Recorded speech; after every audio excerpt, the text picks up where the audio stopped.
Welcome back, everyone, to day 2 of Heritage Education Network Belize's 5th Annual Culture Symposium. I am April Martinez, and I will be your moderator for this morning's session. Yesterday's series of events were quite remarkable as they focused more on the tangible parts of our Belizean culture, archaeology, heritage research, and food heritage, bringing the ancient world to life in our modern day setting and showing our audience that there is much more to be discovered on Belize's prehistory and its connection to our present social structure. Today, we are going to dive into an area of research that is of the utmost importance. Some would say we really can't have culture without it. That's right. This morning's session is all about community heritage on culture. Today, we have a wonderful keynote speaker to welcome you all to our 2nd Culture Symposium Day, and that is historian and cultural activist Delmer Tzib. Delmer is a history student and educator deeply committed to advancing the sustainable development of Belize through the preservation and promotion of its history and cultural heritage. He holds a master's degree in history and a postgraduate diploma in cultural and linguistic revitalization, providing him with a balanced academic foundation. His professional trajectory reflects contributions to the fields of history and heritage. He has developed curricula for the African and Maya History Program and Belizean Studies, published works on Belizean history, and has advocated for the revitalization of the Yucatec language and culture. Tzib leads the relaunch of the history program at the University of Belize, aligning it with high academic standards while addressing Belize's national development priorities. As coordinator of the Intercultural Indigenous Language Institute at UB, Tzib advances linguistic and cultural revitalization. His work emphasizes research on interculturality, indigenous languages, and the documentation of indigenous and local knowledge systems. He ultimately aims to contribute towards a paradigm shift in Belize's higher education for decolonizing and respecting local knowledge systems and languages. Tzib remains dedicated to decolonizing education and safeguarding Belize's living heritage, ensuring its continuity and relevance for future generations to come. So who better to welcome you to this morning's session on community heritage, none other than Mr. Delmer Tzib.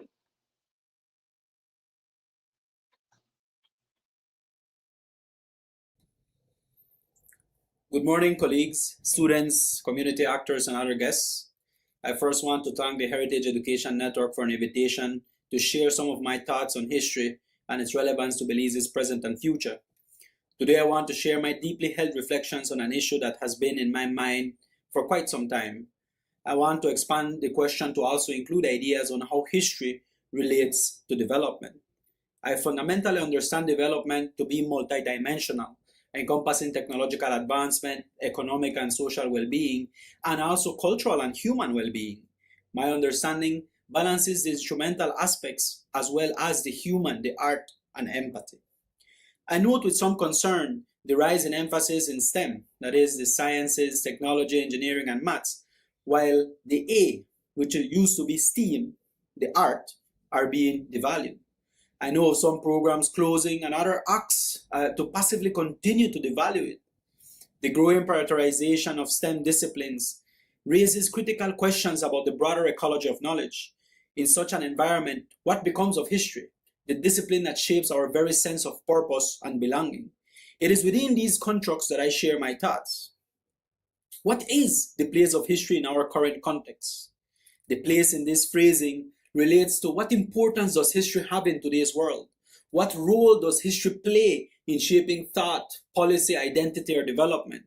Where does history stand compared to other disciplines or priorities?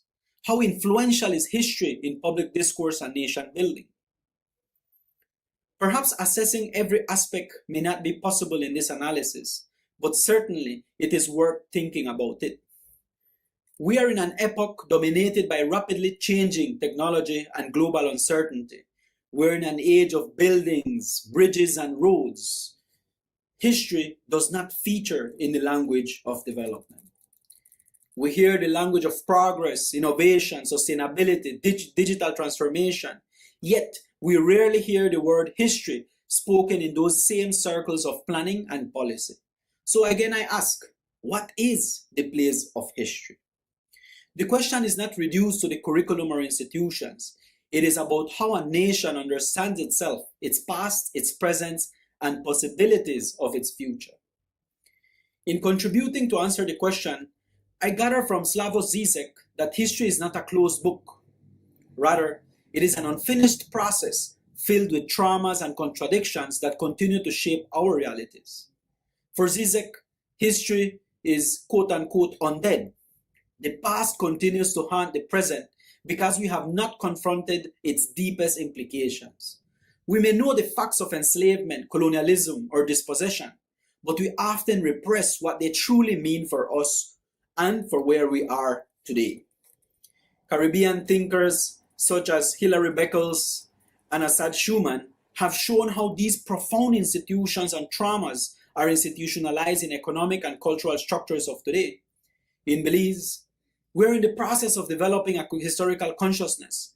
Like many post-colonial societies, we live with ghosts that we are in the process of understanding. We commemorate emancipation and celebrate independence, but are we questioning the economic, political, and social inequalities? Are we questioning the deep-rooted colonial mentalities and institutions that remain in our governance, education, and culture? To speak of the future of history, therefore, is to acknowledge that the past has not yet passed. We cannot speak of enslavement, the advance and truck system, and the many laws that the colonialists place to suppress, as if they are objects of the past. The ideological and even institutional mechanisms remain in our society today. As Joseph E.O. mentions, the post-colonial society has many gatekeepers that consciously or unconsciously keep the system in place. I therefore agree with Slavo. We cannot speak of a future without recognizing how we are already repeating the traumas of the past. To seek liberation in this sense is to confront the systems, the silences, and the exclusions. We can no longer acknowledge the existence of injustice, inequality, and power in the past and act as if they do not persist in today's society. I also agree with you. For me, history is not a museum exhibit. We cannot simply learn and move on. The systems that shaped the past are replicated in our societies and kept alive today by gatekeepers. Development without consciousness risks repetition, repeating in new forms the inequalities and silences of the past. We cannot be doomed to think that alternative worlds are not possible. History in its truest form is the art of imagining them. How do we break the cycle? The answer lies in part in how we educate. Here the work of Paulo Freire becomes influential. For Freire, education is never neutral. It is an act of either domestication or liberation. Freire understands education, and by extension history, as both a pedagogical and political act, a process through which people come to read, interpret, question, and act, most importantly, act upon it. If the purpose of history is to liberate, then we must reject the notion that it is a mere collection of facts to be memorized. History is not a menu of events to be passively consumed. It is a living, contested space of meaning. We therefore do not aim to teach an immovable past, but rather to engage students and communities in reading history as a field of power that has shaped and continues to shape our lived realities. To study history critically is to recognize that we are agents. It is important to understand that development cannot be reduced to economic metrics, but must be seen as the expansion of human dignity. In Belize, we're still struggling to realize the full potential of history as a foundation for national consciousness. Our educational frameworks have made progress, but history remains in the margins, included as subfields of many versions of social studies. It is, in many instances, reduced to simplified timelines and patriotic slogans rather than being examined as a dynamic process of struggle and imagination. We must, therefore, reclaim history as an intellectual and civic project. This means enhancing curricula to include deeper conceptual understanding, methodological rigor, and the cultivation of thinkers who move beyond mere surface-level comprehension to become critical, informed, and engaged citizens. Our communities have resisted. Our nationalists have envisioned a fight for independence. They dared to imagine a new Belize, one rooted in self-determination and social justice. But what does that imagination mean for us today, as a nation still grappling with inequality, dependency, and historical amnesia? There is certainly an urgent need to tell our story, to re-examine how our people acted, dreamed, and struggled to imagine freedom. The teaching of Belizean history should not only inform students of what happened, but invite them to interrogate why it happened, whose interests it serves, and how it continues to shape our world today. Historical study should be designed as a way of linking the past and the present to envision more equitable futures. Equally, higher education must be empowered to train thinkers, problem solvers, and advocates for transformation. There is a critical need for advanced and specialized training in history to ensure that educators are equipped to teach history as a living process. Accompanying all of this, liberation must also come through research, through a sustained academic effort to question, interpret, and connect Belize's historical experiences to developmental trajectories. For instance, who has meaningfully evaluated the concept of the peaceful constructive revolution and its implications for our political and social evolution? How do we understand that moment today? And what does it reveal about our collective agency and unfinished aspirations? There exists a bridge between the academy, the community, and the nation, a bridge that must be strengthened if history is to serve its emancipatory purpose. History, in seeking liberation, must ultimately serve the people, to humanize development and to nurture a more equitable and conscious Belizean society. Liberation is something that Schumann has worked tirelessly to advance. He has continually warned us that the colonial history of Belize is incomplete and constructed to serve power. When will our academic world be stirred by a new transformative work? When will a new book emerge like Schumann's seminal 13 chapters to reclaim our narratives and once again decentralize the story? This is not only an academic correction, it is a moral and political necessity. To rewrite history from below is to declare that development cannot be built on erasure. Development cannot be built on erasure. When we understand Belize's history as a product of struggle, resistance, and solidarity, development itself takes on a new meaning. It becomes not merely the building of infrastructure, but the building of consciousness, the ability of a people to define their own destiny. The future is also about community. For Filiberto Penados, history is a community of practice for liberation. Development, in this sense, must emerge from people's historical and cultural contexts. He advocates for indigenous perspectives rooted in land, language, and collective memory as ways of understanding progress and well-being. The marginalized stories are not footnotes, but central to our progress. Critiquing the idea of development coming from Western powers, Judith Butler states that different histories and traditions can provide insights into alternative ways of going forward. Both scholars propose that history, its future, must be centered on reclaiming, centering narratives, and promoting social justice. We often speak of development in the language of economics, GDP growth, tourism arrivals, and technological innovation. These are important, but they are not the whole story. History grounds development in identity. It tells us why we develop, for whom, and toward what vision of the good Belizean society. In this way, history becomes development's ethical compass.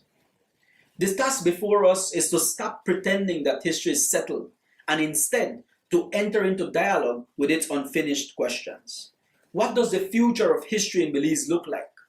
It looks like classrooms that teach not only the dates of independence, but the debates and dreams that made it possible. It looks like archives that are not silent vaults, but living spaces where communities can tell their own stories in their own languages. It looks like tourism that is not exploitation, but interpretation, inviting visitors to engage with Belize's living heritage. It looks like development plans that begin with the question, what have we already learned from our people's struggles? What knowledge, what creativity lies in the past that can guide us forward? History and development are two sides of the same human project. As Zizek warns, The greatest illusion is that history is behind us, that we are now more enlightened, more modern, more free. It is within us. It lives within our institutions, in our languages, in the stories we tell, and the silences that we keep. Belizean, Melissa Espak calls for a Belizean bridge to theater and literature. Belizean, Felicita Cantun calls for cultural justice. Belizean, Gwen Nunes Gonzalez calls for respect. Belizean, Silvana Uds calls for inclusion. Belizean, Filiberto Penados calls us to awaken critical consciousness. Belizean, Assad Schumann calls us to reclaim our narrative. Belizean, Yasser Musa calls for the decentralization and liberation of our people. Belizean, Elridge Roy Cayetano calls for linguistic justice. What is your call? We cannot treat the past as a museum, nor development as a technocratic formula. They are in a living dialogue. They are between those who have been and those who dare to become. The future of history lies in the courage to rewrite what could be. In confronting our unfinished past, we discover the true foundation of Belizean development, one built on consciousness, justice, and belonging. Thank you.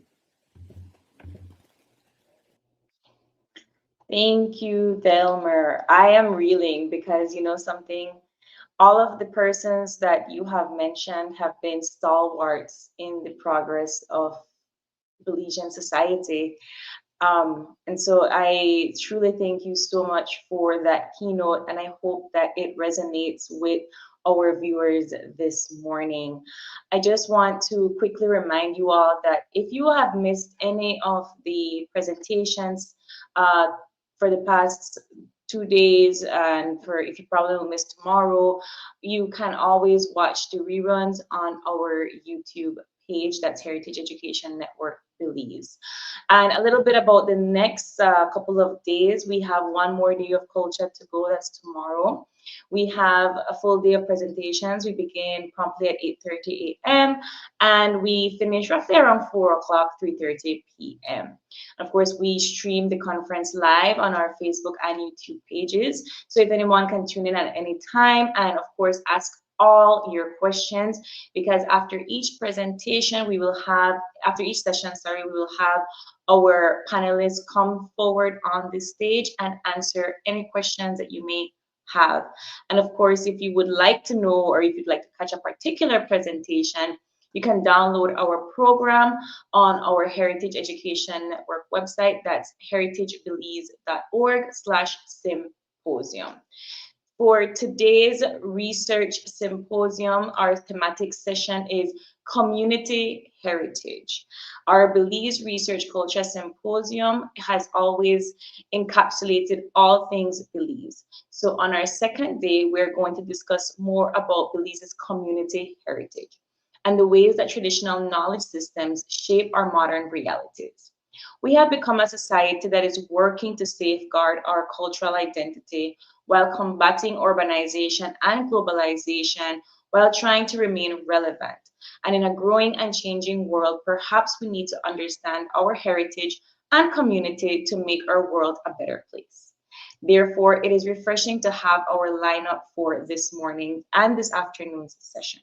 So the research trying to connect the dots and understand what it means to be Belizean. Our first presentation is provided by Frank Tzib and Joel Mai. Frank Tzib comes from the Yucatec community of Oshmulka, also known as San Antonio Village in the Cayo district.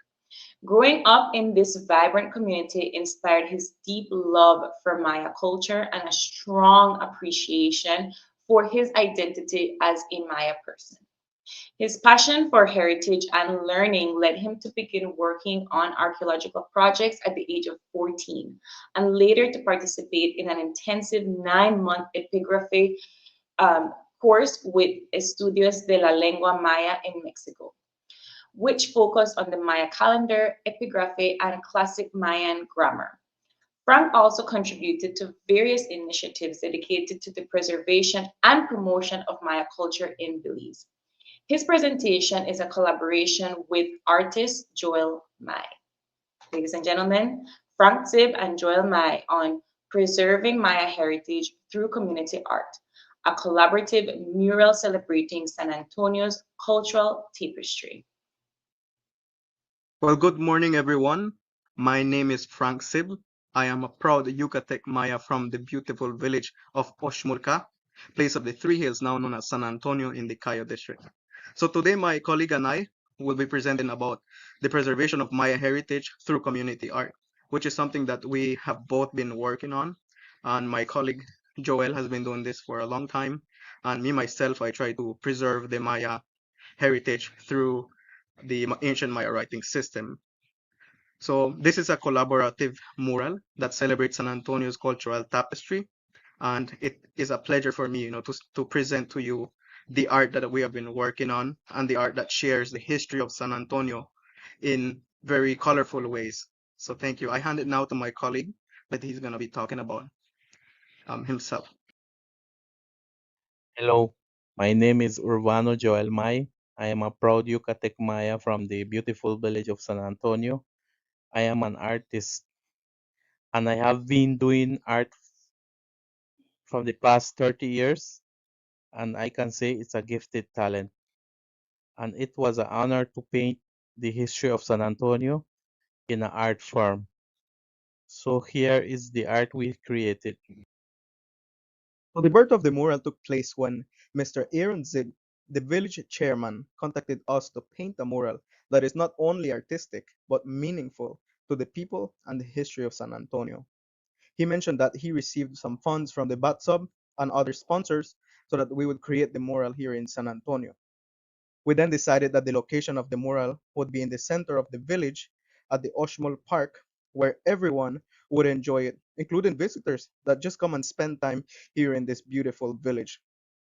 So after thinking on logistics, we then started to think of details for the mural, which we're going to be sharing now. This part of the painting shows San Antonio in the early days.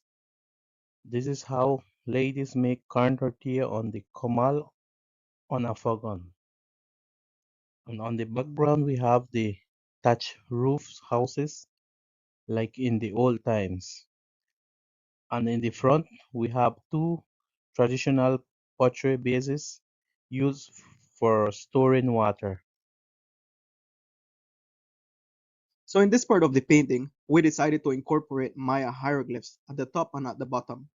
Our heart for this was to preserve our contemporary Yucatec Maya language because this is written in Yucatec Maya language. And also our heart was to revitalize the ancient Maya writing system. So both of them are here. It's two in one, where we're writing the glyphs in ancient Maya writing system, but the language itself is in our contemporary Yucatec Maya language. So at the top it reads, this first glyph, which is A, is Kan, which is the glyph for snake, right? So in this case, we have Kan, and we have on B, we have the glyph for Ben. Here we have A, She, or Sha, right? But which here, it translates to Kam Benish, right? So Kam is to receive something or someone with wide open arms, and Ish makes it plural. So here we have Kam Benish, which is welcome everyone. And here we have Tu Ka Hi, right? Which Tu Ka Hi translates to the village or to the place of. And here we have U, which is the, right? It's ergative. Pu Ki Si. Then we have Kal, right? Which translates to Puksikal, which is the heart, right? Then here on H we have Le Ma Se Wa La, right? And here it says Tupuksikal Le Masewal, right? The Maya. And then here on J, we have Ma Kobo, right? So here it says, welcome to the heart of the Yucatec Maya people. So Masewal is the word that the Yucatec Maya people refer to themselves as. So we're Masewal. It's the Masewal culture, the Masewal people. And at the bottom we have Osh Mul Ka, right? So number 3, Mu, and here it's infix, the glyph for Mul, right? Kahi, so Osh Mul Ka, Ukahi, right? So the place of. Then here we have Ishim, we have Bul, Ishim is corn, Bul is beans. So here we don't have a word for peanuts in Yucatec Mayan, so I decided to add it in Spanish, which is cacahuate, which is similar to, the Aztec word cacahuatl, basically. Something interesting here, though, is there are 2 dots on the ka, which, like in music theory, the 2 dots means, repeat from the beginning. And here, the ancient Maya people actually used to have something similar, where the 2 dots mean repeat. So ka 2 times, then we have wa, and we have te, so it means ka, kawate, right? Which is peanuts, basically. And here we have which is the squash, and then we have wa, which is tortilla, basically. Then we have tzak, shiu, right, which is medicinal plants, but shiu is the shrubs. And then we have te, which now we say che, so it translates to bigger trees. So San Antonio, the village of corn, beans, squash, peanuts, of corn tortillas, and medicinal plants from shrubs and bigger trees. So this is what this part is saying. And of course, you see here the scarlet macaw, right?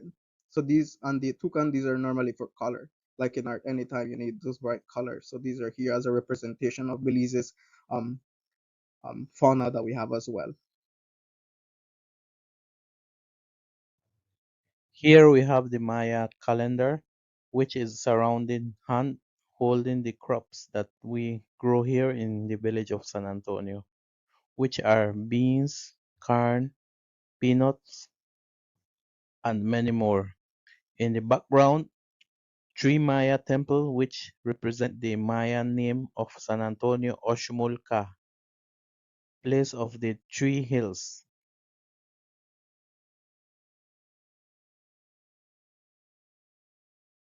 So basically, this part of the mural was something that we decided last minute because we were thinking of other things to add. So here we have the Maya name of San Antonio, which is Oshmulcah, which Osh is the word for number 3, Mul is the word for mounds, basically, and Kah is place of, or the village itself.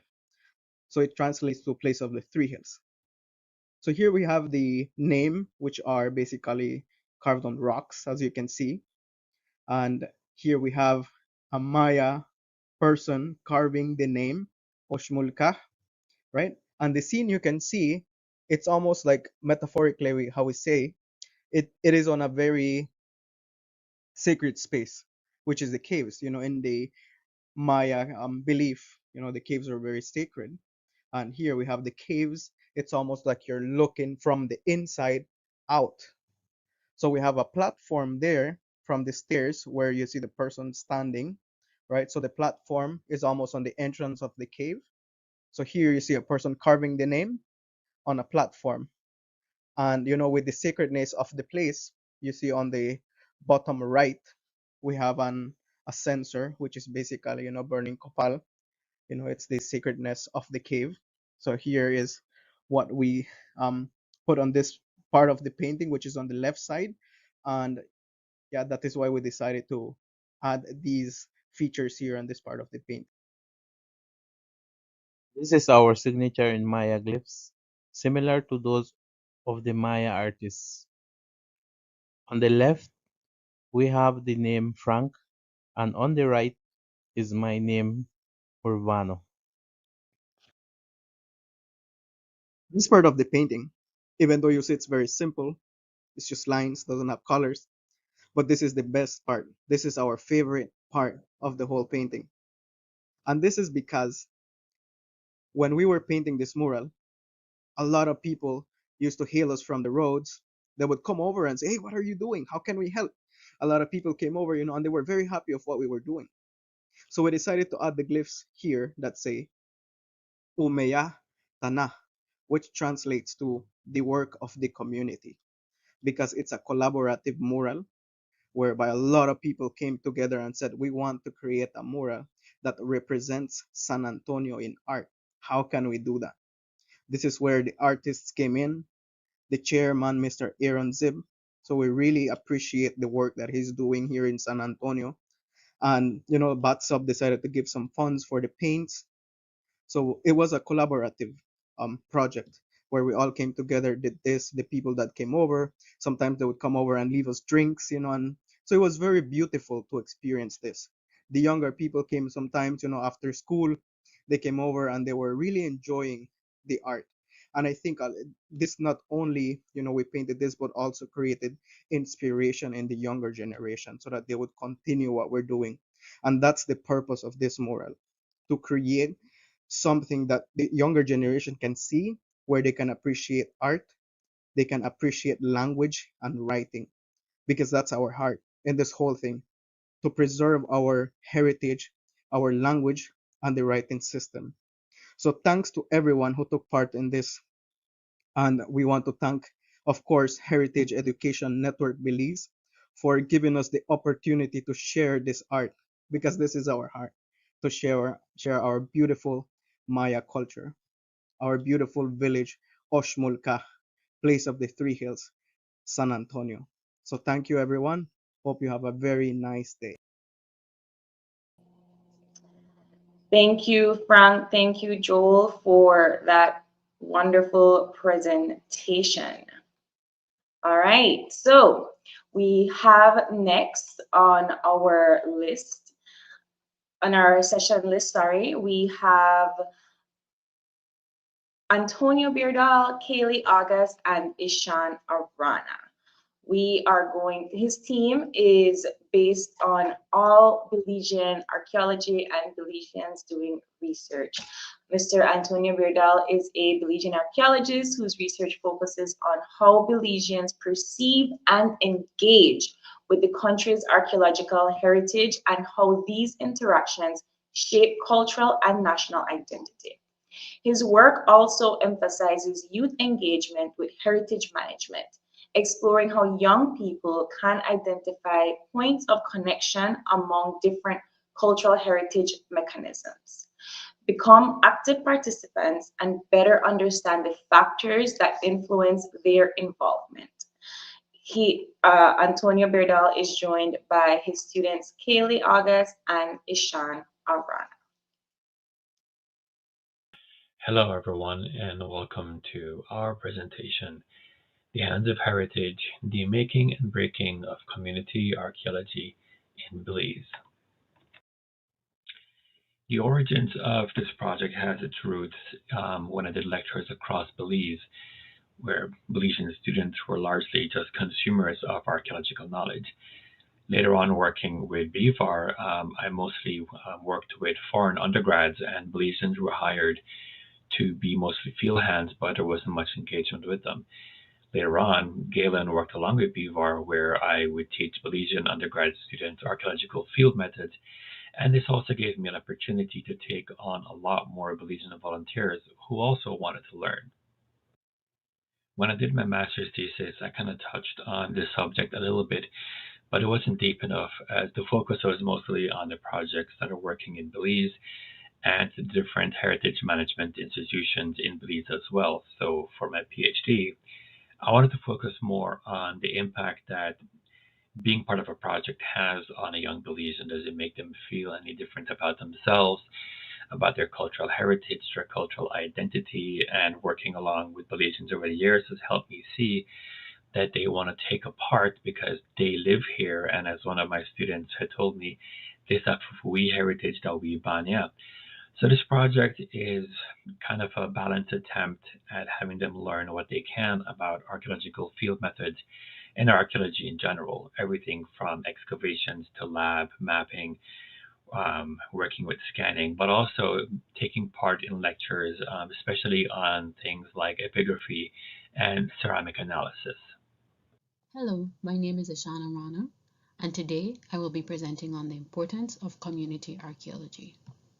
Let's start by taking a look at the positive impacts of community archaeology for Belize and Belizeans. As a young girl, I used to think that certain jobs were out of reach. I would watch the news and documentaries and I would say to myself, see, that's not something a Belizean does or can do. This program seeks to break that limiting belief by showing that not only is it possible, but it is also necessary.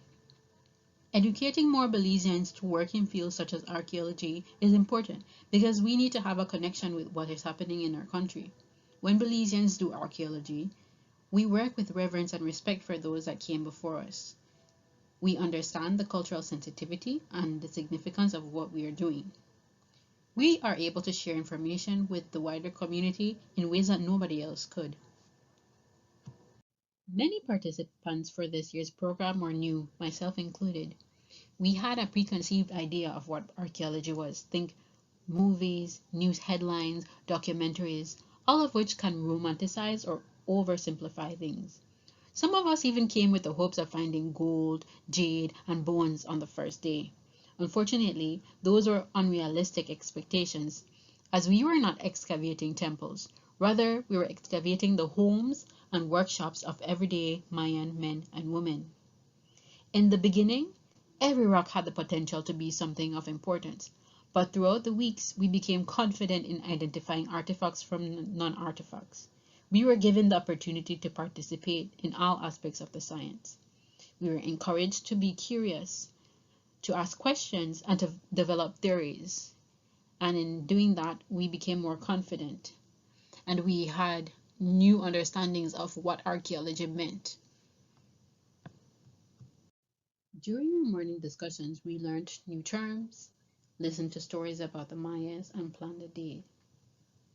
Throughout the weeks, we had numerous lectures and hands-on experiences in the lab and in the field, and we became more familiar with archaeology. We participated in setting up units, excavating, identifying artifacts, sifting through the dirt to ensure that no small artifacts would go unnoticed, and cleaning and labeling artifacts. We learned about photogrammetry, creating plan views, mapping, and preparing artifacts for storage. We also learned about the Mayas' numerology, glyphs, and Mayan ceramic analysis, to name a few. And on top of this, we learned soft skills that are transferable to all aspects of life. And what better way to conclude my part of this presentation than a personal impact statement? In this section, we're going to look at obstacles that community archaeology faces and has been facing for the past few years that it has been active. One of those obstacles would be the implementation of the project. There is no concrete published work or examples that we can follow on how to teach the new Belizean enthusiasts on how to do archaeology properly, because there is no back theory of them knowing how to do archaeology. So basically, teaching is done in the moment, in sight, with the best explanation we can. We teach them the basics on how to use a pick, a trowel, a dustpan, how to put the dirt in the bucket, how to sieve it. And so this creates an ambient of teaching in the moment, inside. And so another of the implementation practices would be that this project is done during summer. And so for summer, students are basically out of school. However, they might be on vacations with their family outside of the country, or they might have other things of higher priority to do. And so participation of students is very low. We had decreased participation in the high school season we had because students were out of school, or they were doing their summer exams or their summer classes. And so, although some had signed up for the project, they had basically still school going on at some point. And so, this creates a backdraw on how much participation we get. And because, as I mentioned, the participants are new to digging, the process is very slow at the beginning. You can only manage a few inches on the first week. And so we try to have these young Belizeans to get acquainted with the setting, to try to feel the enthusiasm, the connection with the site. And so, well, after they get their own pace, which is around the mid of the second week or third week, work is done gradually better. However, the setback is the beginning where the progress is very slow. So, for example, this group of students was the handful we had last summer. It's just a few of them, and we were expecting at least 3 times the amount of students. However, we worked with what we had and we accomplished a lot. And so another obstacle would be recruitment. Recruitment is quite, as the best method of recruitment would be flyers, and we try to put flyers in highly um, populated areas such as stores. However, some stores refuse to put up our flyers because, it's their policy. And so places like the House of Culture, they do accept our flyers and they post them around. However, people don't usually go to these places, so recruitment by flyers in is not the best, I would say, but it still gets the job done. School visits, however, we have to work with schools, their times, the permission of the teachers, and so although it is manageable, students might sign up in the moment because they get enthusiastic. However, during summer, they realize that they prefer their vacations over, well, going to a site to dig and get dirty, they would think, right? So, that's another of the obstacles. We have online presence. Our strongest social media platform is TikTok.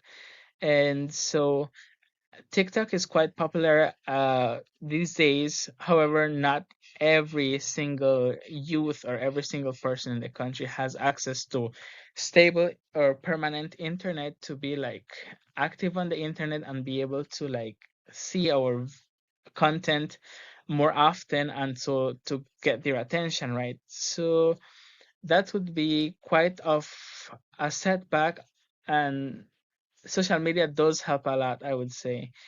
And also, a setback that we found is that the location of our project, we are located in the Kaylie district, and so commuters from outside of the district find it very difficult to come to excavations.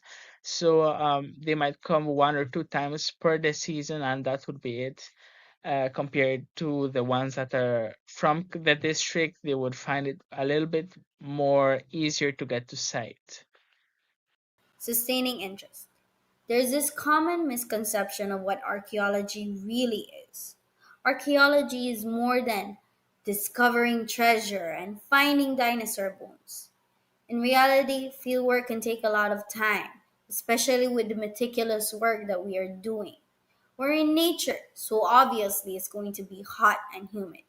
All of these factors tend to disappoint many participants, leading them to leave with no explanation at all. Field notes can sometimes feel as if it is a chore, especially because it's during the summer break.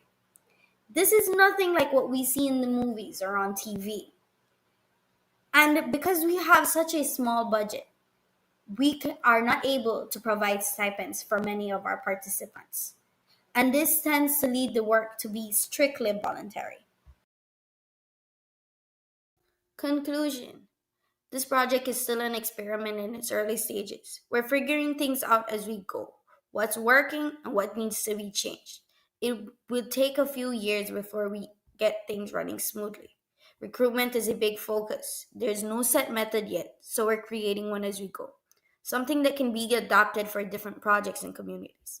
Funding is yet another challenge. We need more support, especially for stipends, because many young people choose summer jobs over a project like this. But this work matters. It can change how Belizeans see archaeology. Too many still think it's only for foreigners, or they don't understand why formal excavations are important. Even so, the project shows promise. Young Belizeans are already being published in field reports, proving they are producing knowledge, not just field labor. And most importantly, participants want to return. This is showing it's not just about archaeology, but about pride in our country, our history, and our heritage. Future direction. There's a real need for greater funding.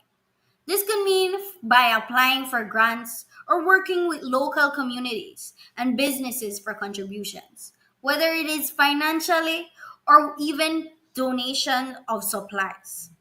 Schools can also play a huge role by offering incentives like school credit, extra credit hours for classes, or service hours for graduation. Students will not just be showing up, but they will be invested in what we are doing. This year, we added lectures on ceramics, Maya writing, and photogrammetry. This worked really well alongside the fieldwork, helping our participants see how much we can learn from every artifact. To boost our recruitment and visibility, we could use local media, TV shows, for example, or radio stations, and also informative booths at community events can also help us get the word out. In the long run, through trial and error, of course, we want to develop a methodology that can work, something that can be applied across Belize, even adjusted for different communities. With a strong methodology, we can give community archaeology the academic weight it deserves and make it a key part of research design in the future.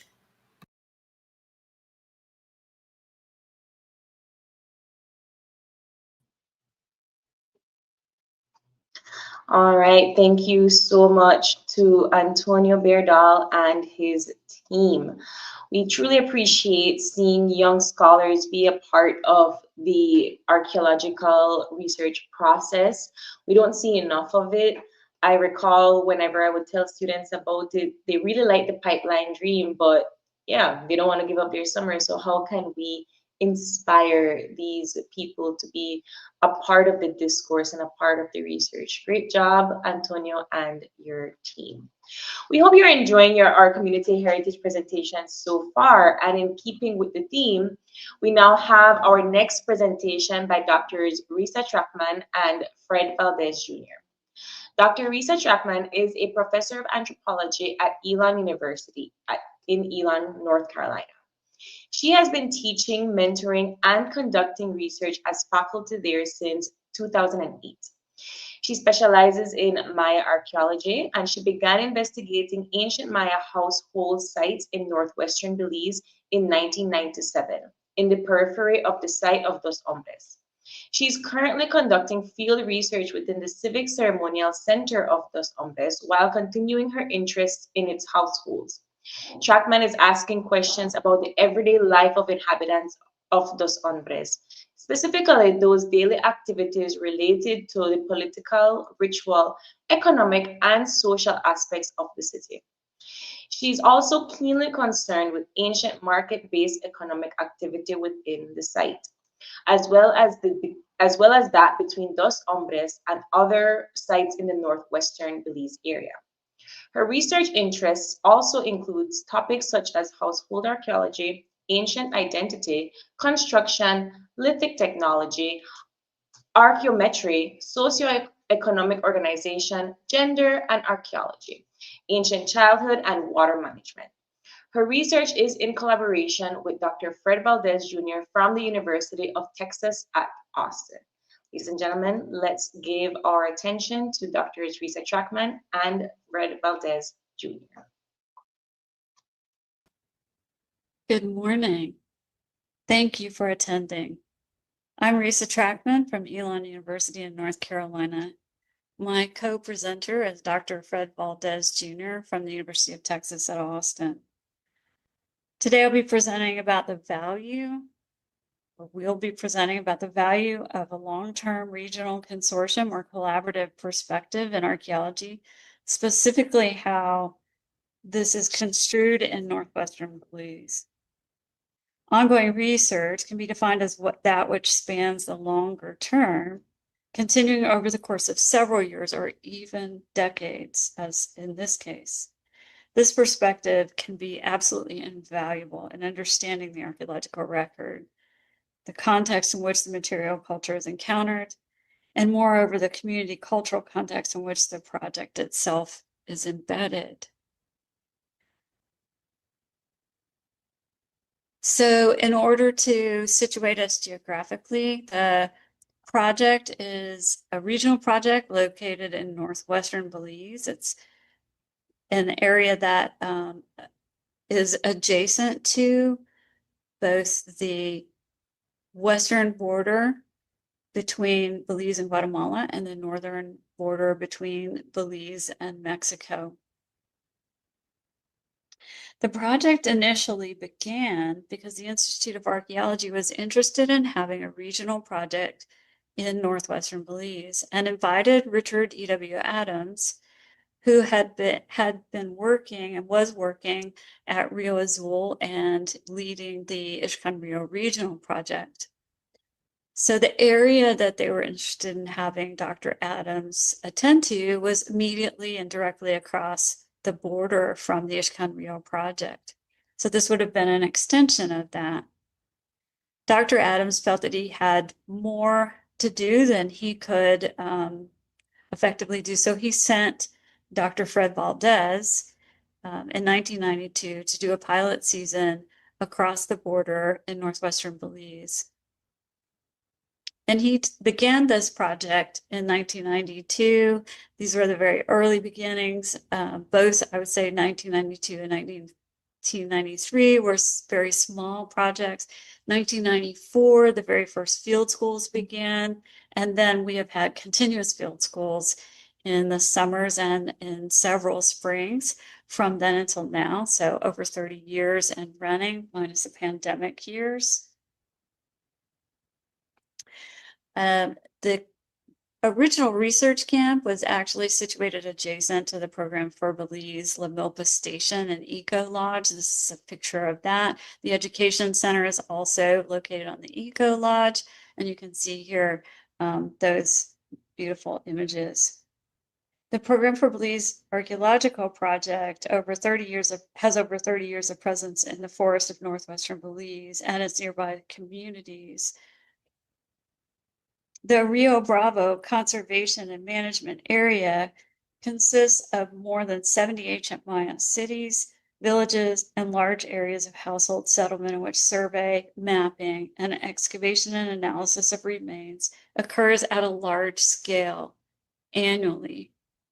So the area of the Rio Bravo Conservation and Management, as you can see, is outlined here in Northwestern Belize, and this is accounts for over 250,000 acres of forested area.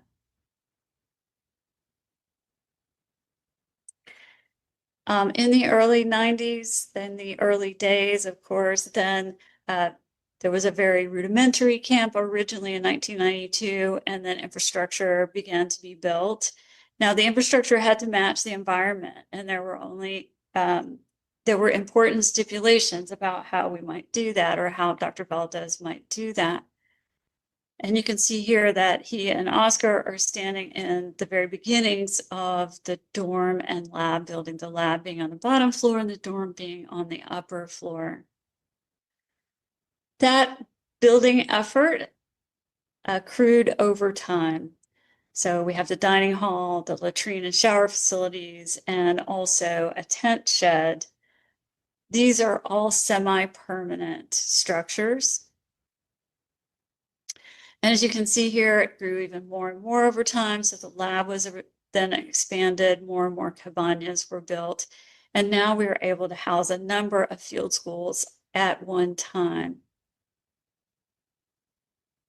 The PFB-AP, the Program for Belize Archaeological Project, being born in 1992, is a consortium of over a dozen researchers, and we operate out of the Rio Bravo Conservation and Management Area, the REW Adams Research Facility. The research facility is large enough to house groups of this size, as you might see here. The benefits of the PFB-AP consortium format are that we can share resources within the camp, costs, resources, labor, etc. There is quite a bit of variation in approaches to researching the ancient Maya within this consortium. That is of great value to this format. So it's a regional approach by nature, where multiple scales of society are being investigated at different sites and across sites. Multiple theoretical perspectives are being employed also across the region. And the variation in research topics or themes is also very rich. So everything from small scale household everyday life to settlement patterns to large city states. Economic organization is also another theme, where markets, subsistence strategies, landscape use are analyzed at a large scale across sites and within sites. Social organization, where we are able to look at social stratification and identity construction, are also employed. The accumulation of knowledge about the ancient Maya over this large and vast area and across the years of research yields a picture that cannot be underestimated, cannot be equaled in any other format. So some examples of this: household research. You can see here lots of variation in households. Some round structures, squares, rectangular structures, multiple structures around clustered around various resources.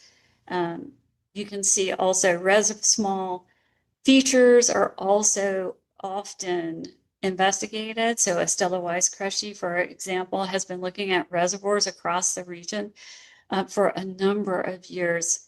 She has seen quite a few surprises by the ancient Maya in those water management areas. Also in near households, some water management areas features exist, also canals. And then, of course, settlement pattern research is vast across the area. The site of Dos Hombres has had at least 4 different transect surveys, either initiated or completed. Dr. Stan Walling has been also looking at an area just southwest of Dos Hombres, where he has been documenting settlement there. Of course, Gary Turtellow and Norman Hammond mapped quite a lot of settlement around the site of La Milpa, and other transect surveys are still occurring and ongoing.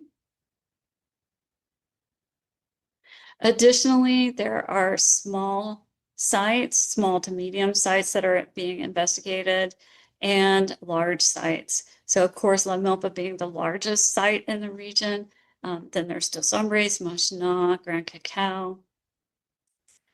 The small to medium sites include the Medicinal Trail, Wari Camp, Las Abejas, Bolsa Verde, Seca, Great Savannah. So Medicinal Trail has been investigated by Dr. David Hyde. Wari Camp is currently being investigated by Dr. Laura Levy.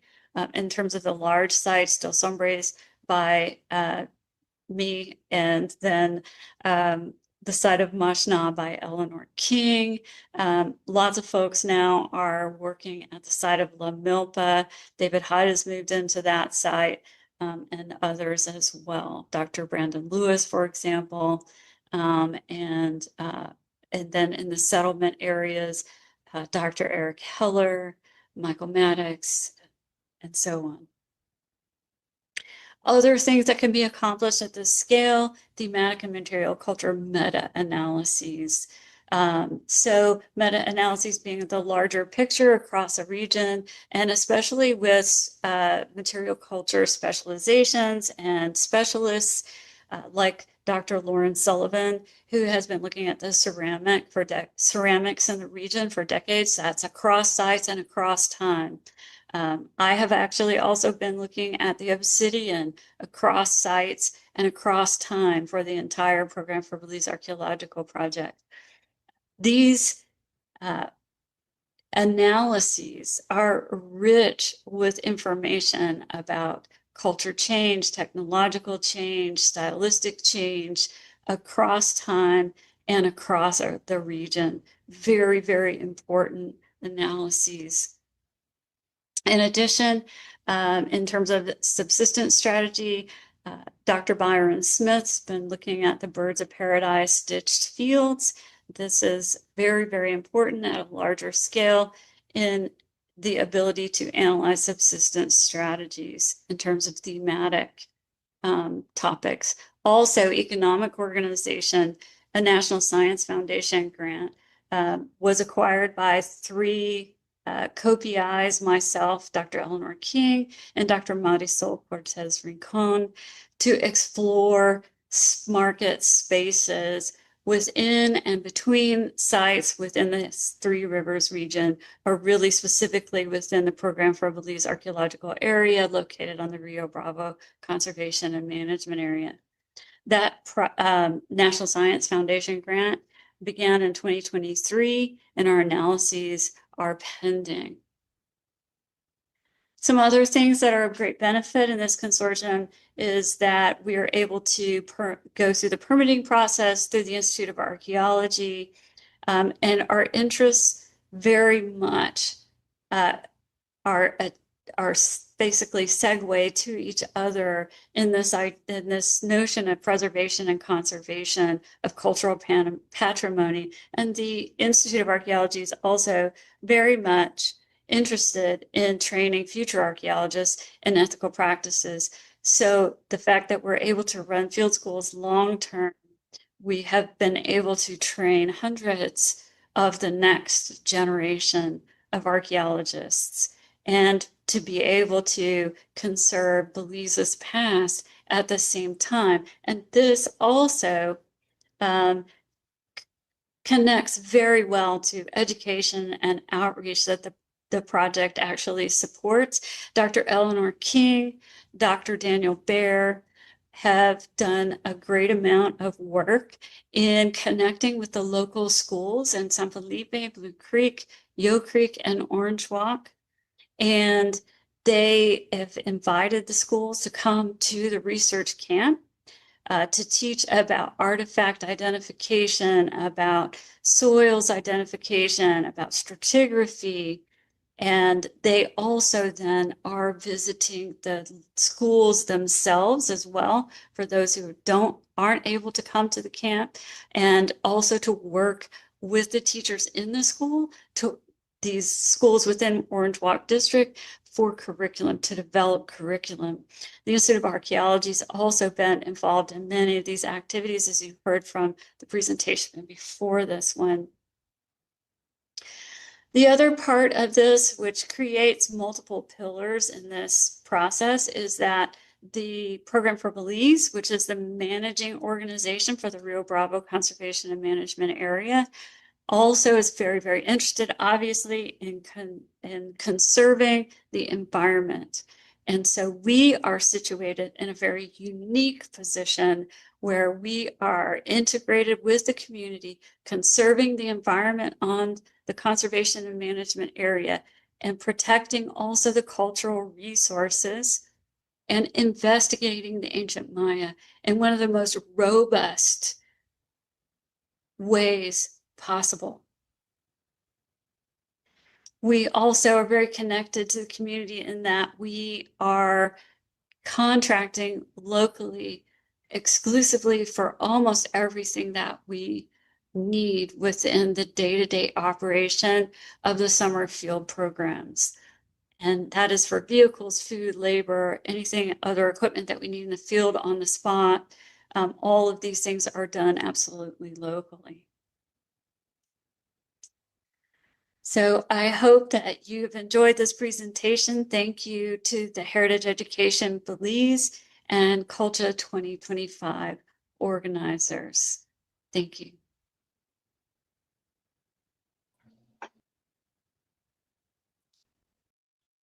Thank you so much, Drs.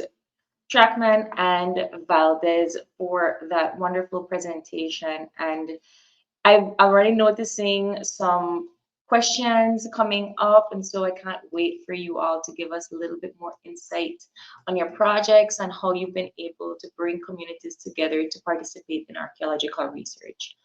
Our next presentation is a collaborative presentation as well, spearheaded by Professor Zach Nissen, who is an assistant professor of instruction in anthropology at Northwestern University and the co-director of the New River Island Project alongside Dr. Kaycie Grauer. Archaeological research conducted by the New River Island Project seeks to understand the resilience of a settlement along the river. Professor Nissen is joined by Dr. Kaycie Grauer from Denver University, Ms. Adela Pederson, the chairperson of To'one Masewalon, Mr. Andy Chuc, who is also a member of To'one Masewalon, Ms. Kaylie Estep from Northwestern University. Please, let's give our attention to Zach Nissen and his team for their presentation. Hello, I am Dr. Zach Nissen here with Dr. Kaycie Grauer, and together we co-direct the New River Island Project, and we'll be presenting today on an ongoing collaboration with the To'one Masewalon nonprofit organization. Our talk is titled, What's in a Name? A Collaborative History of the Dzuluinicob New River in Corozal, Belize. Place names are manifestations of relationships between people and the landscapes they inhabit. When we ask the question, who has the ability to name something, place names can also reveal power relationships. Changes in naming conventions over time illustrate the complexity of these relationships. Many place names in Belize are derived from Spanish or English due to legacies of colonialism. European settlers seized lands from indigenous Maya people for extraction, accumulation, and profit, often naming the stolen land after themselves. By placing their names upon the land, these extractive colonizers were attempting to erase indigenous claims and institute legal systems that benefited settlers. In this presentation, the New River Island Project, an archaeological project run by academics from the US, along with To'one Masewalon, an indigenous Maya NPO located in Corozal town, consider the histories of colonial and Maya place names in northeastern Belize. In order to forefront indigenous history, we present evidence from historical documents that discuss Maya place names and reveal different relationships to the New River. We reflect on this data to consider the landscape's history and the resiliency of Maya communities in northeastern Belize. The goal of this collaboration is to consider the impact of historical biases and to be mindful of how these histories shape people's lives in the present. In 1618, two friars, Bartolome Fuenzalida and Juan de Orbita, made a trip from coastal Bacalar to inland Tipu, during which they sailed down the Rio Nuevo, or what is today called the New River. While their original work has been lost, Friar Diego Lopez de Cogolludo later republished an account that survives. The friars described going through the mouth of the New River and encountering 3 settlements before Lamanai, the first of which they called Punqui.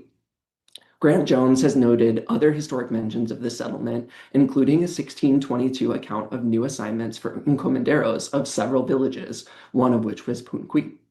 However, by 1641, Fuenzalida reports many of the previously identified settlements were quote-unquote deserted, with many of the former occupants having joined rebel forces at Tipu. Names in the records have different spellings, but indicate indigenous Maya settlement along the river when Spanish and British colonial authorities first surveyed the New River. While these are the first recordings of the settlement along the New River, their histories and the significance to the people that lived there transcend the fragmentary evidence found in colonial records. Further, despite indigenous Maya communities having occupied the landscape long before the arrival of Europeans, Maya groups are often described in historic documents as refugees or rebels that posed a threat to colonial governments.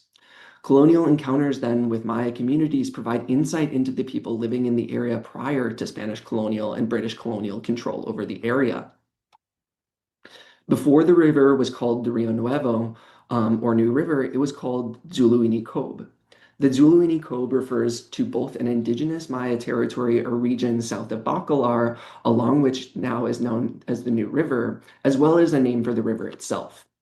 The political center of the Dzuluinicob territory was Tipu, whose inhabitants may have been known in the 17th century as Muzul.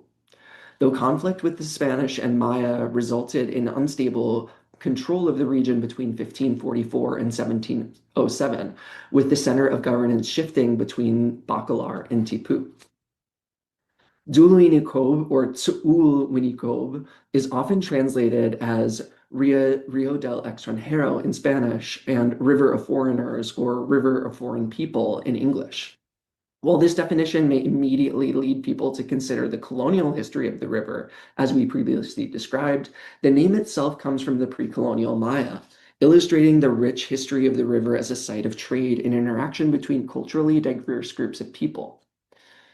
Grant Jones argues that the River of Foreigners name was given by the Itza Maya of northern Yucatan, and that foreign in this translation means those who were, quote, from beyond known lands, people whose unknown territories were true frontiers of the civilization they knew, end quote. While documentary sources indicate the name came with a negative connotation, it is important to consider the political nature of writing down history and then again in the act of translating names from Yucatec Mayan to Spanish and then again into English. Deborah Walker actually suggests that the name might more accurately be translated as, quote, river for foreigners, end quote, to indicate the role the river played in facilitating commerce and trade across different political and geographic locales. Thomas Guderjan and colleagues add further nuance to this translation, stating that, quote, in modern Yucatec, the best gloss for Dzul is not actually foreigner, but, quote unquote, gentleman, with connotations of wealth, education, and power. Thus, the name could mean the province of the genteel, wealthy, or powerful, end quote. Guderjan and colleagues further explain, however, that in Yucatan, province names were typically patronymic and derived from the leading families and towns of the province, and thus suggest that the Dzuluinicob territory may be named after a settlement named Dzul, and mean land of the Dzul lineage, though no settlement has been reported in the historic documents with this name. Here, we just want to emphasize the importance of understanding variation and ambiguity in the historical documents and accounts. To further illustrate this point, we return to the writing of Spanish priests Fuenzalida and Cogolludo. In 1641, Fuenzalida and his companions made the same passage along the New River, except many of the settlements, including what they called Punay or Punqui, were, quote, deserted by their inhabitants who joined the rebels from Tipu, end quote. While these Spanish accounts suggest a depopulation of the area by 1641, indigenous Maya groups lived in northeastern Belize throughout Spanish and British colonial periods, resisting complete colonial control of the region through their knowledge of local waterways and skills at navigating the bush.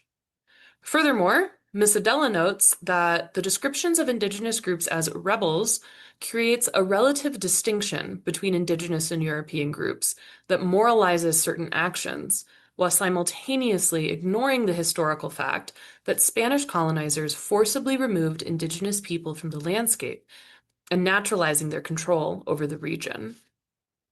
So it's possible that we actually know the location of the village of Puunqui. As shown on this slide, LiDAR survey has identified a small Maya settlement on the northernmost part of this island in the New River. Today, this part of the New River is called the Pembroke Hall Branch because of the Pembroke Hall Plantation. The river island used to be called Pembroke Hall Key, but today it has no official name.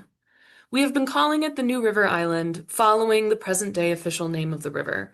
But if we want to center indigenous Maya history of the area, it is probably more appropriate to call it by a Maya name. Puunqui can be found in Barrera Vazquez's 1980 Diccionario Maya, which he defines as a, quote, curved or arched ankle, a population located on the banks of the New River within the area that belonged to the province of Chetumal, currently Belizean territory, end quote. It is worth noting that the settlement investigated by the New River Island Project is located just south of a major bend in the river that may be akin to such an arch or a curve, which is easily visible in this plan view on the map. Experientially, the bend is also extremely evident when traveling up or down the river. Historical accuracy isn't really the point here, as sources of historical information can be fragmentary or biased representations of the past.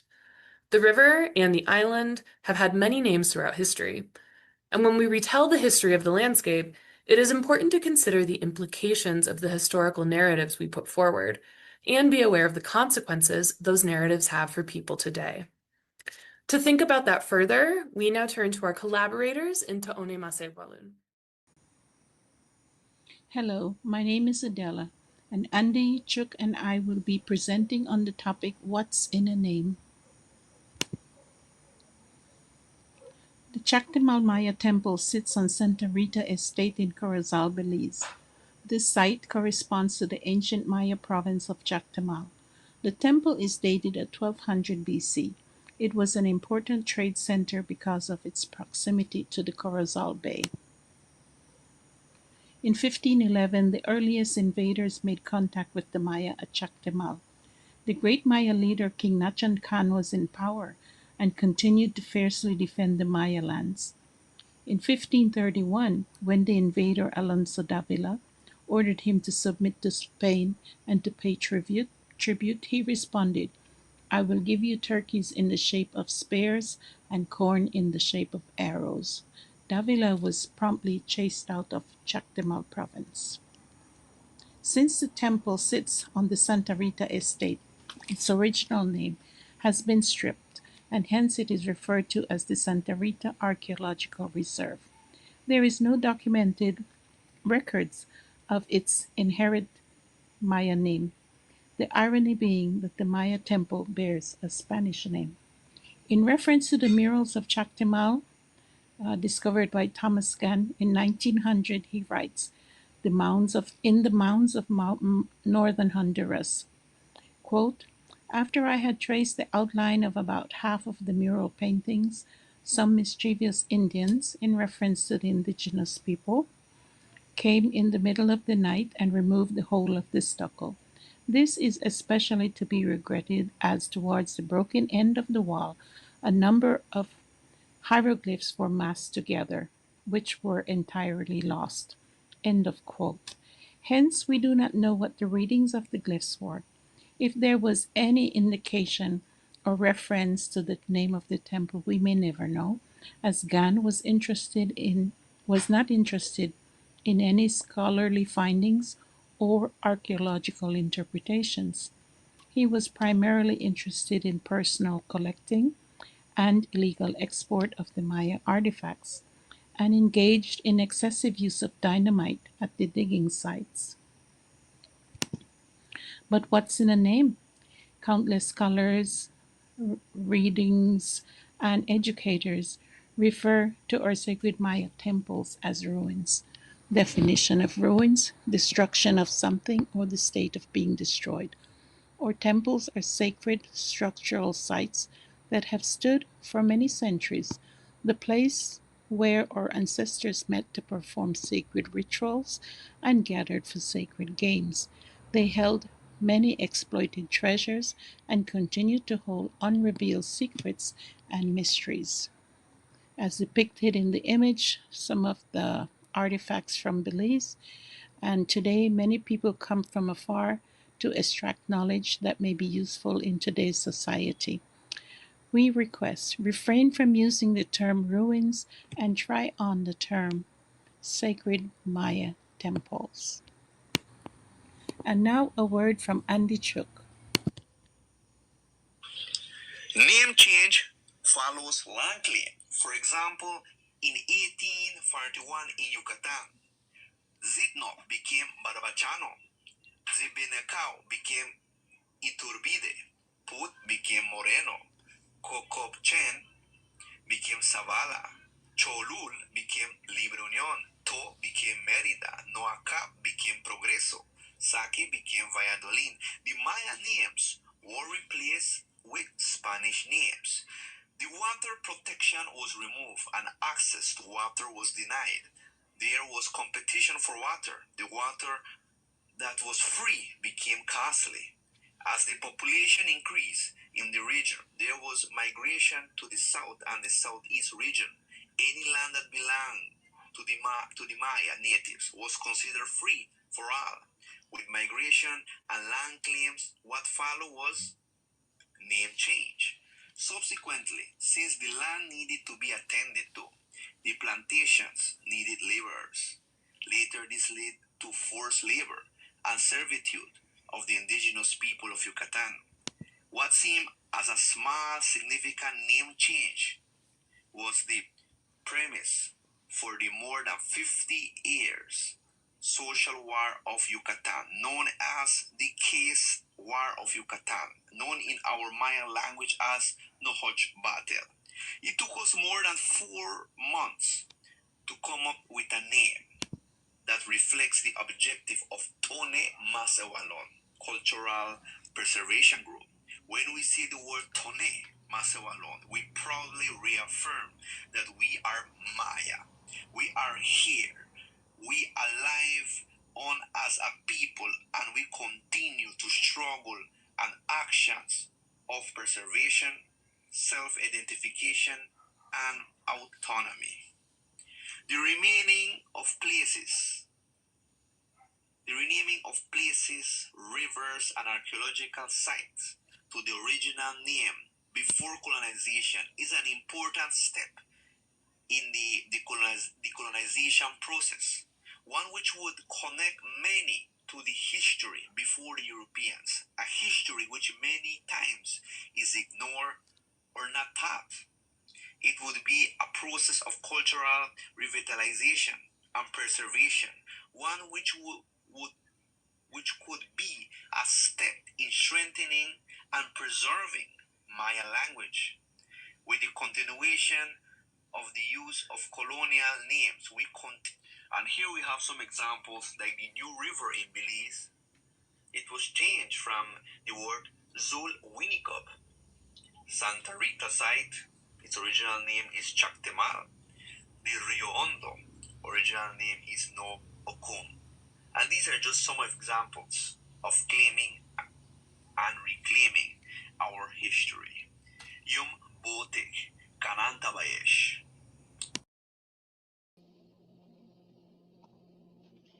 Thank you so much to Zach Nissen and his team for that wonderful presentation. I really and truly invite everyone that has a question to ask their questions, to drop their comments in the comment section below, because now we are going to have our panelists join me for the Q&A session this morning. So I invite Antonio Beardall, Zach Nissen, I invite Rissa Trachman on to the stage, and of course, Mr. Frank Tzib. And so we do have our wonderful panelists this morning. Thank you so much for joining us. Thank you for being a part of this morning's session. And also a big thank you to our viewers for tuning in, for having the discourse online here with us. We do have some comments in the comment section. Let me just post some of them up here for you. The first question is from Dr. Cynthia Robin, actually, and she was one of our presenters yesterday, and she is asking, funding for community archaeology is a challenge. Could you talk more about how we can change the field or funding agencies' ideas about what counts in archaeology to be funded? I think that funding has always been a core problem. I think everybody talks about funding kind of like it's a buzzword, but not necessarily how it can be practically utilized, especially in not just archaeology, but in any research field, really. So I'm going to toss this one to you, Antonio. Good morning. Good morning. funding is the bane of our existence as researchers. And when it comes to something like engaging with the community, if that's the basis of your research, it might not be taken as serious. I've seen a lot of funding applications where they ask you to list your broader impact, and a lot of people will add that they're working with the community so that they can latch the funding, but that's not the focus of the research, because community archaeology is still not given the academic weight that it deserves. It's seen as something cute, as something fluffy, as a buzzword, as something you latch on to the end, but there's not much in terms of academic data. People write case studies, people might add a paragraph into their reports about what they did, but in terms of actively studying the impact that it has and to be honest with themselves about the difficulties that come with it, no one does this. And so far for my own research, and it's hard to find data on how to do this well. So until we give it the academic weight it deserves, more articles are written just on community archaeology and not as an addition to anything else, and get these things published, then a lot of these funding agencies might be, well, it's just a little cute thing you want to do. Like, there's no real research or background in this. I think it's important, while we're on the topic of funding and before we get to the other questions, perhaps Zach or Rissa can chime in here. The validity of funding to a certain extent, right? Because you are getting monies to do research in particular areas and for a particular degree or something like that. But how do you measure the impact after you've gotten your work done?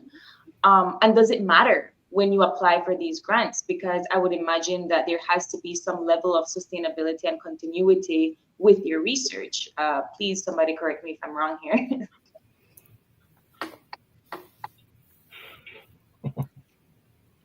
Did I break you guys? No, you're okay. I wasn't sure. I was going to say, Rissa, if you wanted to go ahead, you're welcome to. But I definitely think funding is definitely up. There's a lot of ups and downs. It can be really exciting when you get your grants, but a lot of grants, especially with the changes in the funding landscape, are a little bit less long-term than we might like them to be. I actually think PFB is a really good example of like how to have like a significant portion operate for a really long period of time, which is why I wasn't sure if you wanted to hop in there, Rissa.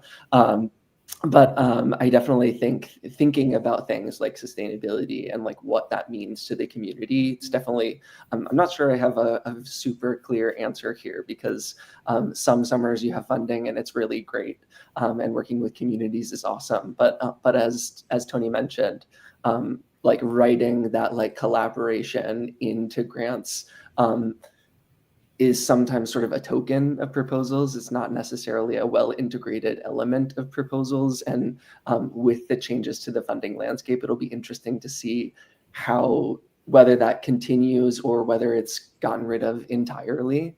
Yeah. I mean, I agree that it's definitely a challenge.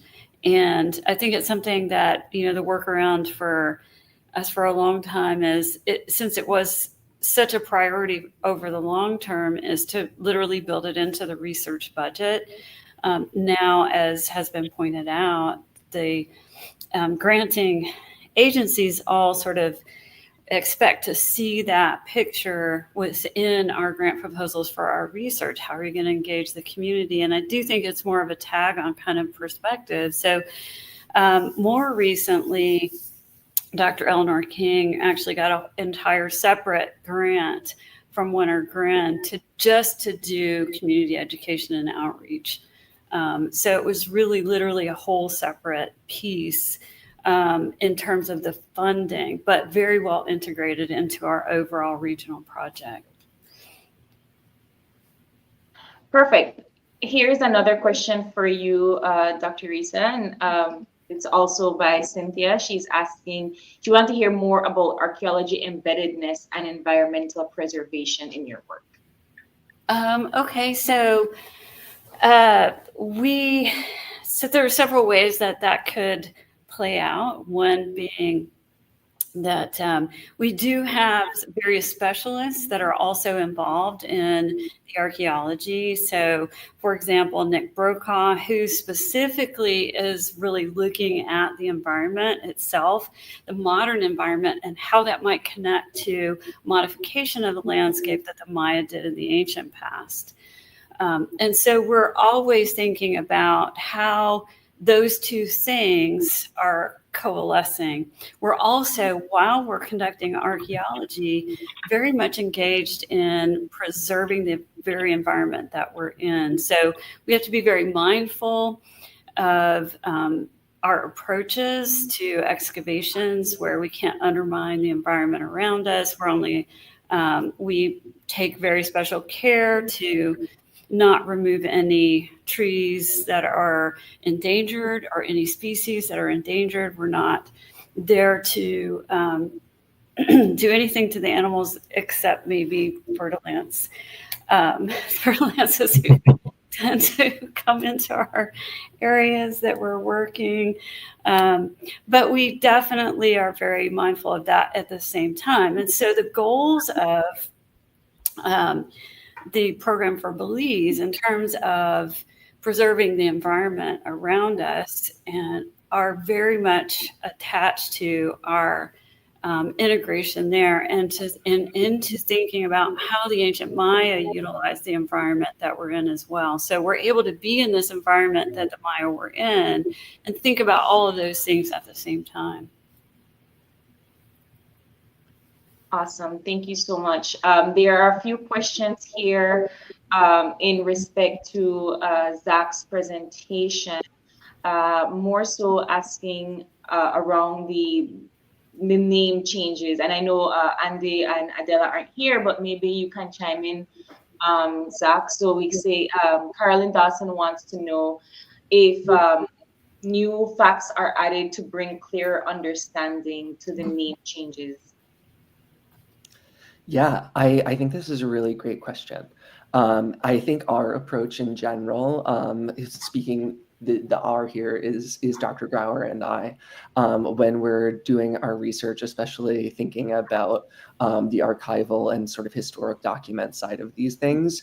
I think our approach is to say there is change over time, but to add some of that cultural and historical context into explaining some of those changes.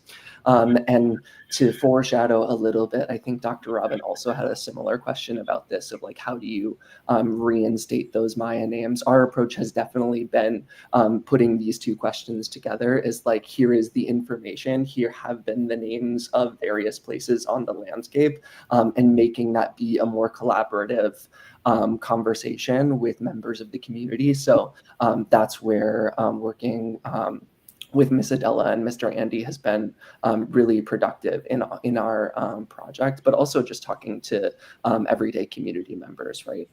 We work with Belizeans every day when we're in the field. So having those conversations with community members and with people that are actually impacted by the changes in the names of places over time has been our approach rather than the top down, this is the name now and this is the name you should use. Actually having it be part of the conversation with community members has been our approach. And I think that kind of goes in line with Frank and Joel's presentation and their project, because here are two Indigenous men taking ownership of the names of their community. And so I kind of wanted to tie in Frank into this conversation, because we don't always see the faces of the Indigenous community in archaeological projects. It kind of sort of as a sideline, really, and in not just archaeological projects, but any sort of academic discourse project, we rarely find that Indigenous persons are at the forefront. So I congratulate you and Joel for that project and that research. But I really wanted to know what that was like in terms of taking ownership of a name for your community, and not just publicizing it to the larger Belizean community, but also encouraging persons from your community to take ownership of that name as well. Yes, hello. Hi, Frank. I want to apologize for the background noises. There's like so much people around here now. But yeah, so when we were thinking about the logistics, of the painting of the mural, we were really, our heart was to bring, like bring back the name Oshmulka, and when we heard stories, when I heard it for the first time, I was so inspired, that our village had a Maya name, you know, and just how people used to call it, Oshmulka, place of the three hills.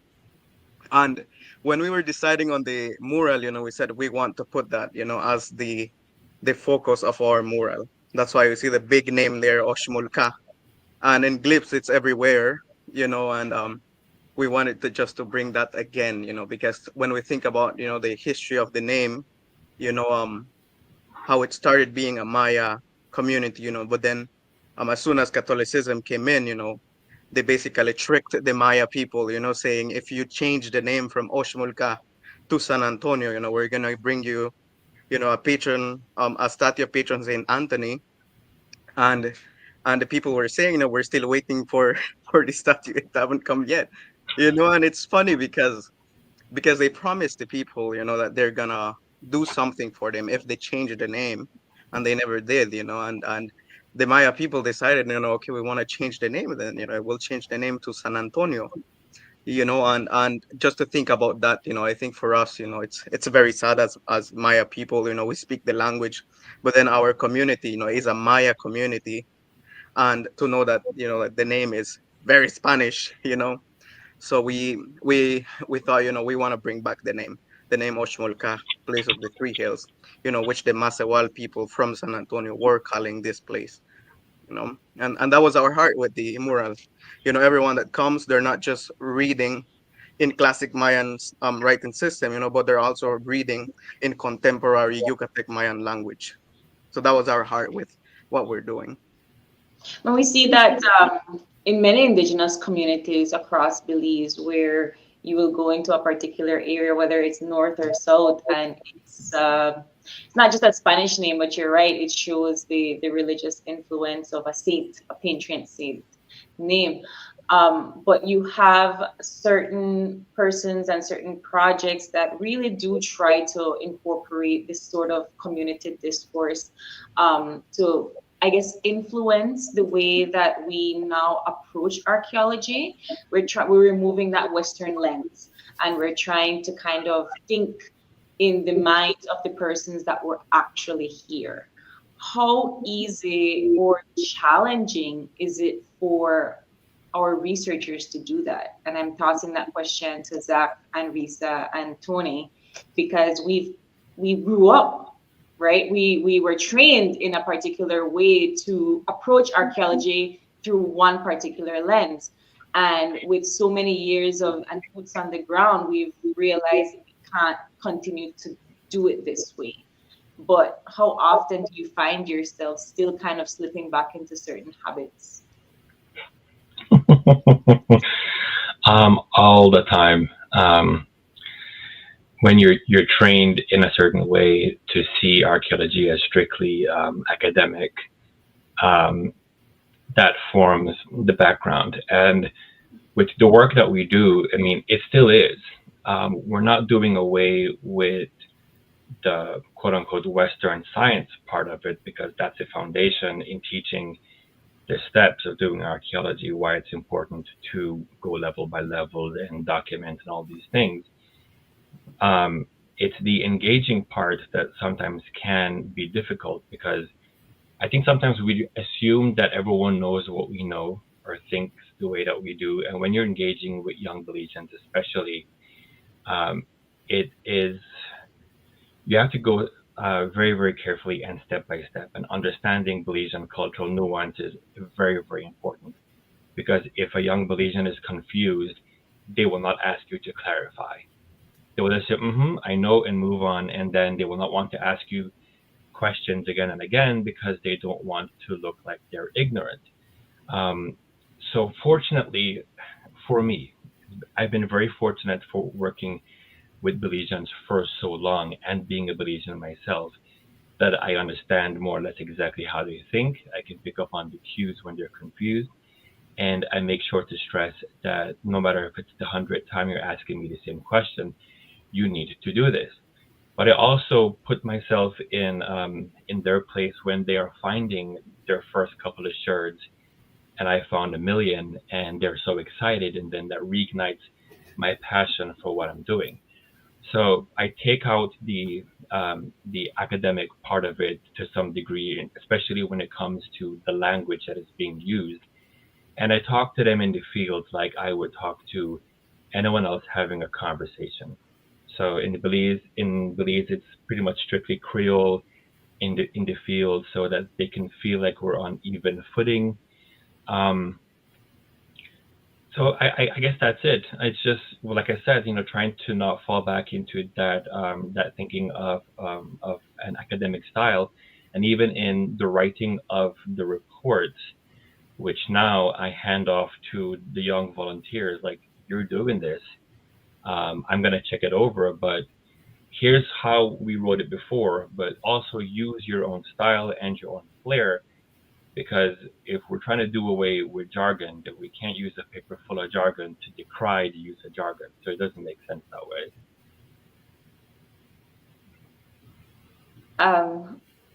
Zach, Rissa, do you want to comment?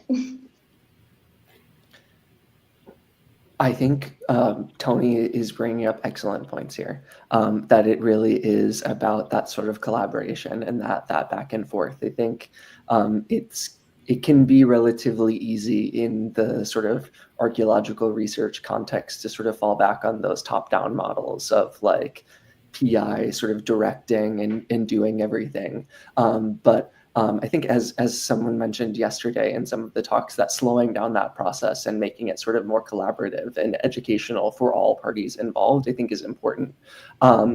I've definitely benefited in that I've worked on projects that are relatively community focused. So I think there's also just sort of an ethos on certain projects that are a little bit more community or sort of collaboratively based. But I will say through Tony's work and Mr. Tzib's work, we're seeing increasing numbers of projects that are sort of more collaborative. Beyond, I think when I first started, it was increasingly common that more projects would have those Archaeology Day events. But as there's been encouragement to go beyond that and actually think about how people are engaging with archaeology outside of those individual events, I think we've found new ways of engaging with community members. So for us, for example, working with To'one Masewulun, I met Miss Adela, I think my second year working in Corozal. And so we've had a lot of back and forth. So it was really amazing this year to be able to talk about some of the new work that we're doing on the River Island and think about that question, what's in a name, very much came out of like our conversations about what does this mean to you and why is it significant, and just presenting the information and thinking about the ways people receive that, right? Thinking about words in the colonial documents like rebel and refugees, those mean things to people in Belize today, and they have consequences for how people relate to the past. So being open to that and willing to have those conversations just allows you to relate to the act of doing archaeology in slightly different ways than some of those more traditional models. Yes, I would agree with everything that's been said so far, and everything's really good points here. And certainly seeing students as collaborators, but also seeing the community as collaborators can be incredibly important, and engaging the community in that sense, rather than thinking that we're there to present to them, but to actually work with them and collaborate on our interpretations. It's very, very important in getting that perspective. Finally, as we wrap up our Q&A segment for this morning, there's been a lot of love in the comment section, so clearly you all are doing something right. But how can we not just promote the research that's taking place, but how can we engage more with students, communities to be a part of the projects?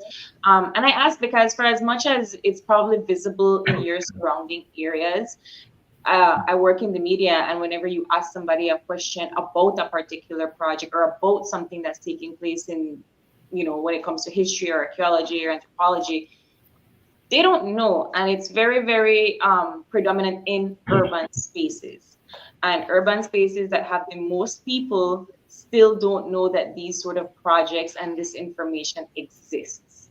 So how can we make it a little bit more public, and how can they engage with you all? If there was a manual for it, someone please send me a copy. It's difficult. We have tried everything. As we mentioned in our presentation, we tried to put up flyers, but some stores are like, they don't want our flyers. You put it in places like the Houses of Culture, not a lot of traffic at the House of Culture. We put it online, fantastic. We tried to get it on the websites that get a lot of traffic, like Breaking Belize Network.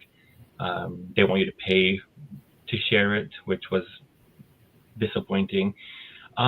This year, I think we made some good strides by going on programs like Sun Up to talk about the project that, and having mostly the young Belizeans do the talking. We opened up a TikTok page for that too. But still, I think we need to make archaeology, in the words of Dr. Jaime Awe, more sexy, because people want to see something that is also flashy and loud and all these things. And archaeology is great, but it's not the flashiest or the loudest, unless you find something, like another tomb, then people can engage online and argue about it. I think if people take what we do a lot more serious, and we can get on as many morning programs and radio programs and even get it in the news media, more people will see what we're doing, because we rely a lot on social media, but not everyone has access to social media as well. So that's something we need to consider. Wonderful. I want to say thank you all for joining me in this Q&A session. Congratulations to all of your projects, and we can't wait to hear more about it. I am sure that research never ends. We're here forever until we're not. And so just thank you all so much for the work that you do. Thank you so much for collaborating with our communities. Thank you so much for making our community members visible, and keep up the good work. We are going to take a very quick coffee break, about 15 minutes or so, and we will come back to our second session, and it's going to be a little more spectacular, if you will. We've actually blocked out the entire second portion of the morning for a complete panel. It's called a special session of community engagement and cultural heritage preservation in the periphery of Lamanai, Belize. And so we've been joined by several Belizean authors and researchers from one particular team, and that is the Lamanai Project. And they've all decided to present their research in one panel here on Kulcha. So you don't want to miss that. It's going to be fantastic. Ella Bekeshi is going to be leading that portion of this morning's session. So get your coffee, grab a snack. We'll be right back with more Kulcha 2025.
Welcome everyone. Welcome everyone. My name is Ella Bekeshi. I'm one of the co-directors at Heritage Education Network Belize, alongside with my colleague April Martinez, who you saw this morning. I will be your host for the upcoming sessions. And for this morning's second session, we've decided to do something a little bit different. This year, we had a couple of researchers ask for an entire session for presentations to have the opportunity to present their research with their colleagues. And since we are all about giving the platform to scholars to showcase their research projects, this session will be all about research at Lamanai. So I want to welcome you to this morning's session titled Community Engagement and Cultural Heritage Preservation in the Periphery of Lamanai, Belize. We will have with us today authors Alec McClellan from the University of Cincinnati, Karen Simon Fraser University, and Benjamin Britton, also from the University of Cincinnati. Now, their series focuses on ongoing efforts to document the archaeological record in the periphery of Lamanai in Belize and raise awareness about the issues facing the integrity of the past. The first presentation provides an update on the use of UAV photography and photogrammetry, which they use to create 3D models and digital surface models of areas undergoing agricultural intensification.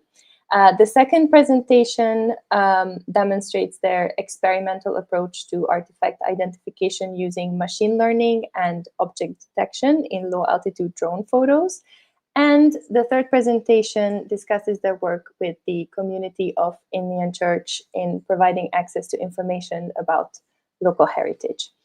Now, going to our first presentation for this session is going to be by Dr. Alec McClellan, titled Drone Photography, Photogrammetry, and Digital Elevation Models of Ancient Maya Settlement in the Periphery of Lamanai, Belize.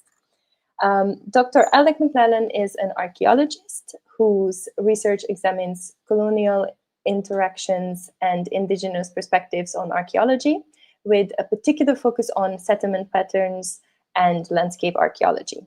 His work integrates spatial analysis and geographic information systems, GIS systems, to explore human-environment interactions, paleoclimatology, and the development of early complex societies. Dr. McClellan's research spans both ancient Maya and North American archaeology, contributing to broader understanding of cultural adaptation and environmental change. Okay, let's get started. Hi, I'm Alec McClellan. First off, thank you very much for the opportunity to present here for another year at the Heritage Belize Conference. It is both an honor and a pleasure. My presentation is titled Drone Photography, Photogrammetry, and Digital Elevation Models of Ancient Maya Settlement in the Periphery of Lamanai, Belize. I'm going to focus today on providing an update on our efforts to document and, in a sense, preserve the archaeological record of Maya occupation in the periphery of Lamanai. To begin my presentation, I'm going to provide a short summary of the well-known and often visited Civic Ceremonial Center of Lamanai. It is famous as a tourist site and for its many structures, including the High Temple and the Mask Temple, which are visited by thousands of tourists every year. Less known and often forgotten are the settlements in the periphery of Lamanai.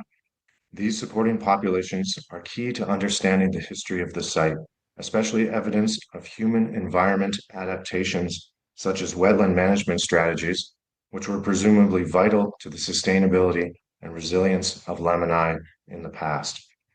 I will also discuss the impact of modern residential and agricultural development in the periphery of the site, which, if I can use the give and take tree as an analogy, has provided new information, but has also degraded and damaged the archaeological record.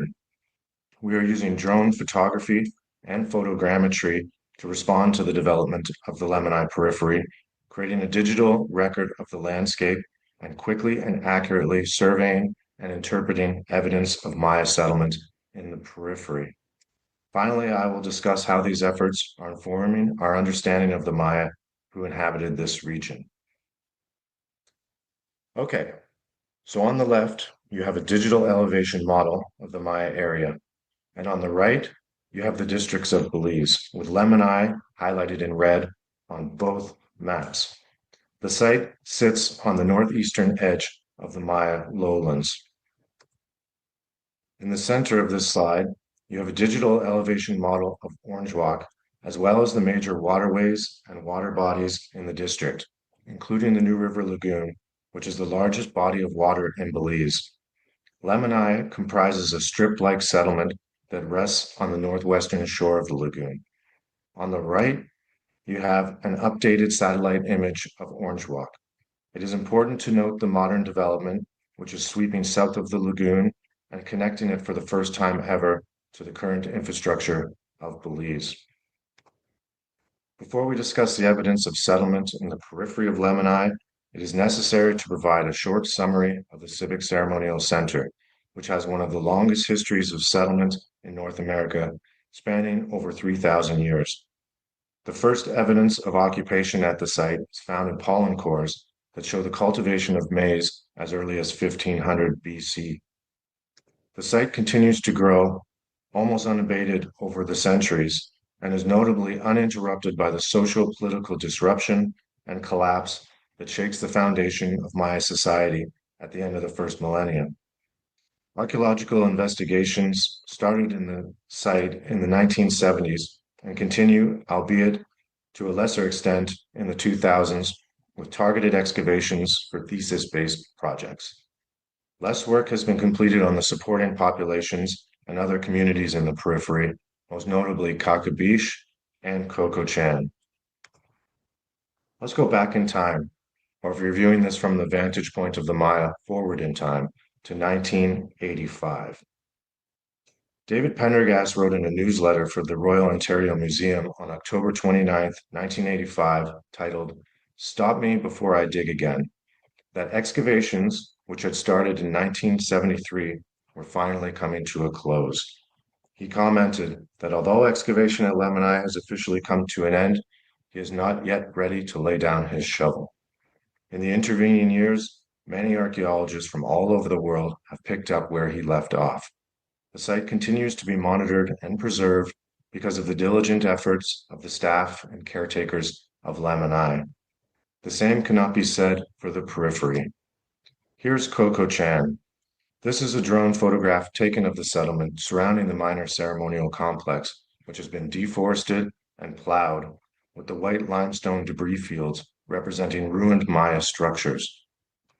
And here is Kakabish, 10 kilometers northwest of Lemon, which is unfortunately known for its extensive looting, with large trenches bisecting most of the monumental architecture. Even in 1985, the site was already heavily damaged. Let's see what happens between 1985 and 2025. You can see in the north the Mennonite town of Shipyard, which was first settled in the late 1950s. By the end of the 1980s, another Mennonite town is established, known as Indian Creek.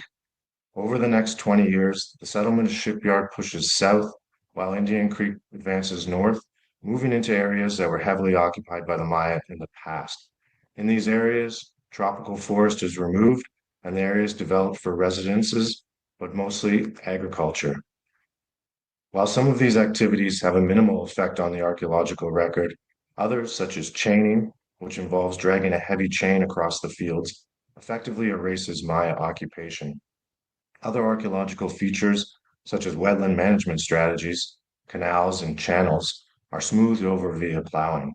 As you can see, the cultural transformation of the periphery makes it vital that we document the archaeological record as quickly as possible, because in the next 40 years, it is likely to be heavily damaged or buried under subsequent development.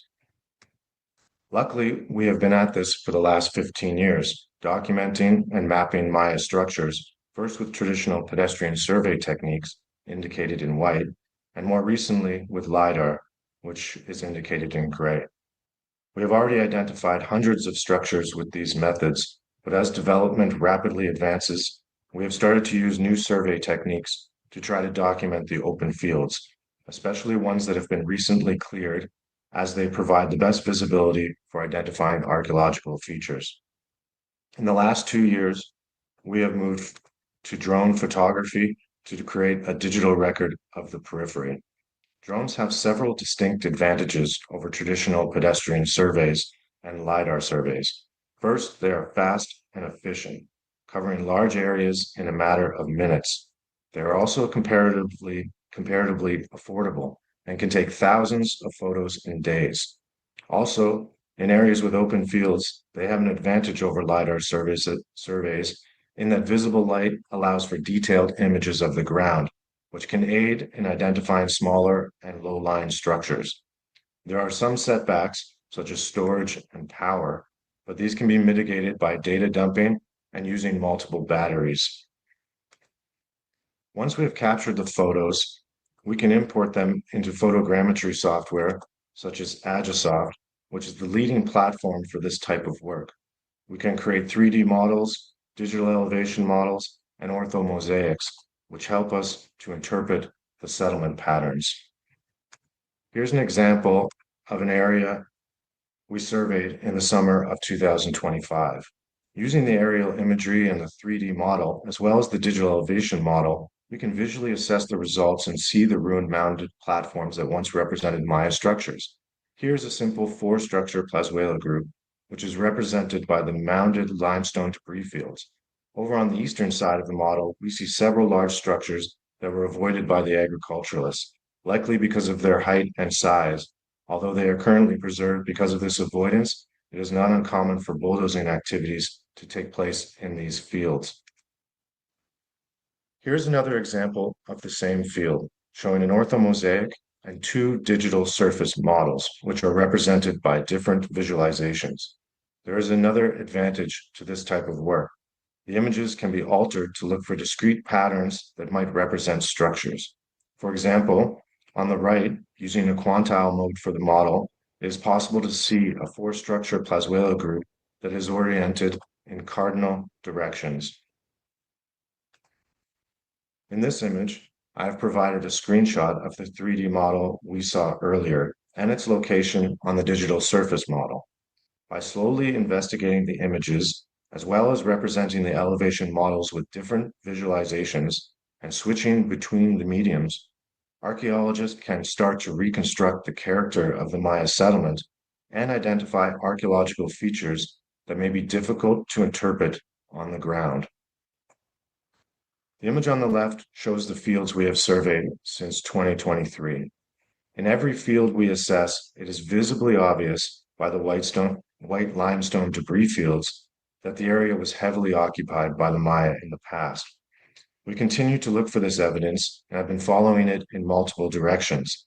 It is likely that the settlement continues south and southeast of Cocochan towards Lemani, possibly representing an area of continuous occupation, which is roughly 5 kilometers between the two sites.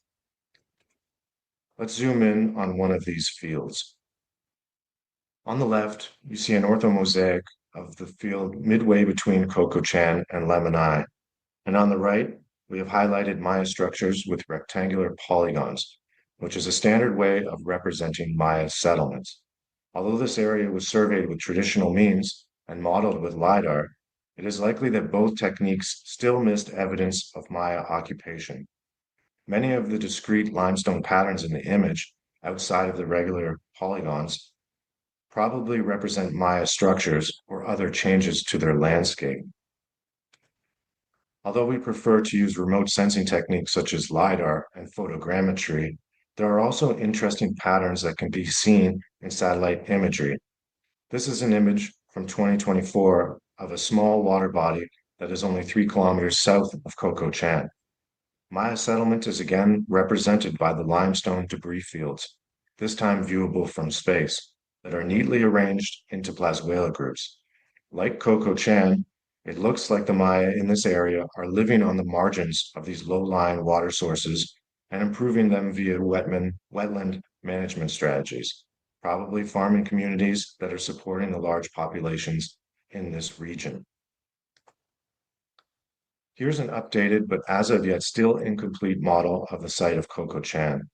The large gap in Maya occupation in the center of the image is the location of a bajo, or seasonally inundated swamp, which seems to be a focal point for the community. Some of my colleagues and I have recently published on the nature of the settlement, which has evidence of wetland management strategies. Our open access article will soon appear in Latin American Antiquity in case anyone is interested in reading more about this exciting and hopefully not soon forgotten corner of the Maya world. I owe thanks to many wonderful people I've worked with over the years, including all the staff and students of the Kakabish Archaeological Research Project, dating back to 2009, when I first started working in this region. Thanks also to the Social Sciences and Humanities Research Council of Canada, who have provided generous funding for this ongoing project.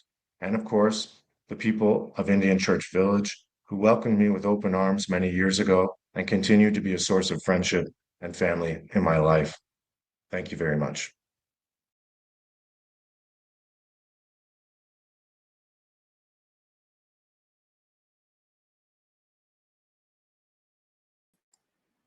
Thank you, Alec, for this amazing presentation. I cannot wait to discuss it in the Q&A section. The next presentation is going to be by Benjamin Britton, titled Finding Maya Pottery Fragments with Drones and Artificial Intelligence.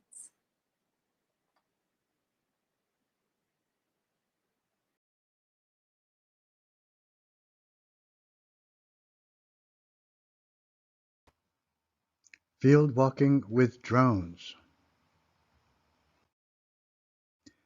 This is a work review of work in progress on a new project about an old subject. Field walking, also known as pedestrian survey, is a time-honored archaeological tradition. In field walking, a team of people are assembled from whoever is available. They stand beside each other in a line on one end of a field and they walk together towards the other end of the field, looking for artifacts on the ground as they go. If they see one, they plant a little flag there and continue across the field. It may seem silly at first. Assemble a group of people, whoever you can find, describe what to look for, hand them little flags and notebooks, and turn them loose to march across the field together. But this is what is done ever since archaeologists began to invent systematic ways to examine their sites. All over the world, archaeologists are quite literally outstanding in their field searching for antiquities. Yet for all its imperfections, this practice helps us understand the living patterns of ancient people and the places where they lived. Organizing a fieldwalk is never easy. It means gathering a group of people, sometimes seasoned archaeologists, sometimes their assistants or students, sometimes volunteers or curious locals, and asking them to form a line and carefully examine the ground in front of them. These teams are eclectic, with a wide range of experience and skill. Some know exactly what to look for, and others are still learning. Some have sharp eyes and keen attention, while others may struggle with the terrain. It's not a perfect process, and these kinds of challenges, the uneven skill levels, the physical limitations of the walkers, the sheer difficulty of scanning a field by foot in the hot sun, can lead to gaps in the survey. Important details can be missed, and misunderstandings of the site can arise, and that's why we believe this age-old practice of walking the field can be powerfully augmented through drone imagery, capturing high-resolution visuals of every inch of the terrain. This will add precision and consistency to a process that has, until now, depended solely on human observation. So here I describe 4 general types of drone surveying that are valuable for archaeological research. The first is orthomosaic survey. In this method, the drone flies in a programmed grid pattern, shooting hundreds of photos straight down, what we call a nadir trajectory. These images are stitched together in software to form one massive high-resolution image of the entire area. Second type is a surface model. It's also known as photogrammetry. Like the orthomosaic, it involves shooting hundreds of photos too, but this time from an angle. And that angled perspective allows the computer to reconstruct a 3D model of the area, giving us a sense of elevation, shape, and texture.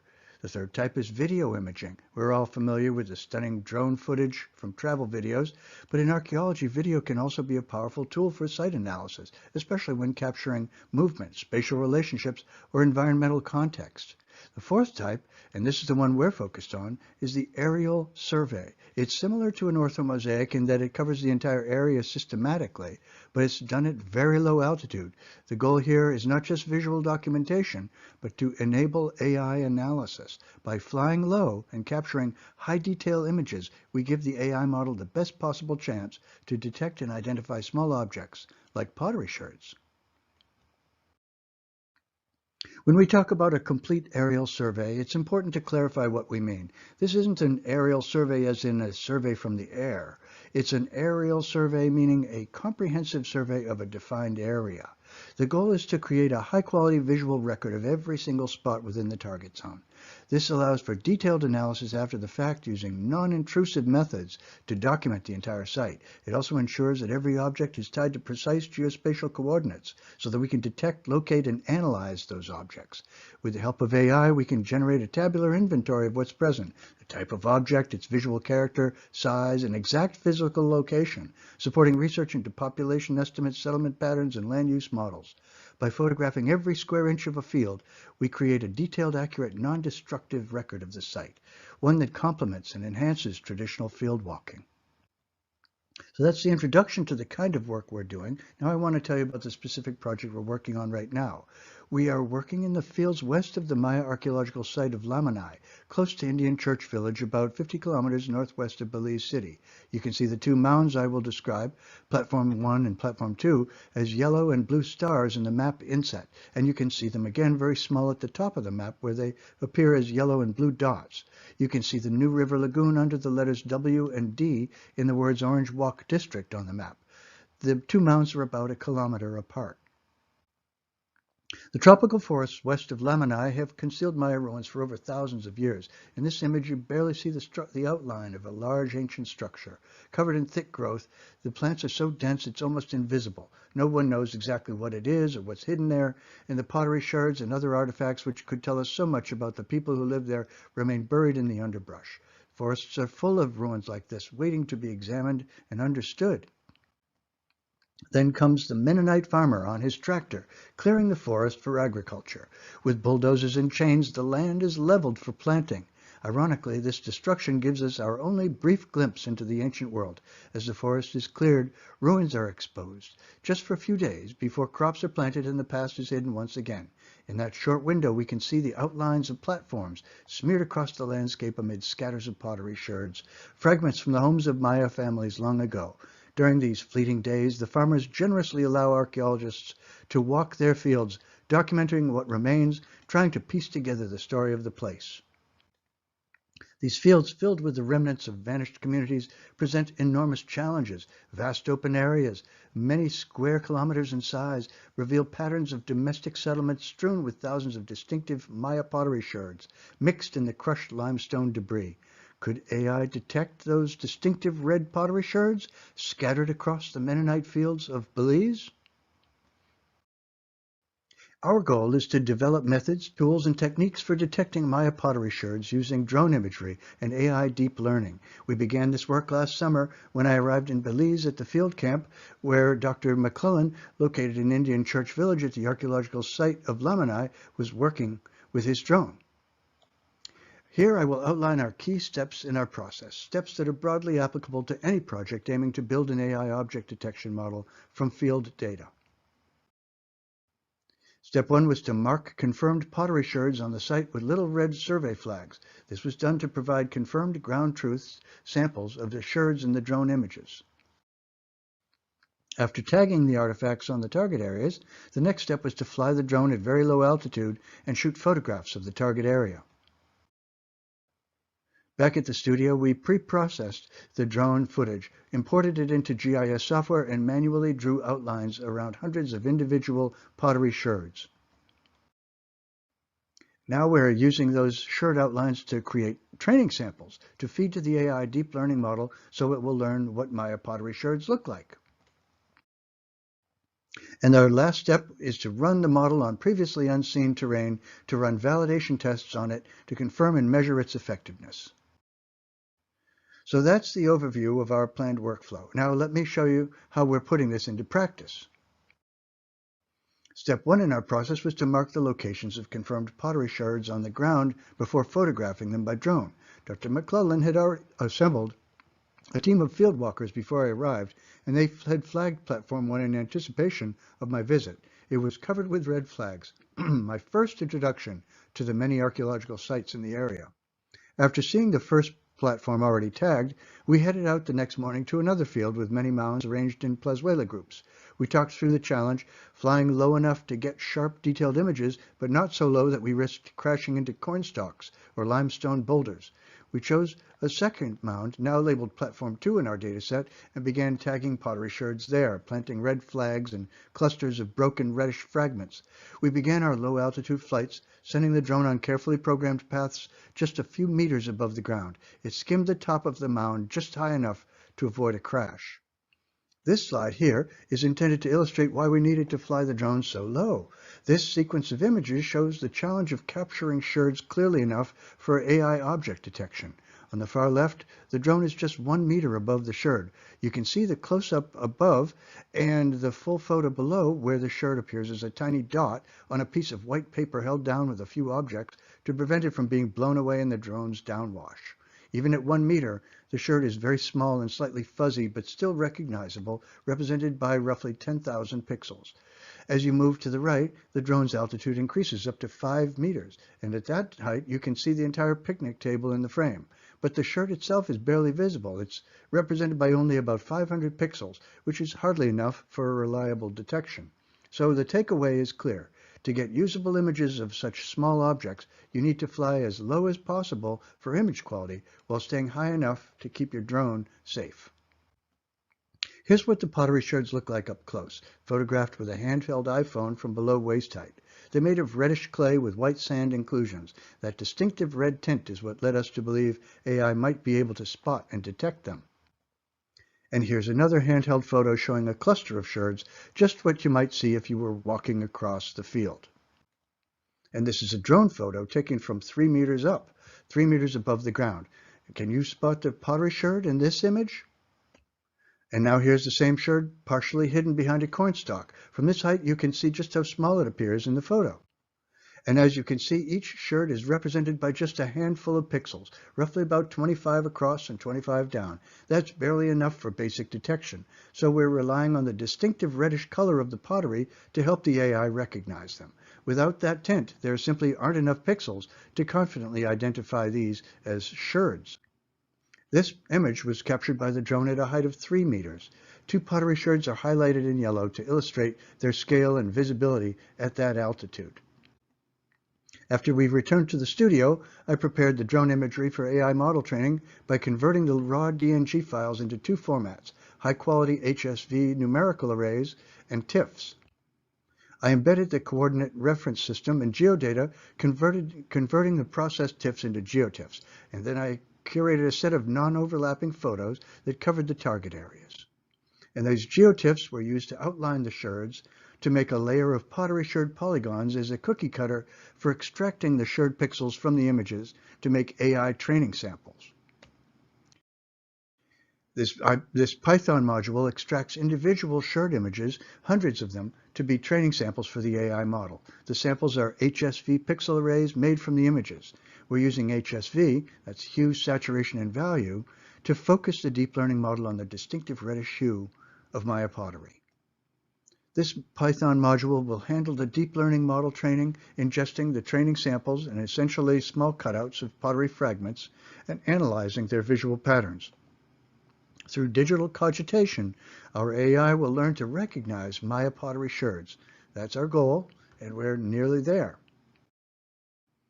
Then comes the real test. We'll run the model on photos from other agricultural fields it's never seen before. Will it detect shards at all, and if so, how accurately?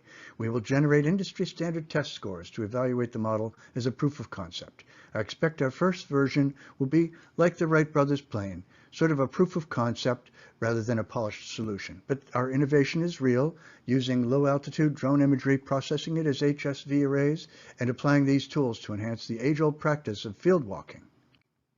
I'd like to close this presentation with a few insights that presented themselves to my view as I worked on this project. First, we need drones that simultaneously capture both LiDAR and visual light imagery.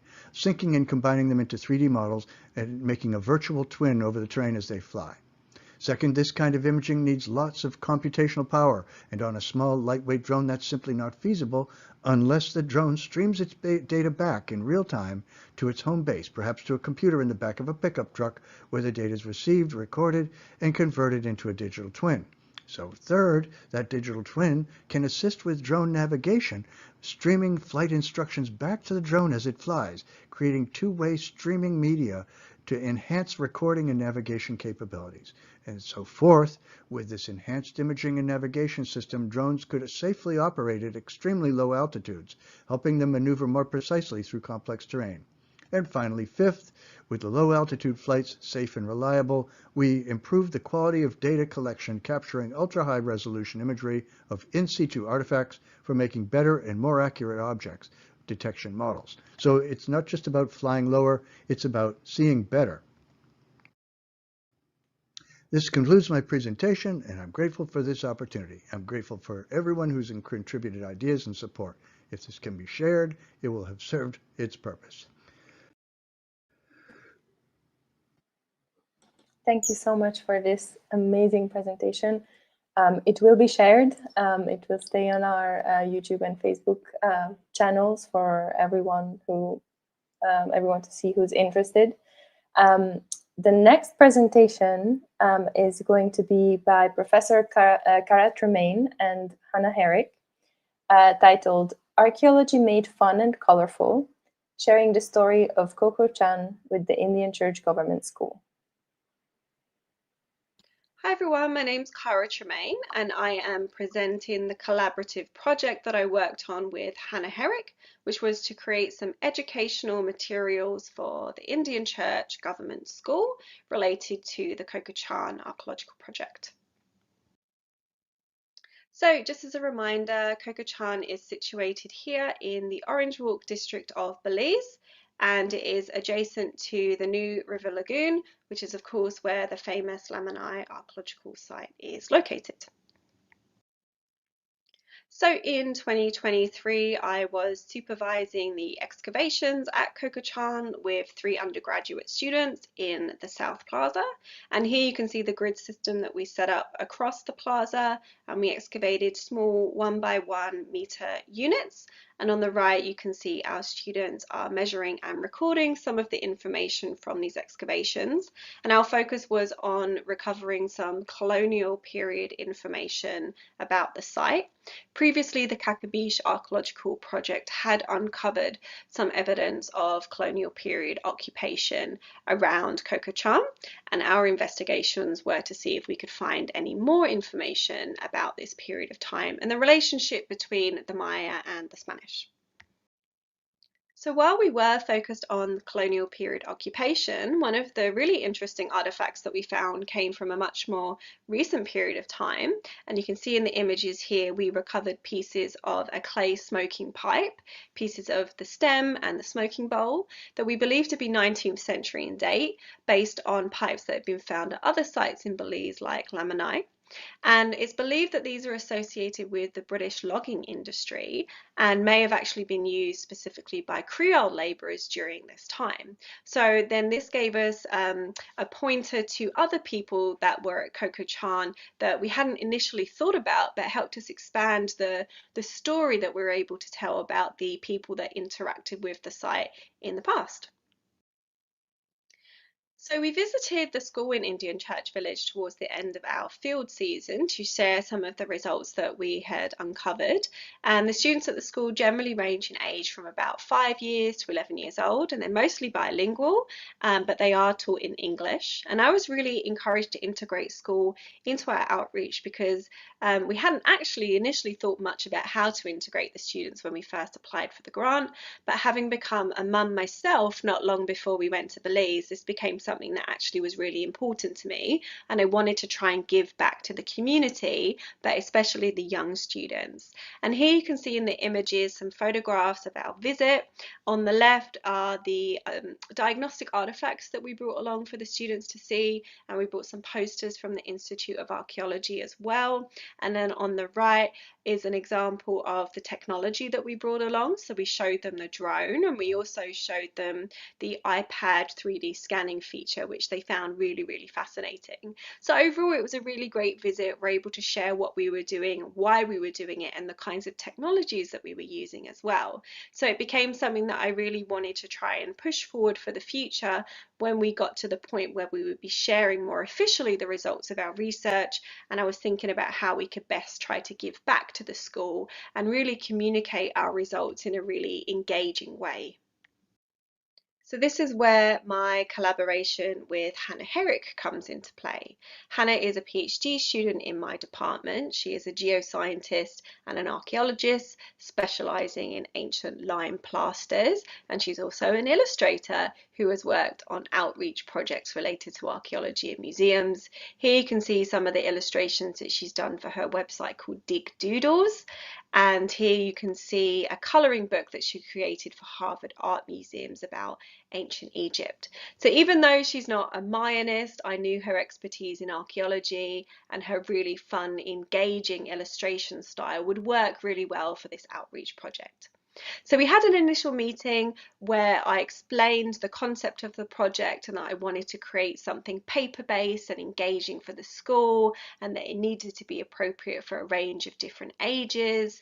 And Hannah suggested that we come up with the idea of an activity book, not dissimilar to the one that she'd made before, and that we could link it into this idea of a poster. And the poster itself could be really fun and colourful, but to keep the costs of the project low, we will predominantly be producing the activity book in black and white. And we would have a select number of illustrations representing different aspects of Coco Chan on the poster, and then we could incorporate more into the activity book. So eventually we would put some text into the booklet, but initially the poster itself was focused on illustrations in Hannah's really young, vibrant and whimsical style. So after landing on a format together, I put together a document contextualizing Coco Chan and where Indian church was in relation to it. So here you can see examples from that document where I give Hannah lots of different maps and an overview of how the site sits today in agricultural fields. And here you can see I provided some information about our excavation techniques and the team that we were working with, as well as showing her some of the colonial ceramic sherds that we had found, with an idea of how they might have actually looked when reconstructed, to give Hannah a sense of how she could take these small pieces and reconstruct them for the poster and activity book. So ultimately what I wanted to focus on was some of the methods that we used, including excavation and drone survey. I wanted to include some of the artifacts that we have found, including colonial ceramic as well as the historic smoking pipe. And I also wanted to tie the stories in of the people that were associated with Coco Chan in the past, not only the ancient Maya and the Spanish, but also potentially the British loggers. I also shared links to some other resources for Hannah to help her understand the context of our work around Lamani in the village, and I shared her this link to this website that SciArc have created about the Lamani High Temple. It has some really great interactive elements, and it actually features people from Indian Church Village, including the school principal, so that Hannah would have more of a context of the people and them talking about their relationship to archaeology and heritage. And then to help inform Hannah's representation of the poster and the content, I shared with her some examples of Maya painted ceramics from Belize, because they have some content that can help inform the way that people may have dressed and the painting style of the past. So I shared with her this one in particular from Acton Balam, and she uses this illustration later on for the really fun cut out ceramic activity that she created at the end of the activity book. So you can see that I tried to provide Hannah with as many resources to really help her understand and contextualize the project and the village, and also some aspects of Maya archaeology that she could bring into the poster too. So over the next weeks and months, Hannah and I exchanged many conversations together over email as well as in person. She would visit me in my office to show me drafts of illustrations that she was working on. Together we marked up early versions of the poster with some edits and corrections, and then Hannah used all of that feedback along with what she had learned from the resources to produce this fantastic result. So this is a really colourful poster that Hannah created, and you can see how she's incorporated the ideas and the images that she was provided into her really own whimsical and engaging style. So here, for example, she's taken inspiration from the images of our students excavating at Kokochan to create her own representation of archaeologists at the site. And here she's incorporated an image of the type of drone that Alec used for survey, as well as a photograph taken of the fields with stone bases showing remnants of Maya structures around the core of Kokochan. So the top portion of the poster then represents the methods that we were using to investigate the site, while you can see the middle area shows on either side the two main artifacts that we really wanted to focus on and draw attention to, and below each of those artifacts are the associated stories that they can tell us about. So the colonial ceramic on the left tells us the story of this period of time and the impact it had in the area when the Spanish came into the region. On the right, the 19th century smoking pipe is likely associated to the British logging industry, and perhaps the pipe itself may have been used by Creole labourers who appear on a cut log with a British supervisor behind them.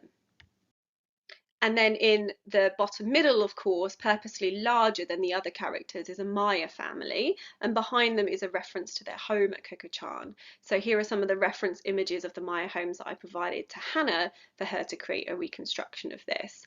And the appearance of the family was based on some references to the Maya painted ceramic representations I provided, as well as some images from some codices. And then in the very centre of the poster is the map of the village, with Lamanai and Kokochan being the two most immediate archaeological sites to the village. So Hannah again really wanted to focus on the idea of the immediate neighbourhood of the village, where the students would have a reference point for these images and stories on the poster. So you can see around the site name in the centre and in some other areas like the bottom, Hannah has created references to Belizean flora and fauna, such as howler monkeys, who did often visit us at Kokochan, and of course the national flower of Belize too, the black orchid. Again, this was to give the students understandable and relatable reference points on the poster. We then worked off the poster to create the activity book, incorporating the imagery so that we could point the students to certain information and have them think about it or respond to it in different ways. So some elements were about archaeology more generally, such as the ceramic reconstruction puzzle that you saw earlier, which relates to the fragmentary ceramic that we've represented. So we get students to learn about how we reconstruct fragmentary evidence and artifacts through archaeology. And you can see here some examples where we've directly tied in the Maya family represented on the poster, and we've associated to this idea of Kokochan as a home for them and the Mayan language that they would have used to refer to it. So here we're asking students to imagine the ancient name of Kokochan, because we don't currently know it. We've asked them to use glyph for animals, which relates to the name of Lamanai being submerged crocodile. And then on the next page, as you can see, we've actually explained the process of excavating the site, and we're having the students do join the dot activity underneath to reveal a ceramic artifact in the excavation unit.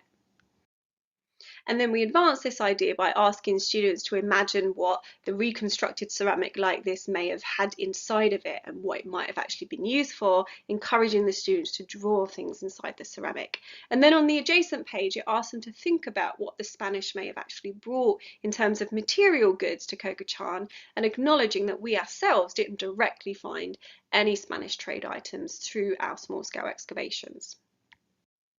So Alec visited the school in June of this year to deliver the poster and the activity books, and they were really well received. The students really enjoyed learning about Kokochan from the activities, and they loved having the poster in the classroom, and it's something that can be reused again in future years. And we've given the teacher extra copies of the activity books, and it is something that we can send more copies of in the future.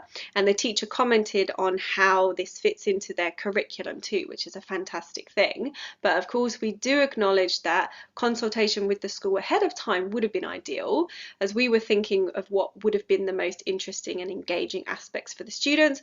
But we should have brought the school into the discussion earlier on, and it is something that we will be endeavouring to do in the future.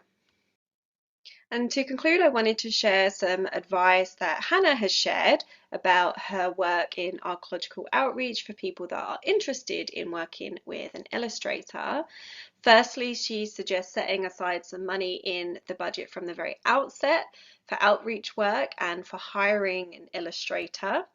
In this day and age where we could potentially all use generative AI, it's really not going to do the job of working with a knowledgeable illustrator on creating these kinds of unique and bespoke and appropriate materials. Another thing Hannah suggests is trying to get to know your audience in terms of what they already know and what they want to know.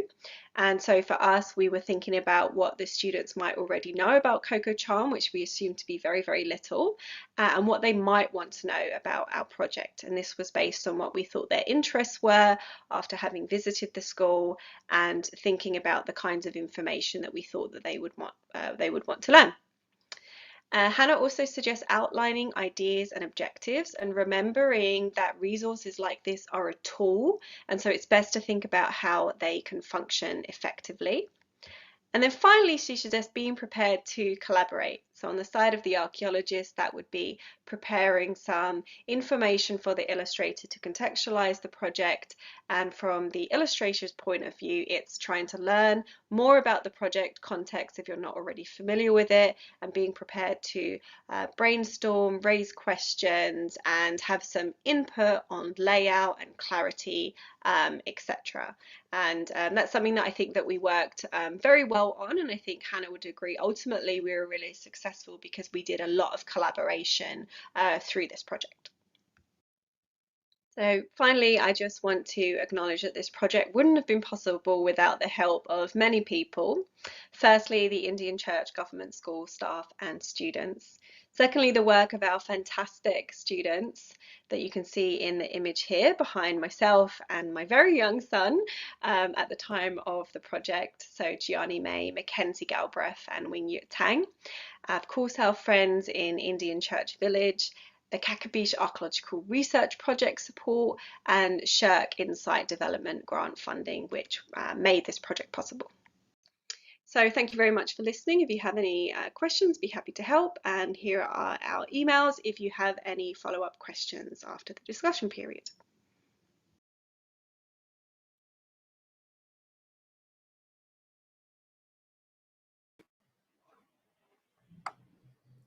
Thank you so much for this amazing presentation. I couldn't stop taking my my eyes off the screen and listening to what you were saying. It was just so interesting and so much to learn.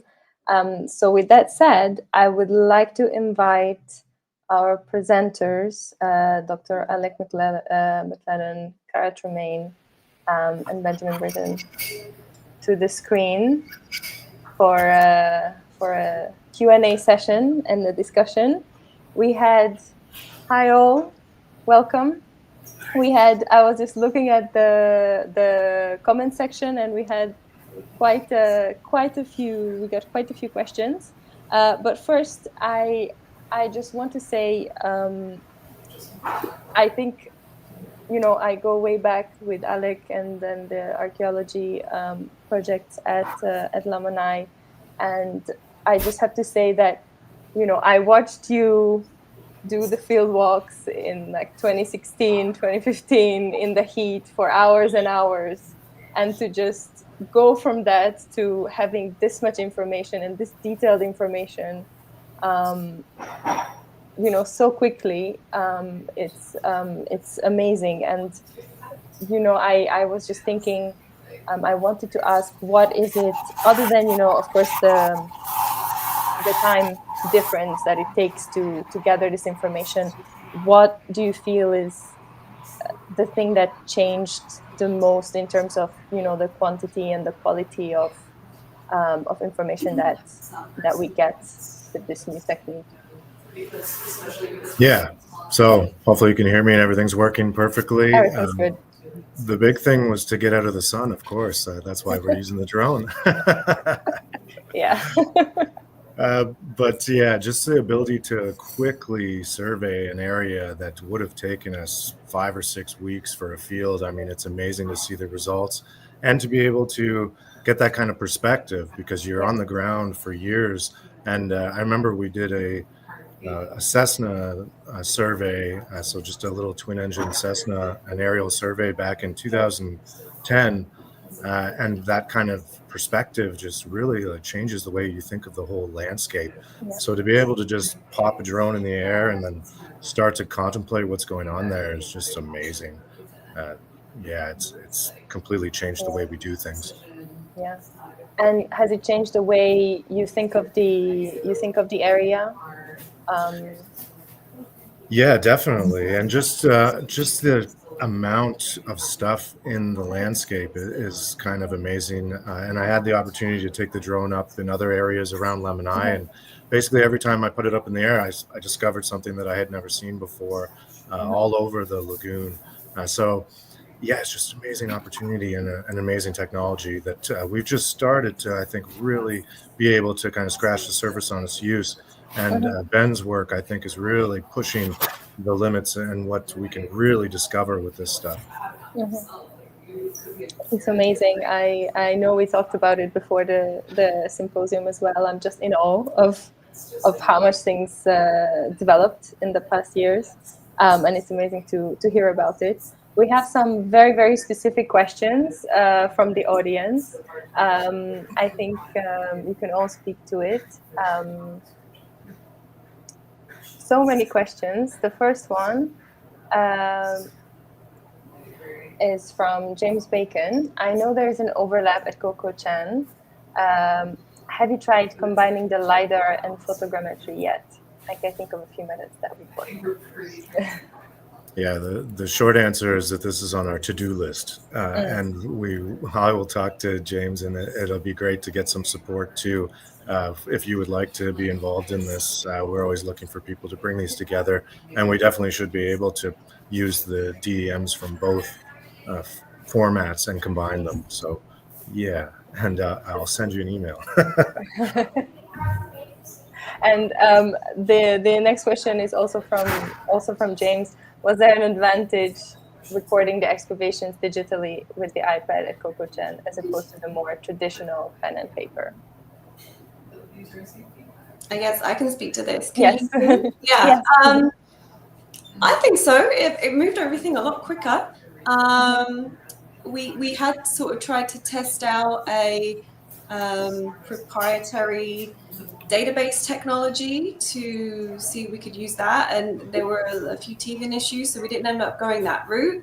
But we got a lot of information recorded, and it's so easy, you snap a picture and you can draw right on it, you can move things around really quickly. One of the issues we have with pen and paper is that everyone's handwriting looks different, as well. So, when you're typing things out, then you can read it a lot more easily. So, I think it just, people intuitively, they wanted to record everything on the iPad, and I think it just moved things a lot more quickly. Yeah. And is there a way, you mentioned that you can also draw on the picture. So is there a way, I find that when you take notes or you draw yourself, you have the chance to, highlight certain things that, a photo might not pick up. Is there a way to kind of do that with this technology as well, if you do it digitally? Yeah, definitely. And actually, Hannah, her illustrations are digital. So when we talked, she gets her iPad out and she starts drawing things straight away, right? So you can do that. I think because of what we were excavating, which was very, very small units, We weren't going very deep.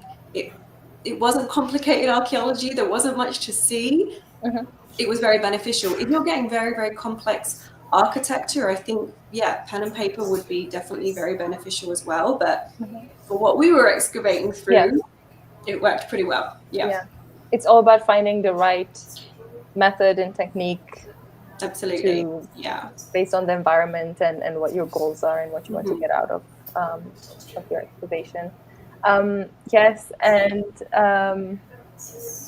we also have another question. I think, at least me, I've been contemplating this idea between, you know, technology and doing things more manually, and then with all this boom, and I think some of the questions relate to that as well, and I have some questions regarding that as well. We have one from Marco. He says, with this fast boom of imaging technology, do you still see the use of fieldwalks and human observation? Obviously, you mentioned that you still do fieldwalks, but I also wonder, just to add to Marco's question, do you feel that the purpose of these kind of fieldwalks changed, or the purpose of this human observation changed somewhat, because we don't only have to rely on this? Yeah, and I can field that one. Basically, I think that what we're aiming for is with using the drone to be able to identify structures or identify artifacts, is we're hoping that we'll have targeted survey work and targeted excavations. And so basically this will be kind of the front line in an archaeological survey expedition. And so you do this, you send the drone out, you gather the data, you think about the data, and then you go walk in a certain area, you know, rather than these kind of sweeping traditional pedestrian things that we've been doing with multiple people, long, hard walks through areas that a lot of times don't have a walk. And so it might be nice to do it that way. And I think that's how we will still use traditional pedestrian survey. It's still the way to go, but it can be augmented with this kind of technology. Definitely. And we actually have another question from Carolyn. Fieldwork is a popular way to identify area for drone review. Is there other efficient ways to use used to identify? I think Benjamin, maybe you can speak to this. Well, can you hear me okay? Yes, we can hear you well. Well, you know, I think that the traditional methods will still apply. And for example, people say, oh, there's a site that's very interesting, you should go and find it, it's in the woods over there. You know, that's a way to find stuff. Historical records, there's a place over the hill to the west, you know, there's a way to find stuff. So I don't think that the drone surveys are going to replace the need for the human in the loop, is what they call it. Human in the loop, HITL, they even have an acronym for it. But you know, I call it infinite bandwidth. When a person is in a place, they can gather all kinds of information in very subtle and almost an infinite variety of ways. Whereas the electronic or the digital, you know, robotic kind of approach is going to only be able to do what it was designed to do. Yes. So there's a richness to the human experience that the electronics will never ever be able to replace. Since you need to keep the human in the loop, and you need to have proper respect for the importance of the humans. After all, that's who it's for. It's what made it. It's what it's all about. Definitely. And I was also wondering, when it was mentioned about you know, training the AI system, I cannot imagine the amount of work that it takes to go through all of those pixels and to train the system. So I was wondering how long does it take, and how accurate can it be? What is the margin of error? I think you mentioned that you need to rely on picking up the reddish color of the ceramic. So what if, you know, the ceramic has another color? If you can speak to that. Yes. So every AI model that we'll ever make is always going to be only able to do what it was taught to do. Maybe they'll make self-generating, you know, AI in the future, but where we are, of course, I mean, the model that I'm making now with Alec and our colleagues, it's going to be able to find reddish Maya sherds in black dirt with white, crushed limestone structures all around it, because that's what it's been trained on. It's had hundreds and hundreds of photos will be fed to it of this black earth with these little red sherds among the speckles of white in the dirt. And that's what it's going to be. That's all it's ever seen. So we say, oh, find me the red ones. Find me the red ones, the red ones. And it say, okay, sure, I'll do that. And so it's basically it learns to look for that. There's an idea that every particular component has its own kind of color, that when you get it to a certain temperature, that it burns and it melts. It radiates a particular color. And so if you take a Maya kiln and you say, well, what is its temperature? And you say, well, how long did they cook a pot for? How long did they, what's the word for fire a pot for? Then you say, okay, well, take the time, take the temperature, and take the soil of the area, which is a particular kind of iron oxide rich clay that's in the region, and you come out with it. Oops, it's going to have a reddish sherd. It's going to be a reddish color. And you say, really, red? Really? That's weird. And then you say to the archaeologist, what do you find? They say, well, we find reddish sherds everywhere. And oh my golly, there really is something to that. The iron oxide is making these sherds red. So it's actually kind of a factual thing. It's not just, they seem to be all red. There's a scientific basis for looking for the red. And so maybe in the long run, this kind of color-based search may be helpful. But this is going to be sort of as I mentioned, a Wright brothers version of an AI model. This is such early days that this one will know how to find, a particular, like probably, classic Maya era pottery sherds in Belizean fields, and you probably take it over to Guatemala and it won't be able to find anything because this different colors and different dirt.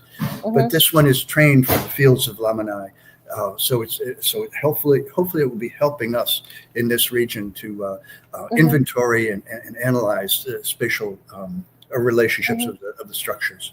Yes, it's extremely interesting to me, and just to go a bit further from, I was wondering why you were speaking. So technically, if you would take this technology to another location, would you have to do the same amount of work in terms of training the AI to recognize a different colored shirt or different object? Yeah, that's a wonderful question. Yes. Well, there's this idea called pre-training, and actually kind of exciting. I just, oh my golly, what a great question. So when we want to find pottery sherds in Guatemala, we would take our Lamanai model, with us, and take lots of photographs of Guatemala. And we'd say to the AI, hey, take a look at this Lamanai model. And it says, okay, it looks like red pottery sherds. And say, okay, well, add to it this other bunch of stuff. This is Guatemala pottery sherds. And it'd be like, ooh, yeah, I see some similarities. I see some differences. What, you want me to find those too? And you say, yes, please find those also. And so it uses what it learned at Lamanai, and then it adds, you use it at what's called pre-training. You actually feed it that model, and then it becomes a basis for its knowledge. So similarly to how a human might use an actual physical library to learn about a subject before they become engaged in it. So likewise, an AI learning model a deep learning model could learn from another model and then build upon that to better itself. So would it be more beneficial or work better if you went to areas that are somewhat different but also similar to, let's say, the base area, which is Lamanai? So you mentioned going to Guatemala. What if we would go to Egypt, where the environment is completely different?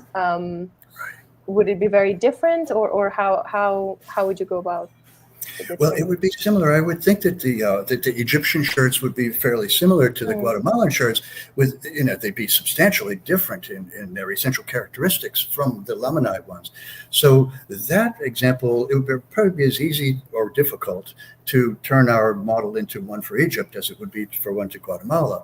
But that said, your point is very well thought, because certainly if we wanted to take our Lamanai pottery sherd model and then find, I don't know, Eskimos in Alaska, it would be like, I don't know what an Eskimo, I don't know what Alaska is. I can't use these pottery sherds to know anything about this. It doesn't help me. So it's like if you went to the library and you wanted to know about cooking and you got out a book about, hiking in the Alps, it wouldn't do you much good. So it depends on the similarity of the subject that you study. So you would select a pre-trained model that's fairly similar. Like if you want to find a type of particular tree, you might find an existing AI model of a similar tree and then say, hey, it looks a lot like this one. And it'd be like, okay, well, that's a start. Now you got some new photos. So if you have it, if you train it with models that are similar to what you want to find, then it will be able to learn much faster. That said, the preparation of the material, the obtainment of all of those images, the drone work, the image processing, the computer programming, that probably is going to take much more time. And, you spend some nights like wondering how your model will come out in the morning, but usually overnight, you just press enter that before you go to bed. And then you wake up in the morning and the thing has thought through this thing and says, I think I know what they look like. Can you see what I see?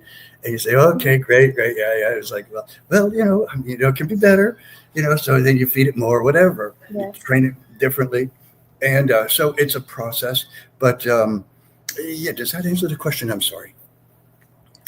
You answered. Yes. Yes.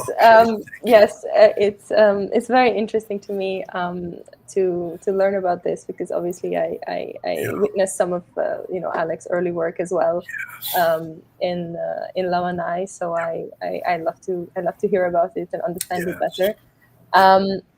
I also wanted to kind of direct the conversation to Kara and Alec about the outreach, because I think that's a very, very important part of the project that you're doing.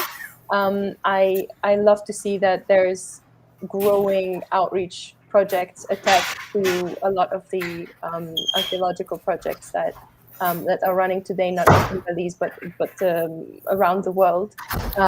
And I actually, when Kara, when you were presenting, I thought about this question. You mentioned that obviously the Indian Church school has students from very different ages. And I was wondering if maybe you can speak to this, or Alec as well, who you were there in person presenting it to the students. How did you create the materials to kind of involve the different age groups? What did you take into account to involve the different age groups, because there's such a large gap? And then how did they react? Was there a difference in how they used the materials, or how they engaged with the information? Well, maybe I'll speak to sort of what we did on our end and now and how Alex saw them receive it. But yeah, that was a challenge, obviously, because as you say, it's from ages 5 or 6 up to 11. Yeah, big difference. So we provided different opportunities in the sense of some was fairly easy interaction in the sense of they could color, right? If there was really nothing else on the page that struck them, or maybe they understood that they could color the pages. Like every page was colored. So there was that at the most sort of basic level. And we tried to create some fairly straightforward activities like join the dots, right? It's a fairly straightforward one for the littler kids. And then for more advanced kids, we had sections where they could write some ideas, so they could interact with the language, or that they could, do their drawings inside ceramics, or they could recreate houses in different styles. So I think even the young kids draw a fairly simple house, and the older kids could draw something a little bit more elaborate. So it definitely was a challenge, but yeah, we tried to give different kinds of activities that some of the older kids might be more interested in doing, and some of the younger kids, if nothing else, they could color, and then they could match images up with the poster and things like that. So yeah, maybe Alec can speak to how it was sort of received by the different kids. Yeah, no problem. So I didn't have to do much, basically. I just went in there and I dropped off the materials, and the kids went wild, basically. is the best way to kind of describe it, because there were so many activities in the booklet that they were just pulling through and then seeing what other people were doing. And as Kara kind of described, there were different kind of mediums as well, so they could cut out paper sherds and then start matching them together. And and I had a good conversation with the teacher just about the materials, because she was really interested in copying them and using them as part of the curriculum and carrying it on for your future years. Yeah, it was awesome to see and to be there, and that's what I have to say about it, basically. Yes, I know. When I did some research back in 2016, 2017 in Indian Church, or even when you are in the village, you know how much the people love Lamanai and the archaeological sites in the area where they live, and how proud they are of it. And so I was wondering how do I phrase this? So you have this kind of connection to the site, and then you have the curriculum that they teach in schools, and sometimes I feel that there's a detachment between the two, and it's hard to realize that what you're teaching, what they're learning about is just around them. And I was wondering, looking at your presentation, I could see that I felt like it really brought the two together to make sure that what they're learning and as part of the curriculum is around them, and they could engage with this as well. And I just really loved, Kara, if I can make this comment, I really loved how the whole, like, the material just kind of prompted people towards archaeological thinking, the excavation, and then the investigation, and then looking at the sherds, and then kind of having that sherd go into a ceramic pot, and prompting the kids to imagine what it must have looked like. And so I was just wanted to ask if you had this like conscious thought to bring that into the material. Yeah, and I have to give a lot of credit to Hannah as well, because I had this concept and I had this idea, and I'd seen Hannah's work before, and we've spoken a lot in the past. So when I invited her in, and I sort of pitched this idea of wanting to do something for the school, and I said, we have to write these field reports every year for the Institute of Archaeology, and no one reads them really, apart from the Institute of Archaeology. So I wanted to sort of take what we would present, but in a really engaging, accessible way. And so we spoke a lot about ideas, and Hannah was often sort of prompting ideas like, how about we do a puzzle, and the kids can cut it up and put it back, and they think about fragments. Oh, I love that, and we would just put these ideas back and forth. And so, some of it definitely was deliberate. Hannah said, I want the kids to think about archaeology methods. And I think if we do this and we connect that, then they will. So there was a lot of deliberate thought behind a lot of the decisions, but some of them would just come out of discussions and excitement of, we could do that, and that would be really cool. And, we even thought, well, we could make a wooden puzzle and they could put it together. We thought, well, the budget's not really there for that. But, I bought some scissors and coloring pencils and gave them to Alec so the kids could do it hands-on. So when you look at the poster, I think sometimes it can be hard to imagine and understand the decision process behind it, but there were a lot of really, really thoughtful decisions. And because Hannah and I both work a lot with museums and museum collections and bringing people to material culture, and we're very tangible, we have a very similar way of thinking about that kind of thing. And Hannah has experience of doing this before as well, so she could bring that experience in. So it was a really great process of working with her, and I'm glad that the kids enjoyed it so much, and it got them thinking about archaeology in a different way, and hopefully in a more exciting way maybe than it's sometimes presented. Yeah, you could, to be honest, I was going to say you could really see that it was done by archaeologists, because it just kind of screamed the like archaeological thinking, and just like the accuracy of the drawings, and you provided the image and it is represented the same way as it is found in the archaeological assemblage, and I think it's very important because you often see so many of this, like so much of this information misrepresented or mixed together, and especially in popular culture, that is available, to children. So I just loved it. You could see that there was so much thought and care put into it. Yeah, and Hannah really took a lot of time to learn and to check really tiny details with me. She would say, "Is the hairstyle okay? Am I being a bit too imaginary here?" I'm like, "No, it's fine," And she's a big proponent, like you say, of representing things accurately, but in a way that people understand and can engage with. So we've just written a paper about this, and she writes about her experience with the Harvard Museum and some Egyptian materials.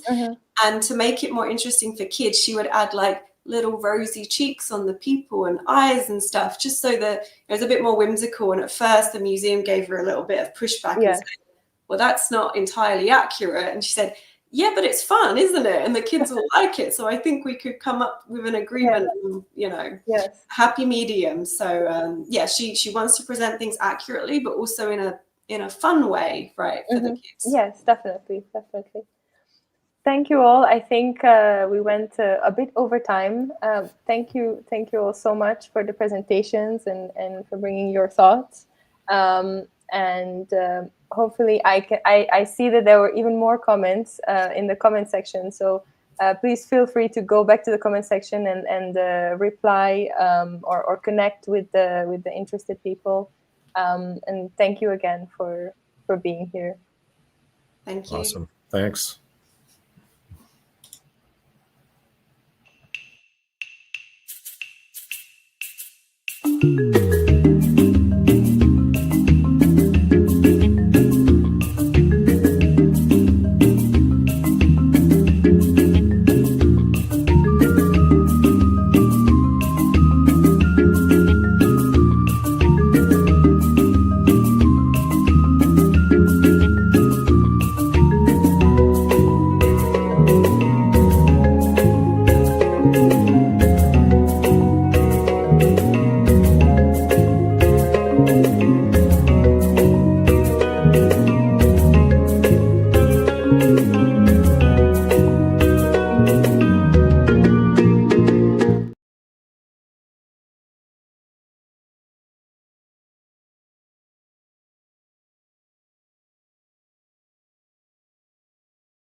Hello, good afternoon, and welcome to the afternoon session of day 2 of the Belize Culture Symposium.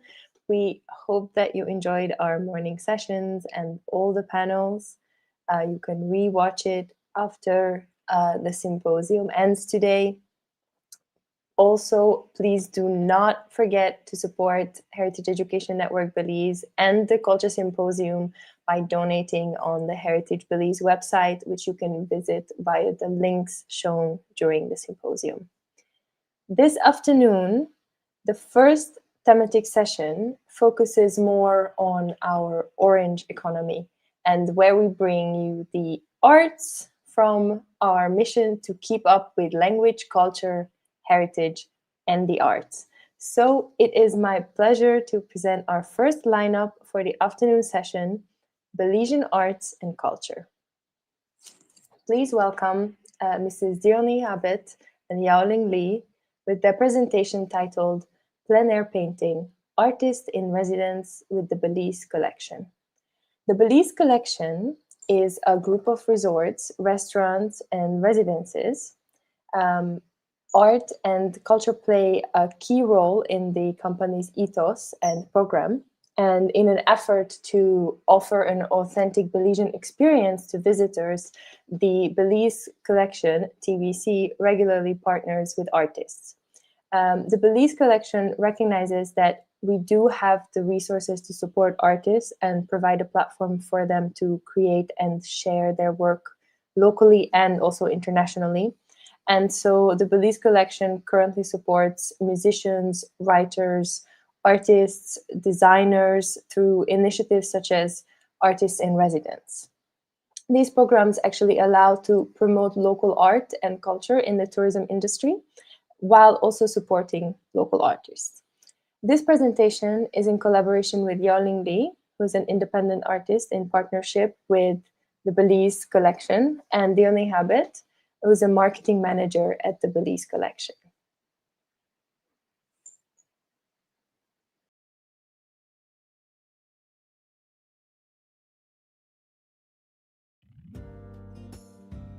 My name is Yaoling, Y-A-O-L-I-N-G-L-E-E. When I was 29 years old, I came to Belize.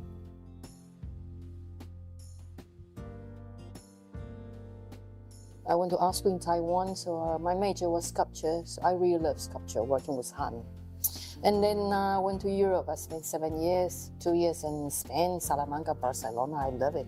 And then Paris, 4 years. Yeah. And then I got married. I started painting for more than 10 years, raising children. I have 3 children, young adult, they are now. And then I think since 7 years ago, yeah, I have more time now. I get to do what I love to do. You know, it's very different when you be a mother in a family. Your title is mother. And I think I need to I need to find my identity back.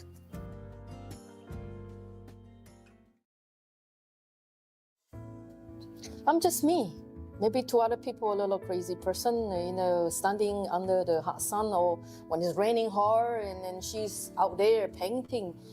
But then that's what I love to do. When I feel inspired, motivated me, nothing can stop me. Nothing, basically nothing.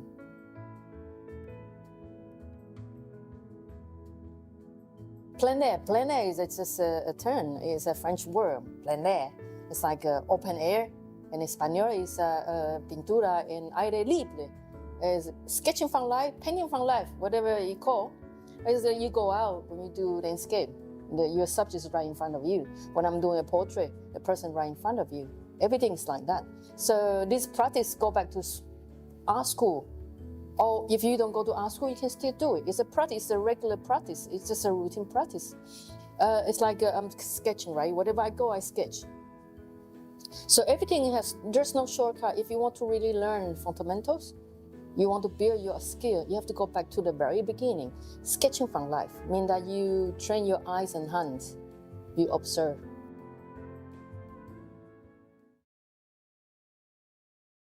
So I think the best way to work is to do what I want to do. is to collaborate with Rissa. Rissa, first they have a beautiful landscape, beautiful view, and then they can help me to get where I want to be. And that's what I did with the artists in residence with the Belize collection. Wonderful.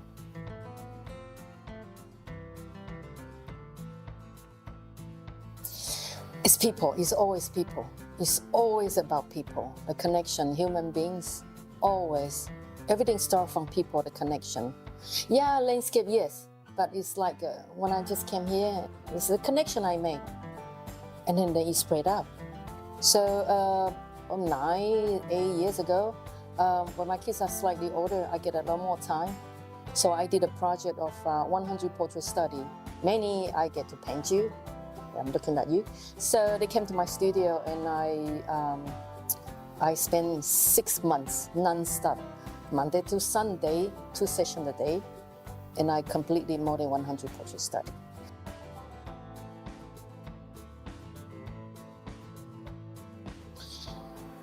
I don't know how to answer this question.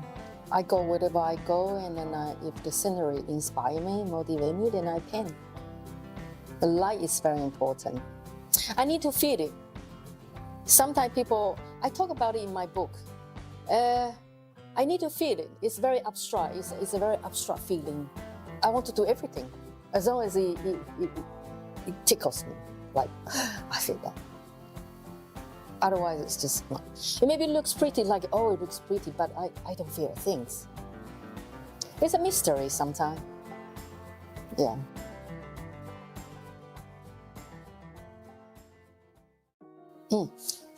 Not really inspired my painting. Say that inspired my practice.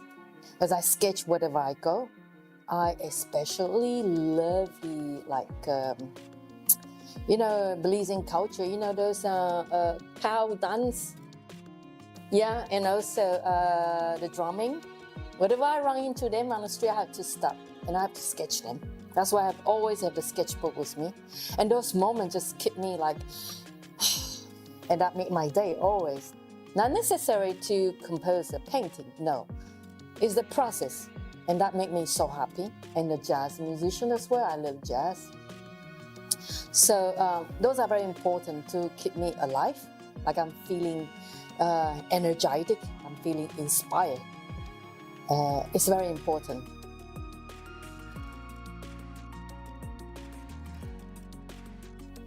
Belize City, I think not much people, almost nobody talk about good words about Belize City, and that's one of the reasons why I've self-published the book called Beautiful Belize City.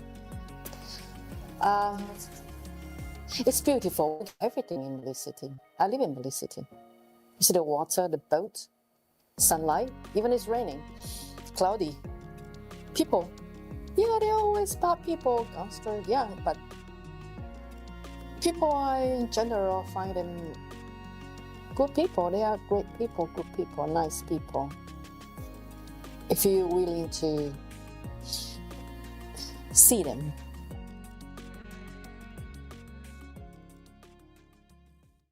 So I drive around. I spend time drive around, looking for scenery. At a certain time, maybe look different. Morning, noon, and afternoon, in the night, the same place might look different. Also, the vibe can be different also. So usually I scouting the place. I prepare. It's not that spontaneous. Usually I have a mind. I know that is the one. But then sometimes because the light is not ideal, then I might change. But the light, and usually I might call it like mental work. Usually I do a lot of mental work. I think about the composition, the size, orientation could be landscape or like this, the size small or large. Usually I have rough idea. And then, yeah, when I decide I go, then I'll set up my painting gear, right? Usually I do a little sketch, very small one, for the composition. If I like it, I adjust it. If I like, then I start to do it. That's what I did, with every painting I did at this residency. Yeah.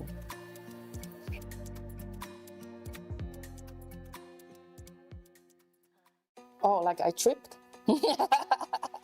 Yeah, okay. The second day I tripped because I don't know, I was using no using phone when you are walking. I tripped, so both my knee were bleeding, and that's okay. And then a few days later, I was painting the Maya head, and they helped me. The stuff, they helped me to go across the water. Everything perfect, awesome. And then in order to set up my planet umbrella, I tripped again, so my hand landed on the spiky tree, palm tree. The needle's like this 3 centimeters. So yeah, bad. Yeah. So I have those needles in my hand for 3 days. Otherwise, just I ran into a friend lately. She said, "Oh, Yarlene, wonderful. Are you enjoy having a lot of fun doing this residency? Enjoyable and just relaxing?" I said, "No, on the contrary. It's very intense. Nobody told me to do that. It's all about me. I'm the one who wants to go through this intense process because I really appreciate the company, the Belize Collection, willing to do this with me because they are investing the resource from their result and also people, human capital as well, marketing team, and also the ground staff. So they fed me, they assist me to go wherever I want to go. And I have to work hard too, not because I want to, but because I'm seeing other people, how hard they are working to assisting me. So I have to even work harder. So it was a wonderful experience, I have to say. And I pushed myself to the next level.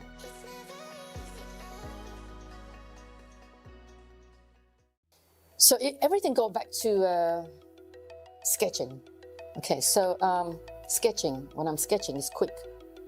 Almost like a gesture drawing. If you know about gesture drawing, like when we go back to the art school, we have those model posts. We have like half an hour drawing, 15 minutes, we got 5 minutes. Sometimes you got 1 minute or half minutes. Those are called gesture drawing, and that's what I was doing with the children when I give some workshop called sketching from life, and sometimes I incorporate like stickman. I call stickman game.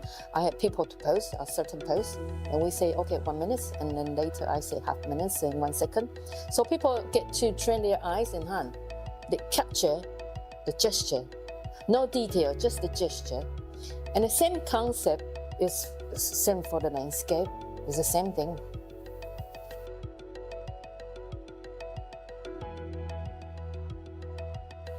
There are things I only know by practicing. Now I know it, but I don't really understand. But this 1 month long residency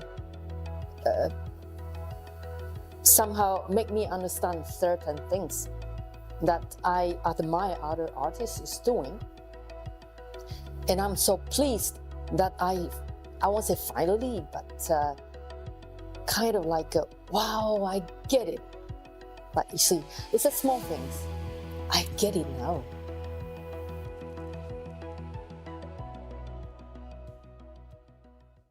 The one that really come to my mind now is the one I did up to the stable, because the landscape. More is not better. Less is good. So it's very important. I mean, to my point of view, simplify. When you keep the space to breathe, that make a piece better. And because of that piece I did, I finally realized this concept, which I knew before, but I didn't really get that, the sense of that. So that is it's just wonderful. Yeah.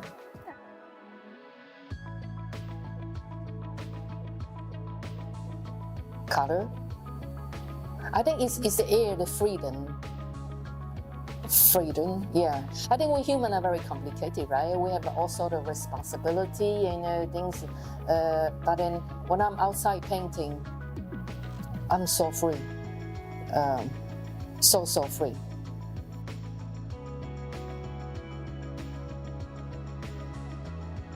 You know, it's all about connection. I have to tell you, whatever I do, it's about a connection. Everything goes back to the connection. The landscape, yes, is a nature, but it's a connection. Everything we talk is about connection.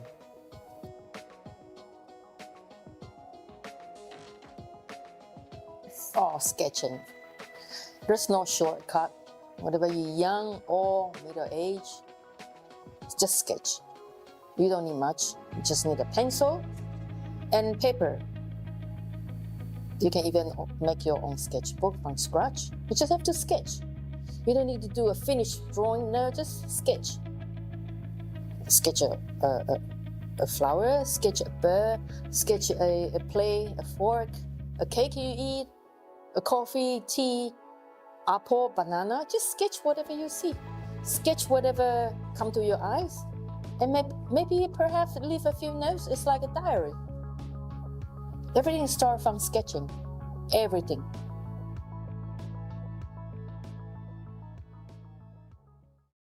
Come out and painting with me. Come out with me. If you see me painting on the street, come and say hi to me. Maybe have a few words with me. I will be happy to talk to you. Or if you know where I'm going to be, just grab a pencil and sketchbook and come out sketching with me. Come out, just come on. It's not a competition. Just come out and to see what I see. And I will tell you what I see. Yeah.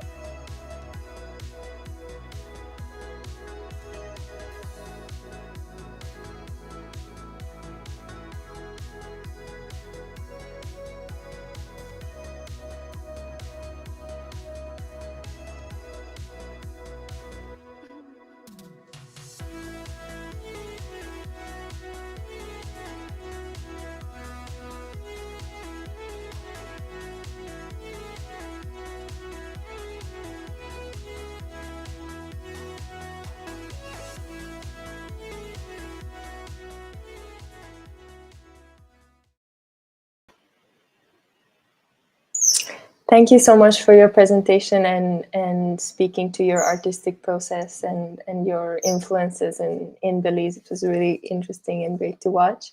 Our next presenter is Ms. Gina Scott with her presentation titled A Glimpse into Music Education in Belize, 1950 to 1975. Gina Scott has over 30 years of experience developing in music, art, and culture in Belize. And during that time, she has served as the National Music Coordinator in the Ministry of Education and Culture, researcher of Belizean arts and culture, church organist, and music educator at all levels, from university to preschool. And she was the lead music producer of Celebration, which was a collaborative music album in commemoration of Belize's 15th independence anniversary. And she is the founder and director of the Belize School of Music, whose students have gone on to become professionals in music composition, music technology, piano performance, and music education.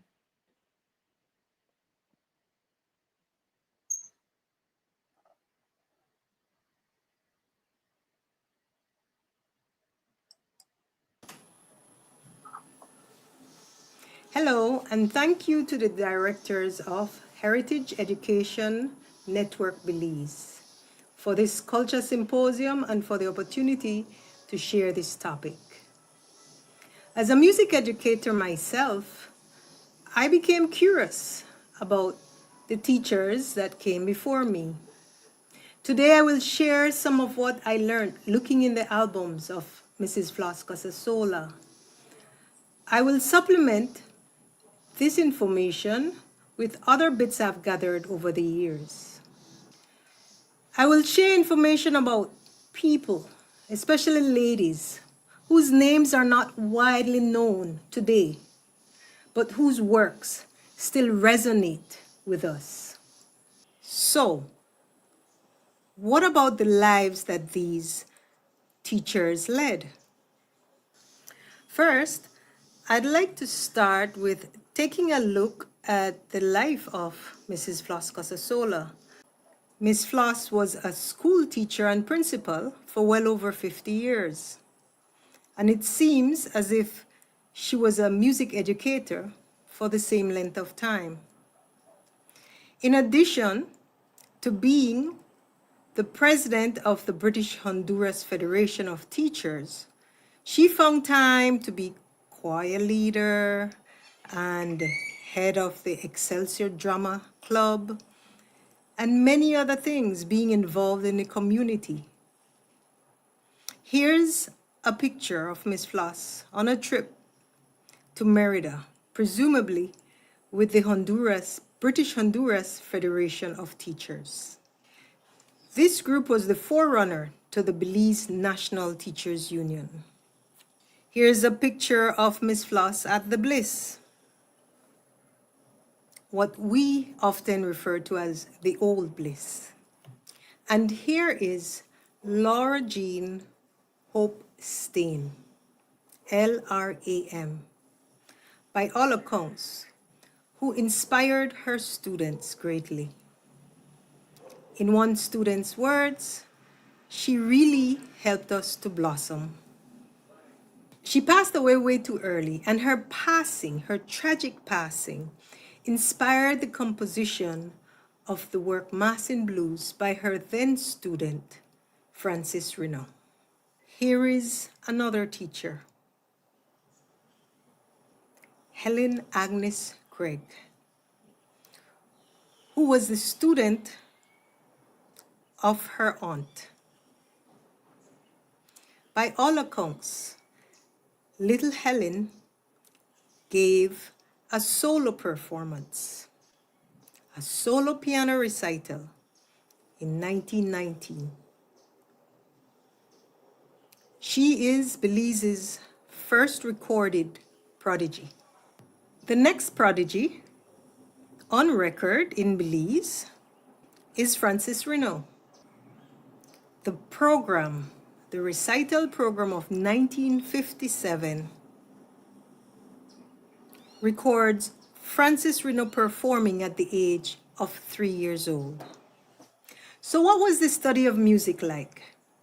In this presentation, I'm focusing largely on piano education, a field of work that produces musicians with broad skills who have gone on to excel in various areas of music. The 1966 newspaper clipping shows Mural with the letters behind her name, LRAM, ARCM, and GRSM in order. These are accomplishments only gained by dedication, serious commitment to the study of music. The next slide shows a collection of orchestral scores from the library of the late Max Stock. This indicates the amount of hours dedicated to studying note by note of these large-scale works.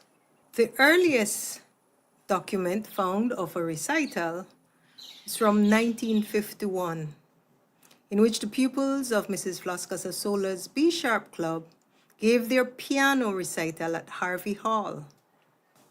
Some of the performers were Colville Norbert Young and Marie Foreman, who both went on to be music leaders in our community.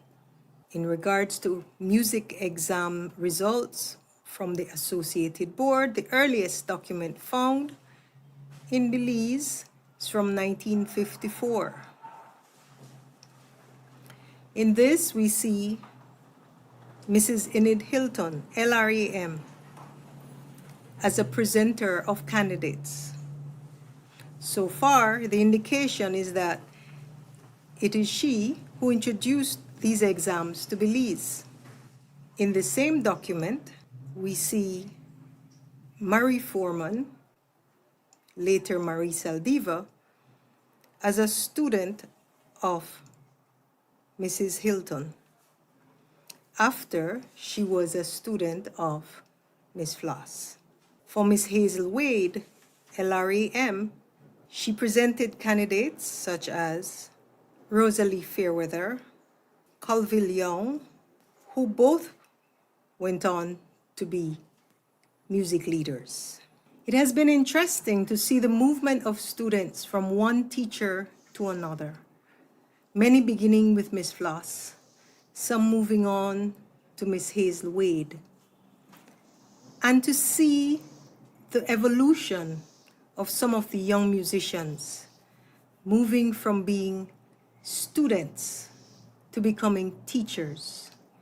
Students such as Yvonne Pilgrim Sweet, who shows up as a student of Miss Floss, Mrs. Hilton, and then went on to become a music teacher herself and choral director. Students like Laura Jean Hope Stain, who was a student of Hazel Wade and then established her own studio. Students like Ida Ann Collins, student of Miss Hazel Wade, and later Laura Jean Hope Stain, and then established her own studio as well.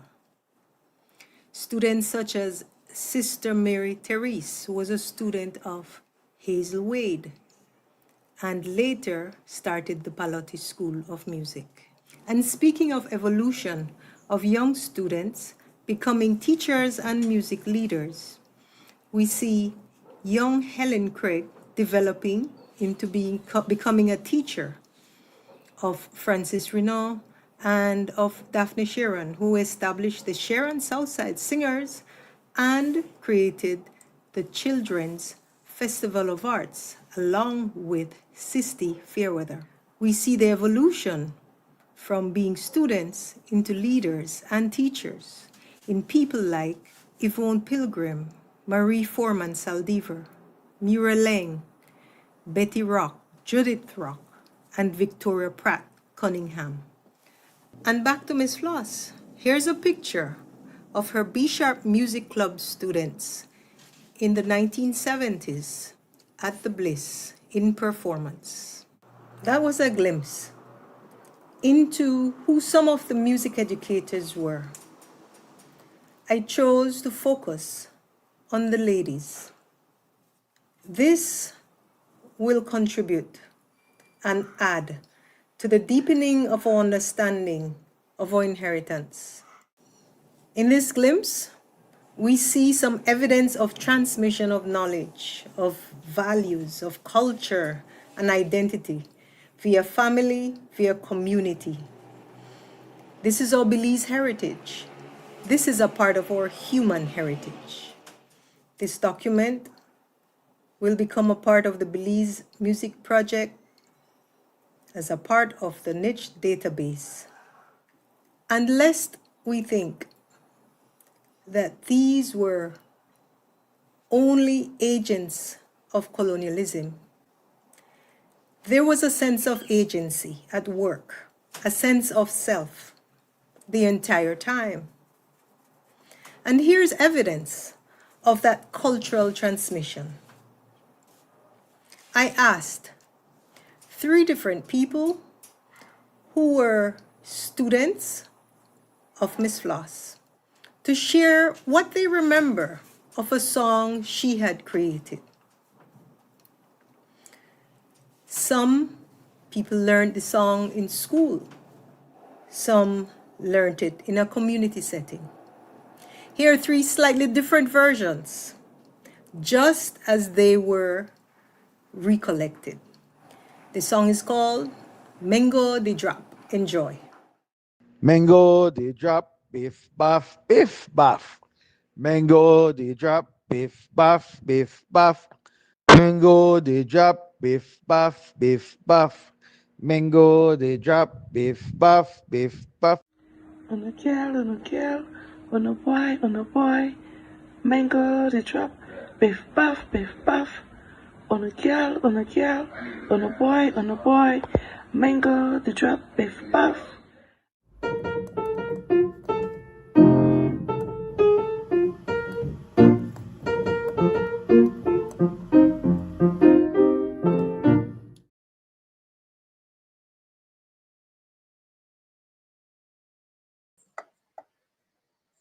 Thank you so much for this presentation.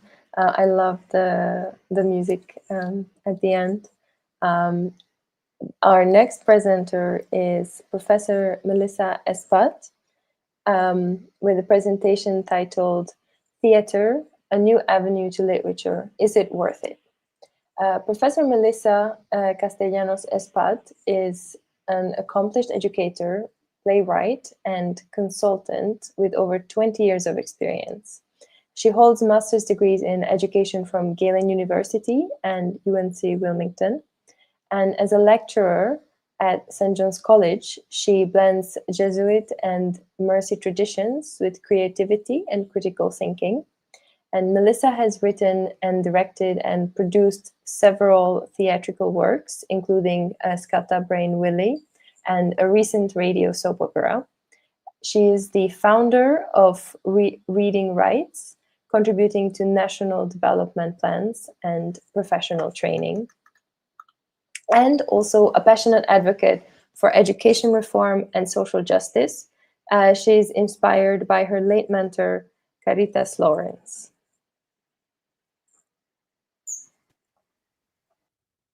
Belizean Theater, An Avenue to Literature by Melissa Espat.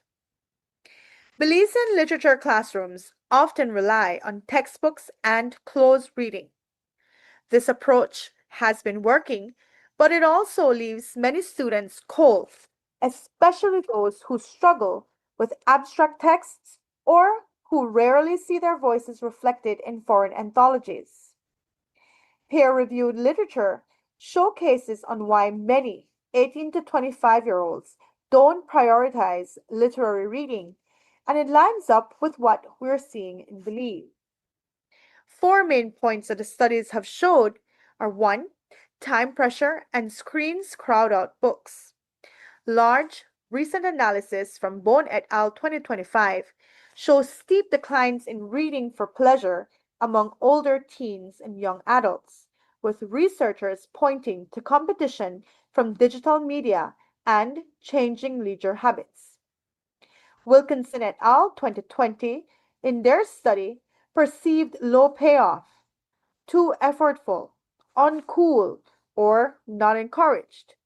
Adolescent young adult studies report that many opt out of books because reading feels labor intensive, isn't socially reinforced, can be costly, and doesn't confer immediate social capital, especially compared with always on social platforms.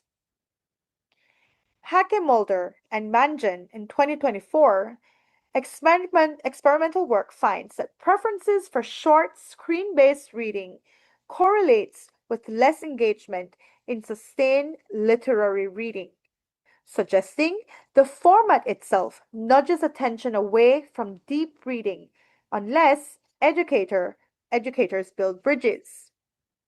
Boston University, they say that engagement rises when choice, relevance, and social reading are present. Classrooms that center students' choice, contemporary themes, and peer talk, big gains in motivation and volume, even among previously disengaged readers, implying the barrier is how literature is offered, not just kids these days. In Belize, staging local works with familiar accents through school-based theater turns literature into a social, meaningful event, directly addressing awareness and access issues and boosting understanding and willingness to engage. Therefore, our argument is theater offers another path. By putting Belizean stories on their feet with familiar accents, rhythms, and settings, performances can turn print into experience and analysis into action. The question is not merely whether theater is enjoyable, but whether it helps students learn literature and whether it is feasible for Belizean schools to adopt at scale. So, what is the connection to theater? The same factors that depress literary reading, time scarcity, low perceived playoffs, solitary formats, are precisely what theaters can flip. It's social, embodied, time bounded, and locally meaningful. Build choice, social proof, and Belizean voice into the design, and you're aligning with the strongest levers the research identifies for rekindling engagement.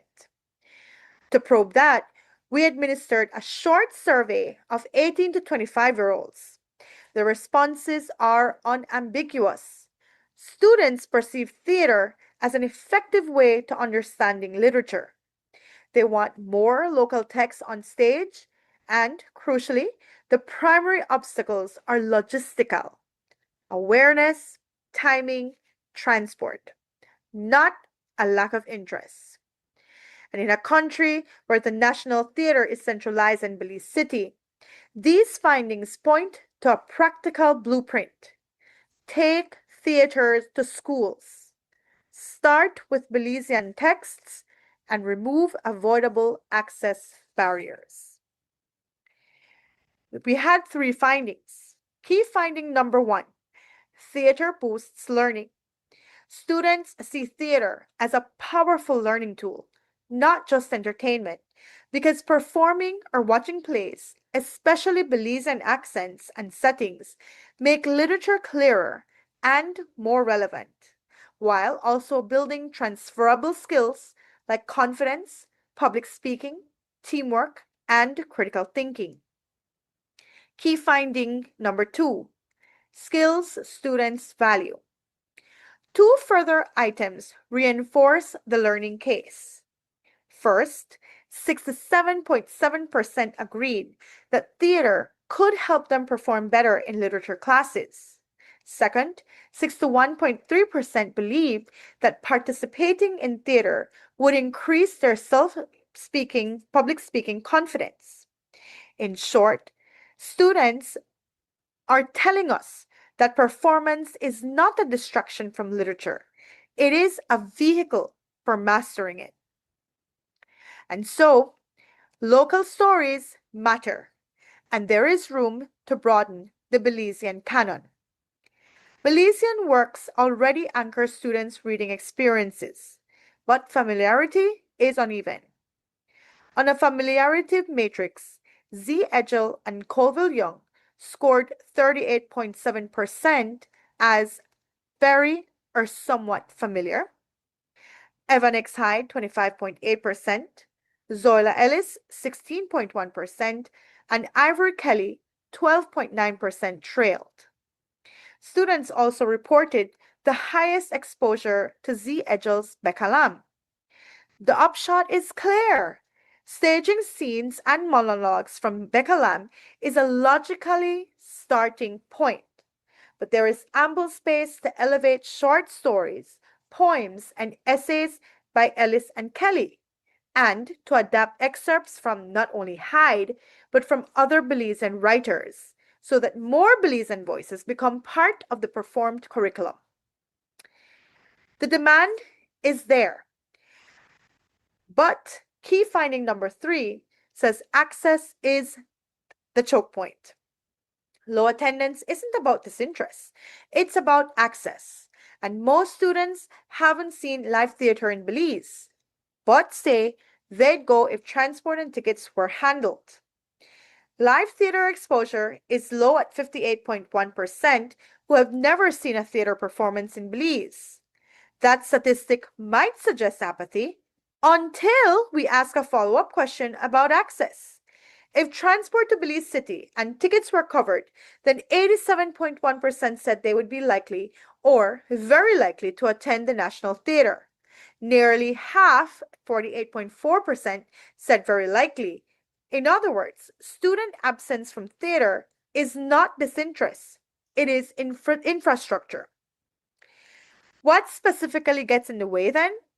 The top barrier was I wasn't aware of shows, with 55.2% of respondents selecting it, followed by schedule time conflicts, then ticket costs, safety permissions, and finally transport to Belize City with a 24.1%. These are all solvable problems. Awareness is a communication task. Timing can be adjusted. Tickets and transport can be subsidized selectively. Safety permission concerns can be addressed through school partnerships and chaperone events. And the survey also shows that when students are most available, Saturday and after school windows receive the most support for workshops and rehearsals. Participation in history is thin, but participation intent is unlockable. The majority respondents had never acted on a show within the past year, but about a third had never. That matters for program design. A large share of students are beginners. Consistent with that, when asked if they would participate in a school community theater project, only 35.5% agreed outright. Many selected not sure, but not sure is not no. It typically reflects two realities. A, students have not been invited into a safe, beginner-friendly process, and B, logistics feels daunting. That same survey shows that when logistics are addressed and invitations are explicit, enthusiasm jumps. Half of respondents opted in to receiving information about workshops and shows, creating an immediate channel to convert curiosity into participation. So why is this resonating in the Belizean context? For two main points. One, the relevance gap. The survey found students are far more engaged when literature is performed within Belizean accents and settings, mirroring the research that relevance and social modes reignite attention. And two, access and awareness. If live experiences or appealing texts aren't visible or logistically reachable, screens will win by default. Exactly the displacement the global studies describe. So bringing performance to schools and curating Belizean texts directly addresses that. So what should our policies and practices in Belize be? These are some ideas. Bring theater to students. Meet students where they are. Because theater is centralized in Belize City, bringing short theater residences to school across 4 districts would work.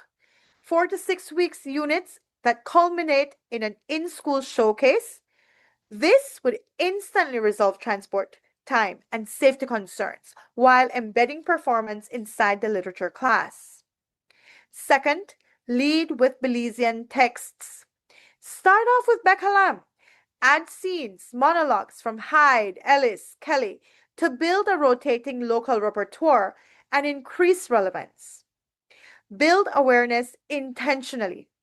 Use school WhatsApp lists, bulletin boards, English departments for regular shows and workshop updates. You want to build teacher confidence. Short, practice-centered CPD sessions on readers, theater, tableau, script adaptation, and low-tech staging ensure that approach is sustainable beyond visiting artists. Teachers don't need a full stage to teach through performance. A classroom with movable desks, simple props, and a clear facilitation arc will do. And fifth, we evaluate lightly but consistently. We convert perceived gains into documented ones. 5-minute pre-post comprehension checks on a target scene, a short self-efficacy scale for public speaking, a teamwork rubric for group scene work. And over a term, these small measures add up to persuasive evidence and principles and funders. So let's recap. What does the Belizean youth say, and how can we act? Textbooks, heavy status quo. Belizean lit classes lean on textbooks and close reading, which alienates students. 2. Theater is your bridge. Performance turns print into lived experiences. 3. Perception of impact.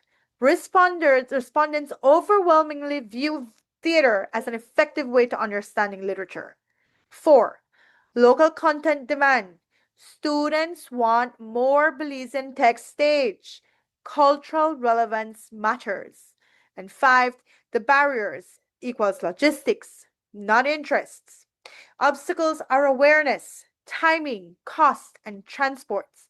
So the blueprint is mobile, visiting theater, school-based performances, Belizean text firsts, and targeted fixes to those access hurdles.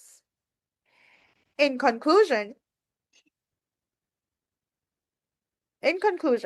the survey's message is as practical as it is hopeful. Belizean students want literature that feels like theirs, and theater is a proven way to make that happen. 3 out of 4 students say that performance helps them understand literature better. Nearly 9 out of 10 say local accents performs helps them understand literature better. And local accents and settings increase relevance. Nearly 9 out of 10 would attend national theater performances if transport and tickets were covered. The barrier is not enthusiasm. It is access. The remedy is straightforward. Take theater to schools. Schedule when students can attend. Subsidize occasional travel to Belize City and center Belizean writers whose stories deserve the stage. The question we began with, is theater a worthwhile avenue to literature? Gets an evidence-based answer from the Belizean youths themselves. Yes.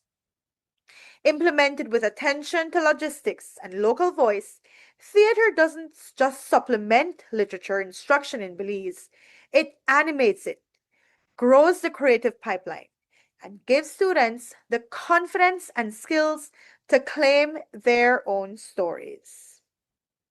Thank you.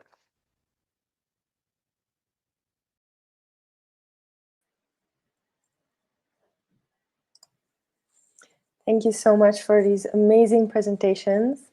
I now want to welcome our presenters live on the screen for a 15-minute question and answer session.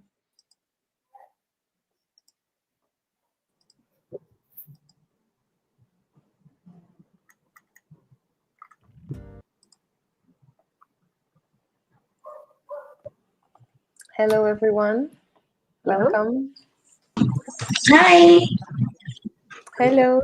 Thank you so much for the amazing presentations. It was lovely, lovely, lovely to watch it, and such a great, variety and collection of everything that we call art. Theater, literature, painting, and collections. So thank you so much. I really enjoyed watching it. We have quite a few questions in the comment section. So let's get into it. First of all, we have some questions, and we have some. I don't know if you're watching them. Some really beautiful comments thanking you for your work and enjoying your presentation as well. First of all, we have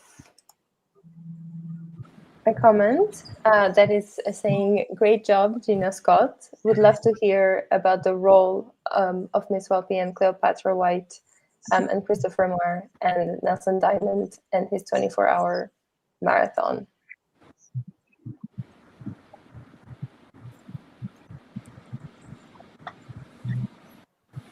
If you can speak to the... Oh, sure. So Yes. in this presentation, I chose to just zoom in on some of the ladies whose names are not known.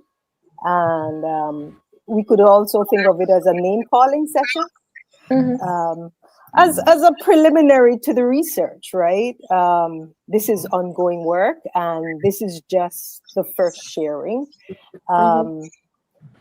Some of the names mentioned and some of the events mentioned by the commenter are included in the research, and I thank them for raising those names from now.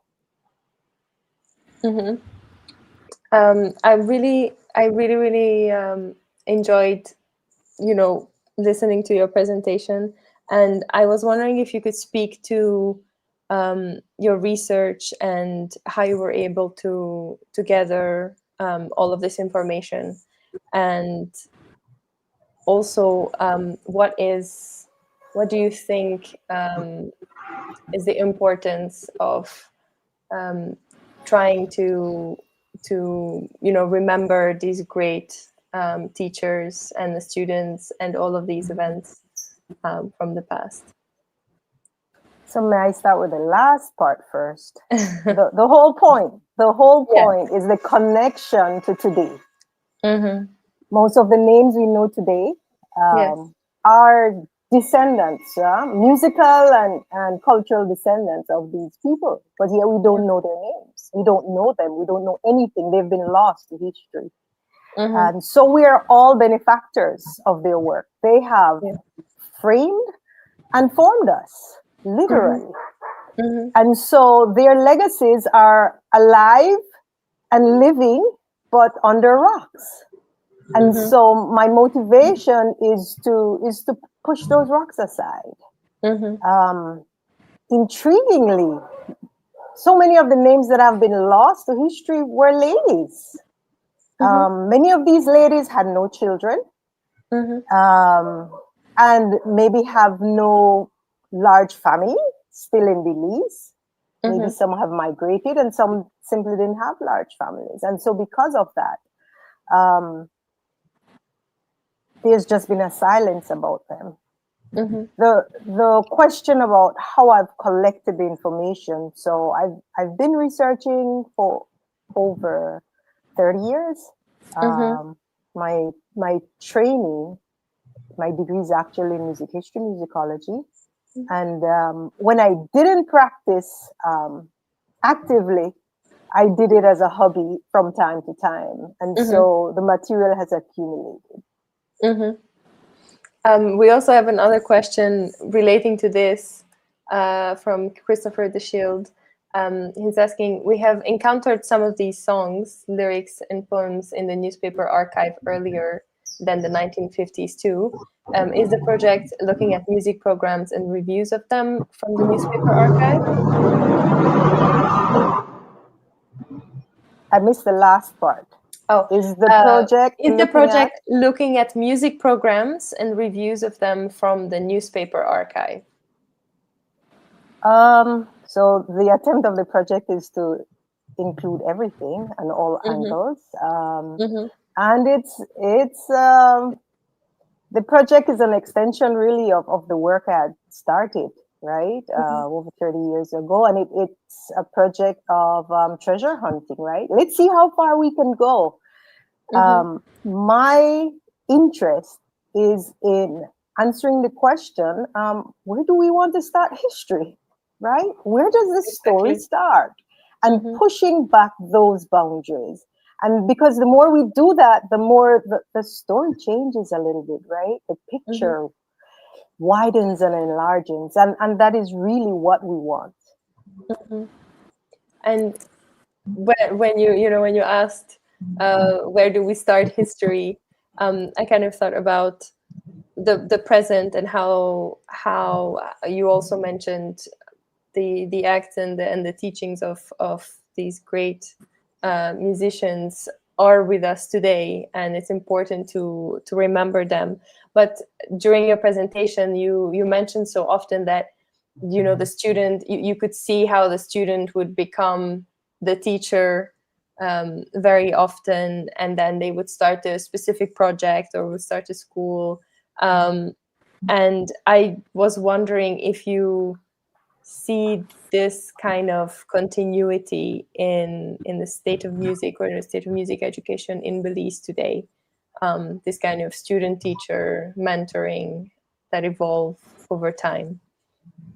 Thank you for that question. Yes, that is exactly what it is. And so we're starting to see musical lineages, right? This passage of information and of skill and of creativity down through the ages. And so eventually, that graphical web will be created. Definitely. It's extremely interesting to me, and just listening to it, and I love how you highlighted the female teachers and musicians. We really do need to highlight their stories, and as you said, they're often forgotten. So really, thank you. Thank you. I wanted to move on a bit to Miss Yaoling Lee and Diomne Habit to discuss their presentation. Thank you for coming.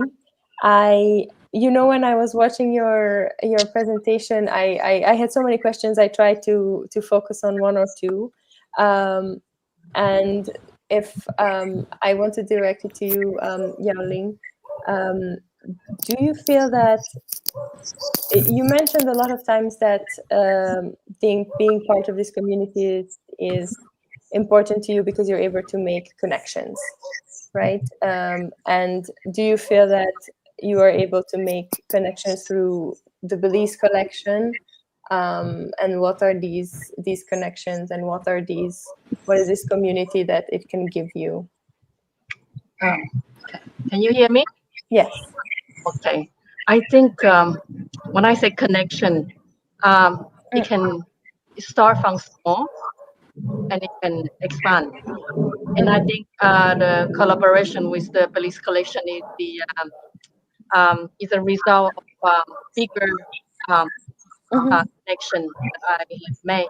I'm really grateful, Diomne, that the Belize collection really with me. But I would like to go back to say that I've been doing a portrait study.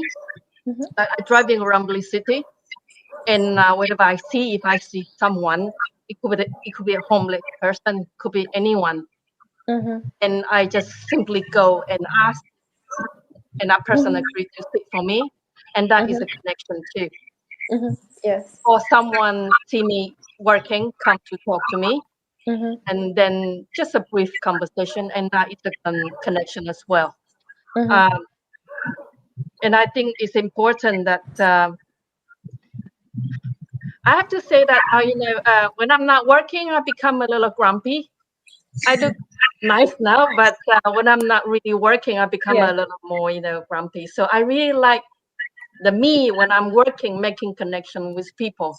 I don't know how to describe it, but I really, the British collection, they manage their own group of resort. And it's not only the business, it's the people.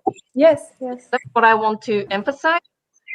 From the owner saw me painting and he came to talk to me, and I make a connection. I have to say, I'm not going to say I know him personally, but I make a connection. And I'm really pleased with it. And the marketing team, the manager, Diomne, and also photographers, and also the ground staff. I have to say, the journey is built on not only the painting itself, it's built on the whole things, the whole package. And that's why I always call it a painting journey. It's a journey for me. It's not only the painting itself. Yeah. Yes. Did I answer your question?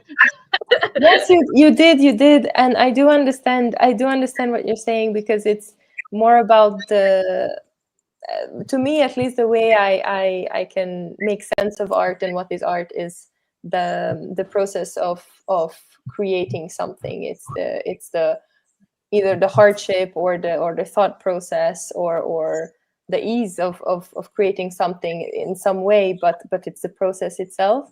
And I find, listening to your presentations about literature and theater and music and painting, I do find that it's the arts because it's that kind of process is there. And then the connections you make throughout that process are the ones that really, stick with you and allow you to learn from this kind of process. So in a way, whether it's music, whether it's literature, whether it's art, or any other form of art, you have that in common. And I really like how you emphasize this kind of connection, because it's definitely at the core of the arts in general. So thank you. And I don't want to let you go just yet, because we also have a very direct question to Dionne. And it's asking, can you speak more to what the Belize collection is? How can artists join? If you could elaborate. So the Belize collection, we are a collection of resorts, residencies. If you've heard of Sleeping Giant, Jaguar Reef, Ulmaya, that's us. And the reason why art fits into that is because it's part of our ethos. It's part of the pillars that kind of make us more than just a company. Because we're more than just giving you a place to sleep. We're also trying to promote the destination and create experiences. That's I think when I think about us, it's about the experience more than anything. And so artists how we interact with artists is that we can fill those little pockets and those little gaps, and kind of give them that platform to do their work. So our artist in residence program allows us to form those partnerships and those collaborations, and we also do that through our various events that we host. So people can just reach out to us via email, and then we're happy to see how we can collaborate, whether it's through an artist in residence program with Yowling or through a community-driven program that benefits students and children, or through an event where we kind of just get to set the stage and let them do their thing. It's really amazing. When I first read your application or your abstract and then what you want to present about, it was really, really amazing to see that there's such a community or a company that puts such an importance on supporting artists. And I just thank you for that. It's really, really great to see, and it's really, really inspiring. I also wanted to turn to Professor Espat.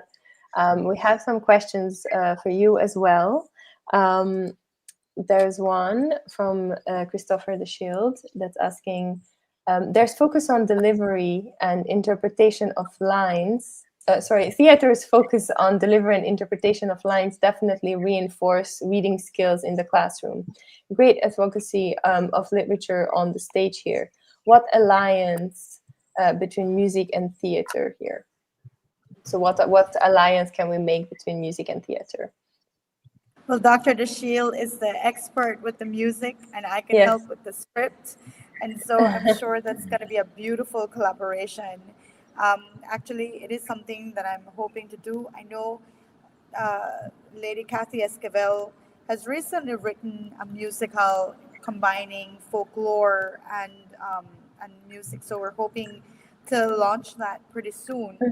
But apart from the music and the literature, what I find with delivery and interpretation is that we can clearly see what the Belizean society is like. And what we do know about Belizean literature is that it focuses much on marginalized communities, focusing on the vulnerable. And so we find that having theater as a part of a literature course, not only do we strengthen and reinforce reading skills, but we're also showcasing what social justice is and how we can implore to our communities, stand for change. And the young people are the ones who have that responsibility. If we teach them how to do that through reading, we're shooting so many birds with one stone. Definitely. And when I was listening to your presentation, you mentioned how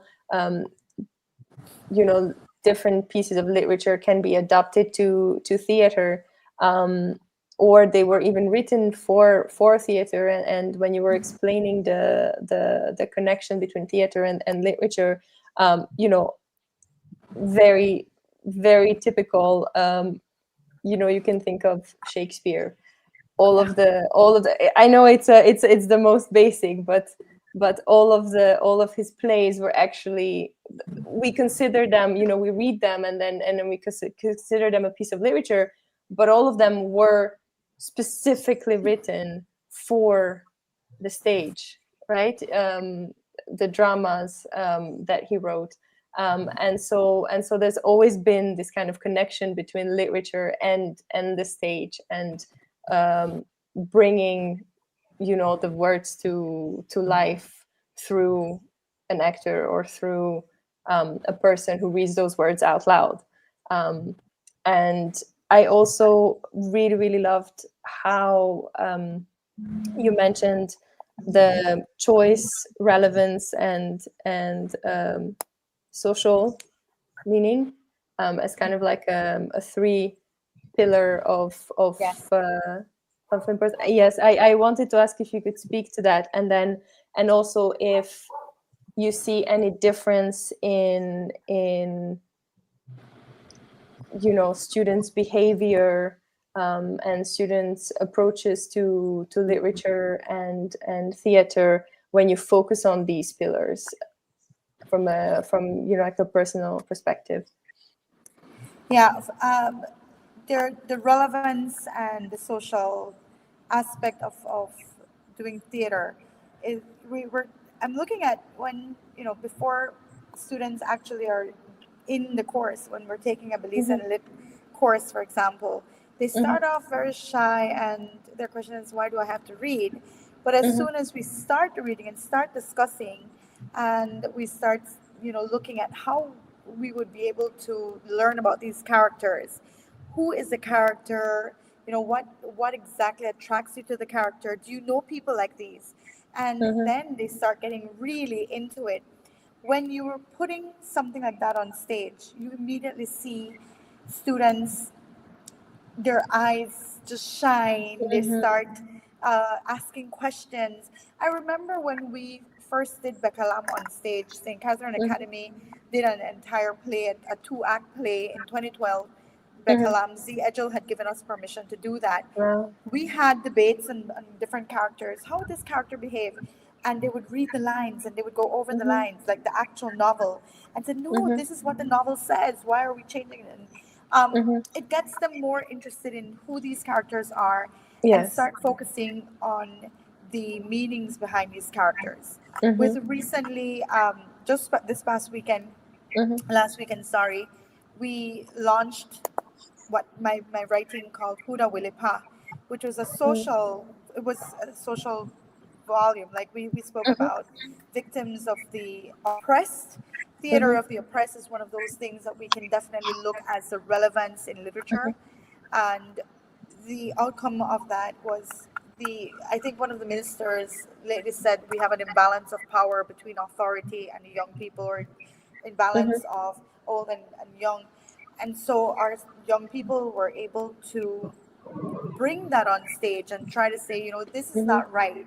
Give them a voice, looking at literature, not only to read and identify the literary elements, but to see who are those people who need a voice in society.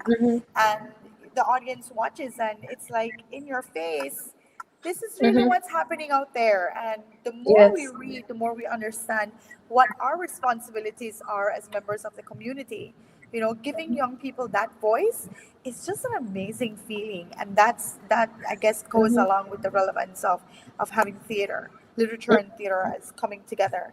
And if you bring music, we have SJC, and I have to highlight, is I think the only university right now that offers a diploma in music. And when we add music and we tell students that how the arts are very, very important for critical thinking, many people don't understand that. We don't seem to be focusing on how the important art is. We tend to think science and technology, but if we remove the arts, we are removing a very heavy part of learning and critical thinking. So bring the music, bring the theater, bring the writing, bring the paintings, collaborating all together. Oh my gosh, we would have a beautiful community, you know? Yes, definitely. I think arts, when things are hard, arts are always the first to go, to be, to be taken out of curriculum or to be supported. And at the same time, it's so funny how you can never take the arts out of people, because art is humanity. So it's such a paradox situation when things are tight, when you have nothing, you still got the arts, and yet the arts are the unsupported disciplines very, very, very often. And then also with this new with the rise of AI technology, all you hear is AI making things easier, making things more efficient. And while that is true, and while you need to learn how to use it, you need to utilize it not to be left behind, one thing that AI cannot do is to be human, and is to be to provide, to have that beautiful human bias, beautiful quote unquote, and to have that to be bittersweet, to be happy and sad at the same time, to express nuance. AI is not capable of doing that as of yet, and so a lot of times when you teach the arts, any theater, music, drawing, painting, anything, when you teach the arts, as you said, it improves your critical thinking, precisely because of the challenge of creating something, of telling something, and AI cannot do that. And using AI and not developing any kind of artistic traits within you, I think would lead to people losing this kind of humanity and critical thinking, which is very, very dangerous. And yes, it's extremely important, which is also why we have whole sessions about the arts in the symposium and try to highlight the importance of it and the applicability of culture and the arts in all aspects of life.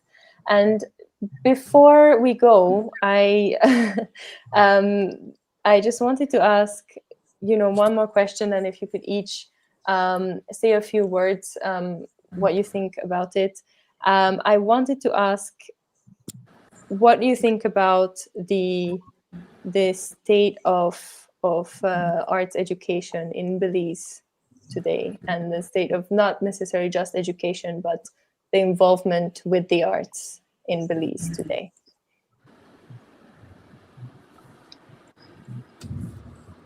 So first, any of you. Miss Gina first. Okay, Yaoling. Okay. So I wanted to take a few seconds to just lift my head up, take a deep breath, step back a little bit, because I'm fully in the trenches of art education, full time. And I think that there has been some gains, but I think that not having a sense of what happened before has been to a detriment, because our sense of standards and what is excellent and what is new and what is innovative is a little bit warped at times, right? Because we have no idea of what came before us. And so I think, and that's my motivation, one of my motivations really, to do this work, right? Or consciousness. about what we're striving for and about what is possible, well, we can look at what has already been achieved, and then it becomes our duty to surpass those standards. And so that is why I think the work of looking back becomes so relevant and crucial for art education today. And it's not only in music. If we widen the lens to theater, as Professor Melissa has mentioned, and Yao Ling's fine art, if we widen those lens in the Belizean landscape, going back, we will find we have our own Renaissance men like Philip Lewis. We have our own theater people like Gladys Stewart. And again, like I said, this really shapes our perception, right, of ourselves, of what is possible. And it also sets the frame for our ambition. I think I'd like to jump in here from the perspective of a student and corporate. Miss Scott was my teacher for about 10 years growing up. And every time I think about art and music, throughout my lifetime, it's been through a lens of privilege. Every time I have been able to learn music, play music, enjoy music, even coming as someone who was able to support Yao Ling's journey, all of that came from a place of having extra time, extra resources, extra help, extra ability to do that. And I think it's just an interesting perspective to point out and to take it back to the idea that art is a part of humanity. And it is so crucial and essential to our well-being and our existence. But it still exists in this sphere where to enjoy art and to learn art is still, I think it still feels for so many of us, in a sense, it feels like the extra, like what gets cut off first, as opposed to something that's essential to being a human being. And I just think it's worth pointing out, and it's worth kind of, I guess I'll leave here wondering how can we make sure that art, music, literature, all of that is still incorporated into our daily lives and not continuously viewed as somewhat unattainable. Definitely. I wanted to add, I think this morning, Tzib spoke about the relevance of history, and it's all connected. If we remove history, it works hand in hand with literature. If we have literature, but there is no history, we have nothing, because our characters are based on historical content.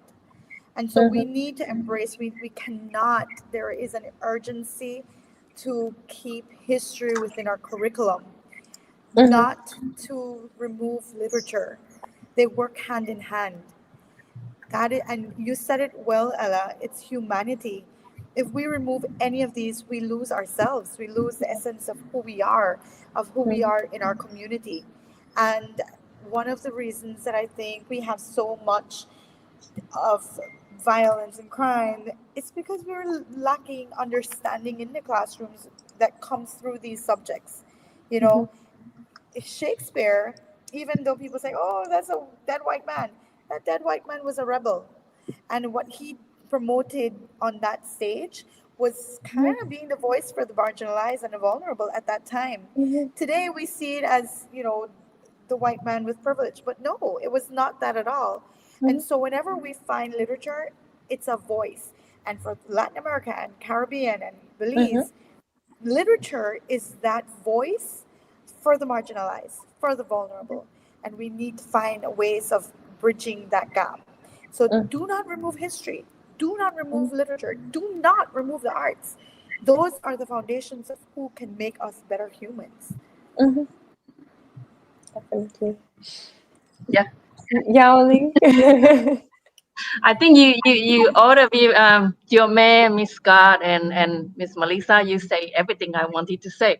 But see, I'm not an academic person. I do painting. So I might want to just add a little bit from my side. This morning I hear partial, speech from the key speaker, and I really like what he say. History is very important. I think we're talking about history here too. I live in Belize for 25 years. Originally, I'm from Taiwan.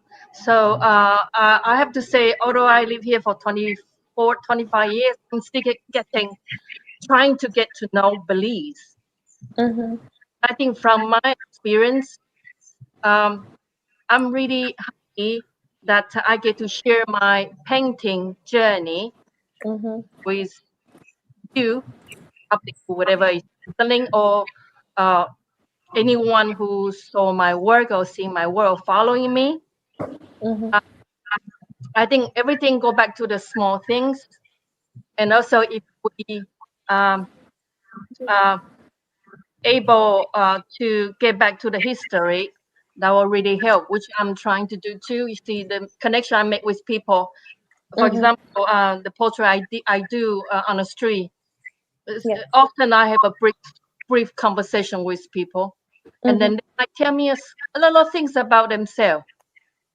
And then the same concept expand to the book that book, actually I did it for myself because I wanted to know more about Belize. I think it's really I'm really pleased to. This is the second time doing this with the heritage. Yes. I'm so happy to see all those, to also learn also from those, passionate educators, scientists, and everyone, and also the corporate, I would say. I think it takes a whole world to, we need to see the good side, see whatever we can do or whatever we can share. Yes. I'm not perfect, but I'm trying to share what I have. And if anyone, one or two, or someone like it, then I'm really happy about it. And that make my day already. Yes. Yes. Yes. Thank you so much. Melissa, Ella, yeah. Thank you so much. Well, we know that people love your presentation last year, and I'm sure they will love it this year as well. So thank you so much for all of you to come and for your presentations and your great thoughts. And hopefully we will see you next year at Kulcha. Thank you so much. Thank you for having us. Thank you. Thank you for having us.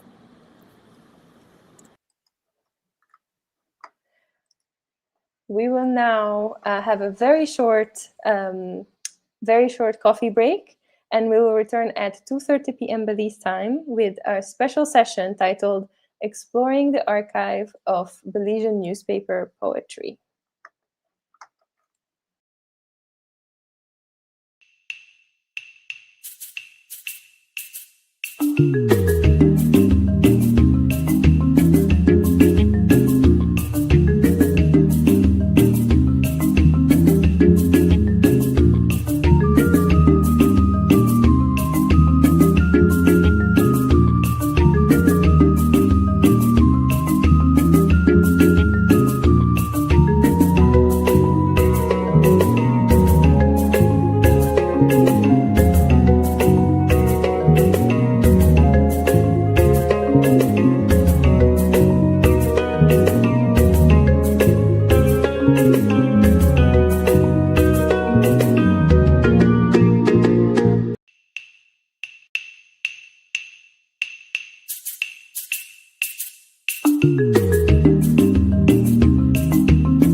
Hello, everybody. Good afternoon, and welcome back to the last session for day 2 of the Culture Symposium.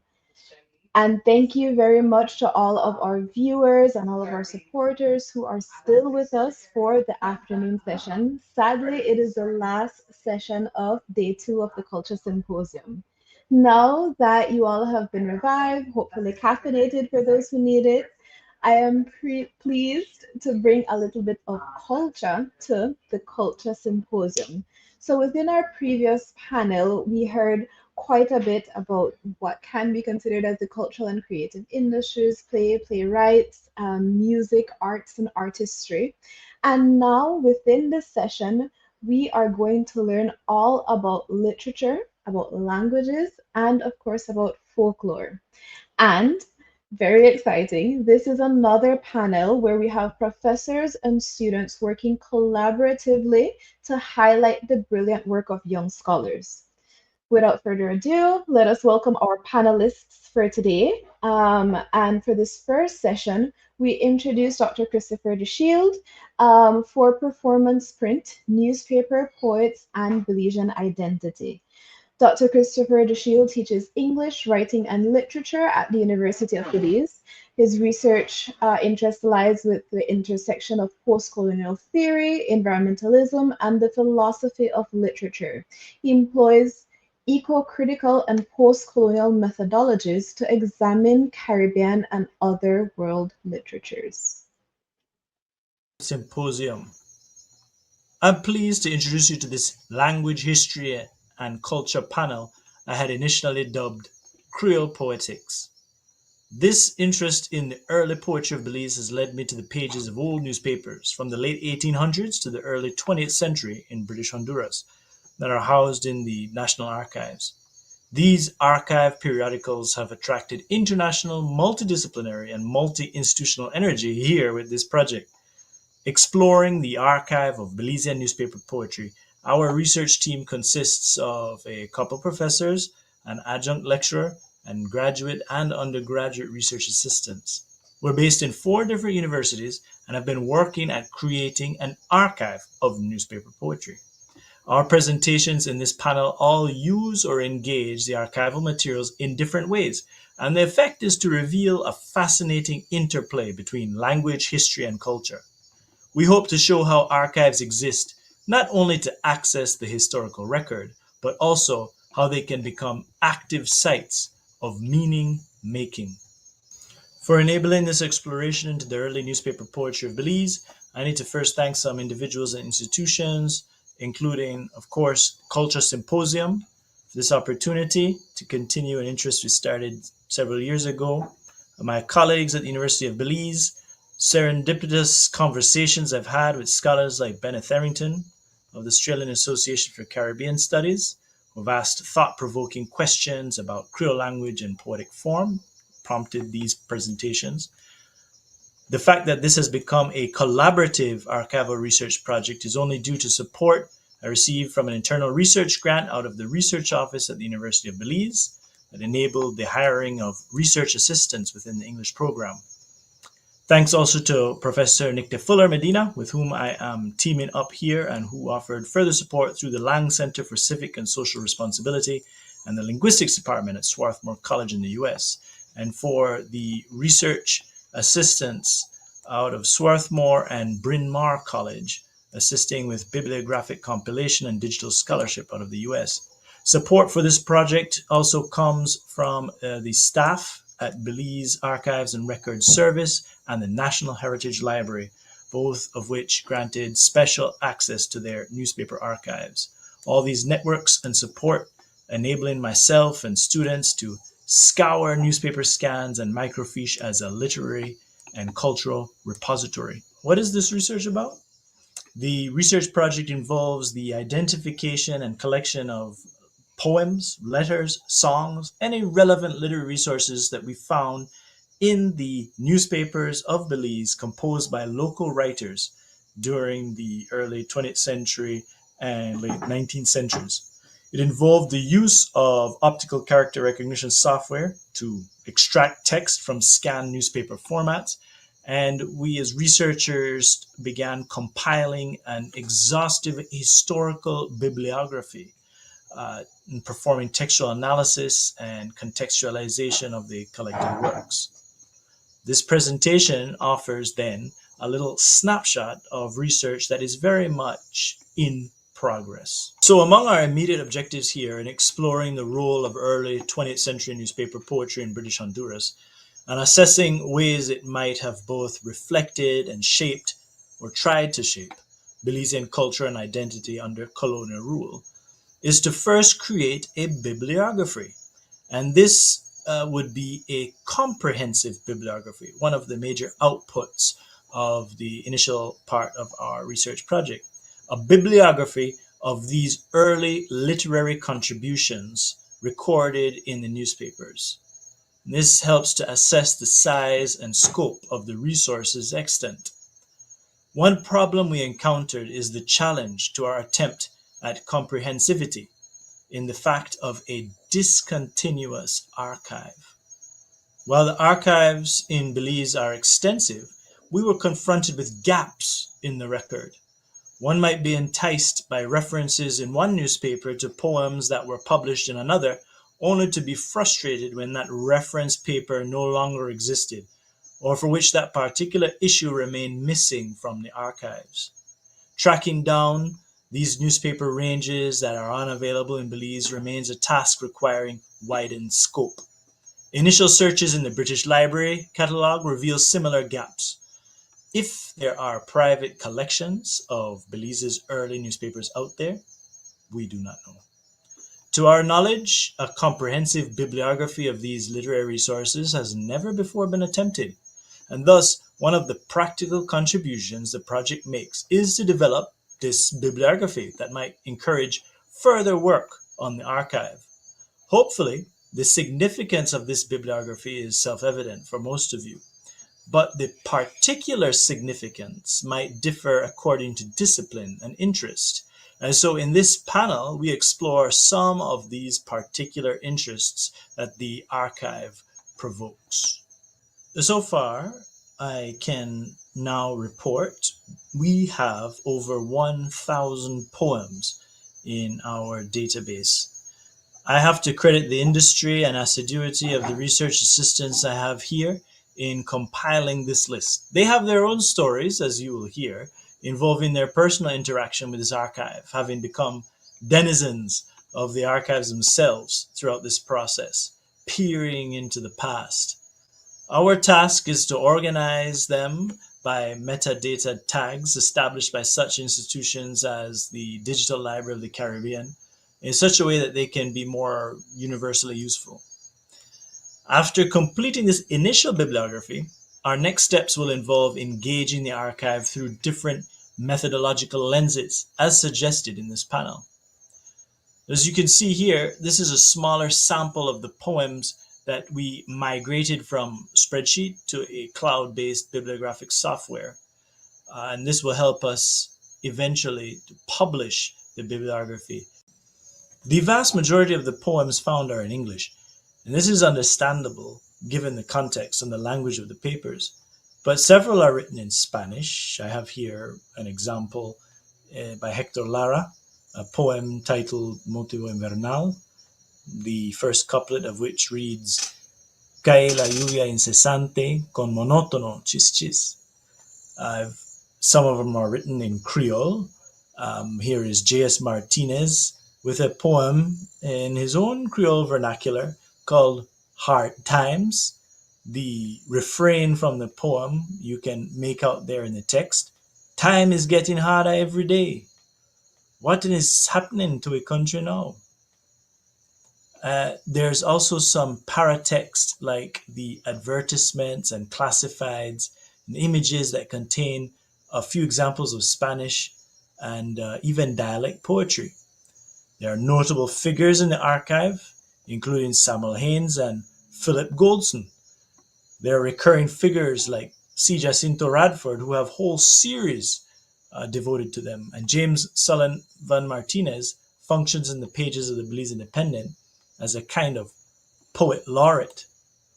Here's an example that I've included here from Philip Goldson, circa 1939, titled To the British Honduras Forestry Unit. And if you check out the initial line, it says, "Men go forth and do your stuff. That the empire needs you is enough. Go tell them you are Honduranians all, who have answered to the empire's call." And it sounds like some kind of encomium to British Honduras industry. This is probably commissioned a work of patriotism for the colony as part of the empire. And what is interesting here is the subject position implied in the poem. The persona, clearly a subject of empire, nonetheless expressing feeling of patriotism for this local spot and people. But the historical limits of the archive of poetry in the newspapers here is belied by an oral tradition of poetry born from song that parallels the written poetry in this archive and stretches back to even earlier lyric antecedents, as exemplified in Irvin Beck's scholarship here, which he transcribes some Creole folk songs when he terms answer songs. What the archive does suggest, however, is that the poetry being circulated and disseminated in newspapers in Belize moved from being simply imported Victorian poetry of Kipling, Tennyson, and Byron that might be included to cash in on colonial cultural capital, that is, aping what is celebrated in Britain, to original poetry and even African-American poems and writings from publications in Atlanta, for example, and elsewhere circulating the Black Atlantic. Belize newspapers included sections of their papers called Gems in Verse, featuring local and international poets, and Our Local Poets column, expressing national cultural opinion and sentiment. In Creole Noise, Belinda Edmondson describes the circulation and dissemination of African-American poems and comic dialogues as an explosion of poetry and performance that proliferated in the Caribbean as blacks emerged from slavery to claim land, advocate for education, and press for political power. Perhaps it seems obvious, but I see in our archive support for Edmondson's suggestion of the correlation between burgeoning national self-awareness and political maturity, creative poetic output published in our papers. Additional factors for the proliferation include the slowly expanding literacy in British Honduras, despite colonial legacies of underdevelopment, imported periodicals and books that were sometimes advertised in the papers. But I am specifically interested in the Creole poetry that appears here because I find the context surrounding the appreciation of Creole and dialect literature particularly fascinating. Poetry in the papers is situated alongside opinion articles clamoring for freedom from the scourge of the colonial government, calling for land reform and constitutional reform. The legacies of colonial underdevelopment, violence, and economic constraint further provided impetus for purposeful creation. While agents of imperial power may have viewed dialect as if it were a poor imitation of a European, African, or Asian original, the fact of its birth in the Caribbean reveals a cultural newness and originality that nationalists seize upon then and now to press for authenticity and to use as shibboleths of belonging. The voices, narratives, personalities, and poems that emerge from the microfiche pages of the late 19th and early 20th century newspapers held in the Belize archives and the National Heritage Library reveal a burgeoning appreciation of Creole literature.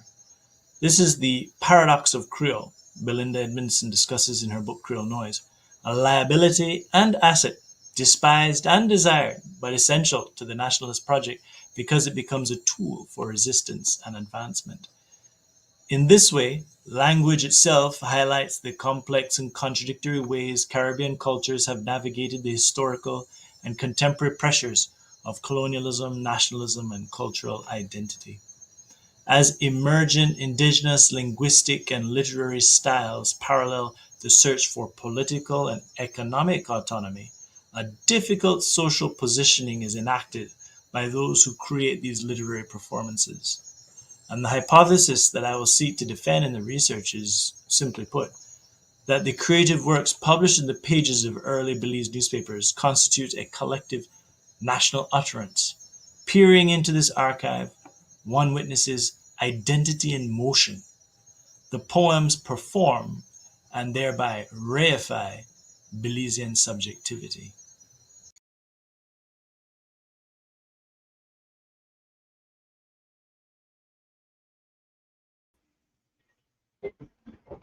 That was a wonderful presentation. Thank you so much, Dr. DeShield, for your constant support of the Culture Symposium.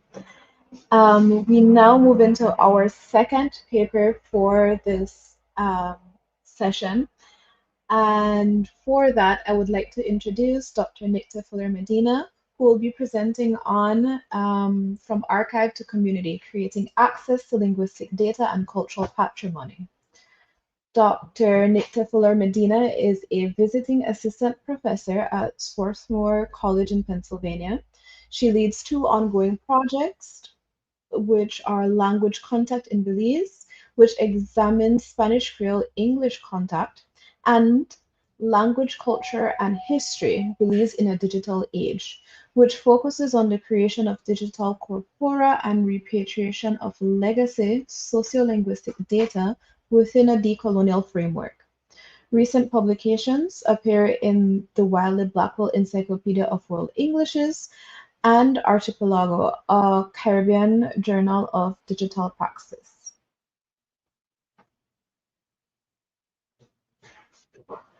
Hello, and thank you for being here. I'll be talking about creating access to linguistic data and cultural patrimony, which I hope you'll see by the end of the presentation aren't necessarily two separate things, despite what my title suggests. Now, as a researcher, I'm situated within particular histories, geographies, and epistemologies, and as a part of that positionality, I acknowledge ancestors, as many of the voices in the collections I discuss are now with the ancestors. And from my perspective, we're not entitled to work with their voices. So I'd like to acknowledge that if I'm able to work with the voices and the recordings I discussed today, it is because I'm being permitted to do so. Hello, and thank you for being here. I'll be talking about creating access to linguistic data and cultural patrimony, which I hope you'll see by the end of the presentation aren't necessarily two separate things, despite what my title suggests. Now, as a researcher, I'm situated within particular histories, geographies, and epistemology. My project, Language, Culture, and History, Belize in a Digital Age, emerged from my work with the older recordings of Belizean varieties of Spanish, which is a collection of sociolinguistic interviews carried out by Tim Haggerty in the late 70s and which he transferred to me in 2016. My initial interest in this data was in comparing this older data to my fieldwork data to investigate how multilingualism and multilingual structures evolve over time. And recognizing that other collections, such as this one, must be hidden in other researchers' collections and hidden away in memory institutions, my goal became to procure and digitally preserve sound recordings from Belize and to provide broad access through a community collaborative process. In addition, the older recordings of Belizean varieties of Spanish contain narratives of community life, of stories of Duende, La Llorona, and other spiritual beings, which led to a reimagining of these data as cultural patrimony. This project draws on multiple disciplines, critical archival studies, decolonial theory, and best practices in sociolinguistic corpus creation. This reimagining of linguistic data as cultural patrimony first shifted the focus to the afterlives of data, and then later has come to include archival materials as well, but it also made repatriation and restitution an imperative. So the afterlives of this linguistic data includes its life as cultural patrimony and its life as the subject of repatriation and restitution processes. The technical afterlives relate to how these data can live on in a digital age, and for that I leverage existing infrastructure such as that of DLOC or Digital Libraries of the Caribbean, and of course continue to prioritize local and regional needs. This reimagining of linguistic data as cultural patrimony first shifted the focus to the afterlives of data, and then later has come to include archival materials as well, but it also made repatriation and restitution Now, providing broad public access can be very appealing, but is not necessarily straightforward. I'd like to illustrate that by looking at two factors, copyright and format, and looking at three different collections. The first collection, a collection of newspaper poems, and which is the subject of this panel today and the focus of the project Creole Poetics. For the most part, the poems in this collection are in the public domain. They're over 100 years old, and the newspapers which contain these poems are available on microfilm on site at the Belize Archives and Record Services. But it does require sifting through newspapers in order to find those poems. Now, the Creole Poetics team has done that work, and a curated collection may be soon to come. The format is the one factor limiting access to local on-site access. The older recordings of Belize Creole is a collection deposited by Irvin Beck. It's a collection of songs and folklore, and it's still under copyright. So Irvin Beck and the other creators of these recordings are the holders of copyright. And so these recordings are only available on site, again, at the Belize Archives and Record Services. But thanks to a collaboration with the archives and funding from the Caribbean Digital Scholarship Collective, this collection of cassette tapes has been digitized. So they are publicly available, and they could potentially be more broadly available online, but because they're still under copyright, they haven't been put online and can't be put online until permissions are obtained to do so.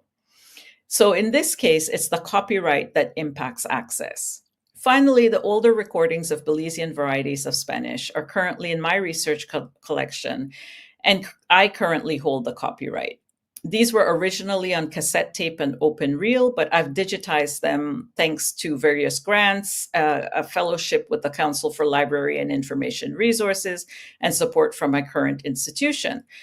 But access remains highly restricted until I can locate interviewees and ask their permission to make the recordings publicly available.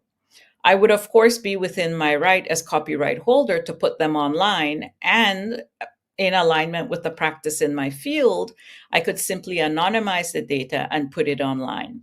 But this is not why I sought copyright. I sought to hold copyright so I would have the legal authority to work with this collection in a different way, to reimagine this data as cultural patrimony, suggesting some kind of shared ownership, and to ground the curation of these data in a decolonial approach.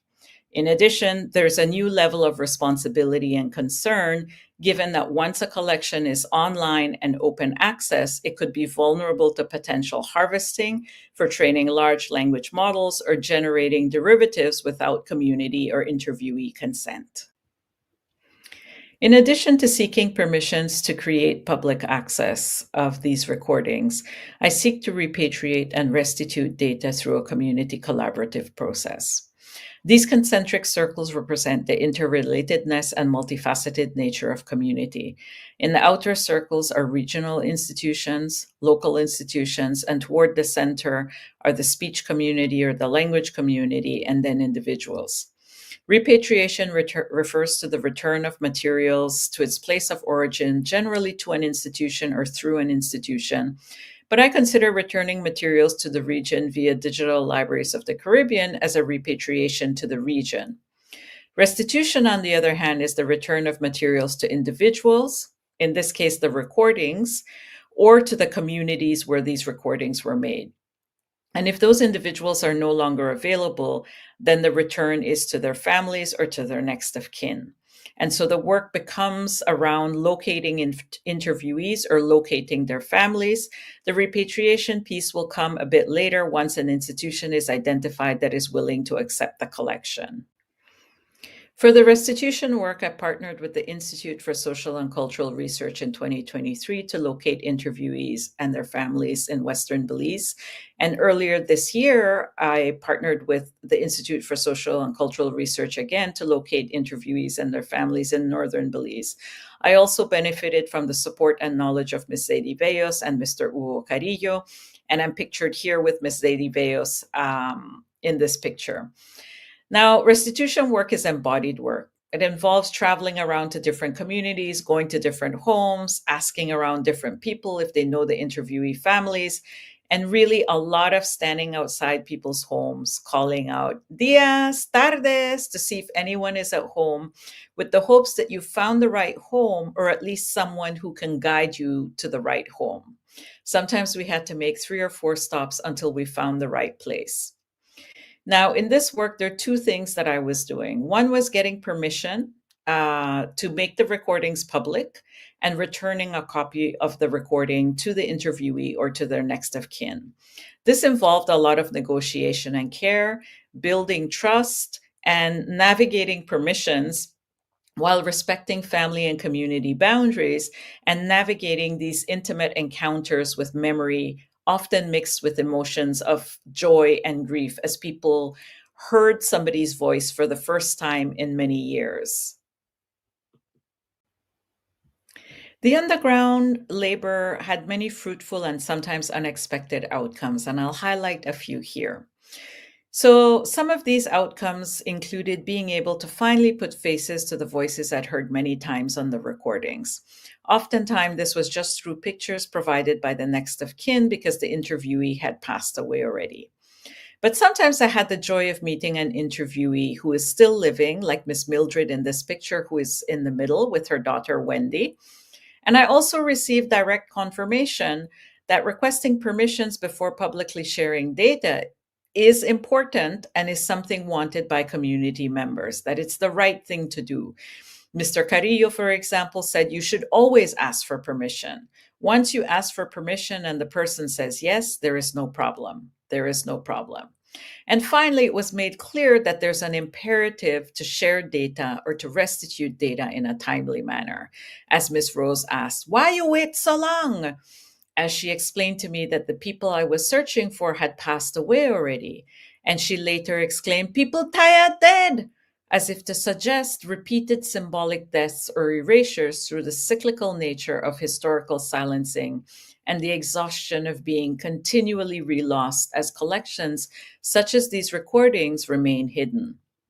Through restitution, the ancestors, once fixed in the past, can become subjects in the present and conduits of reconnection, which is what compels ancestral acknowledgement in this work.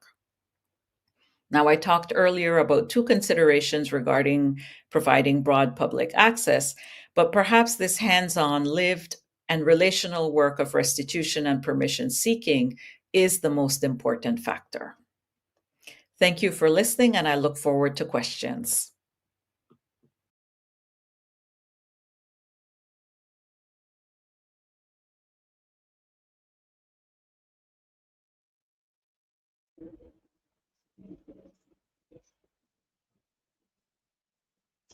Thank you very much, Dr. Nicktefuller Medina. We now continue with our 3rd paper for this panel, and this is another paper that involves quite a bit of young voices, of student voices. I would like to introduce Asner Alvarez, Elizabeth Bailey, Isabel Trejo, and Marlon Martinez, and Yemele Garcia, who will be presenting on cultural patrimony in practice, interdisciplinary engagements with the Belize Archive.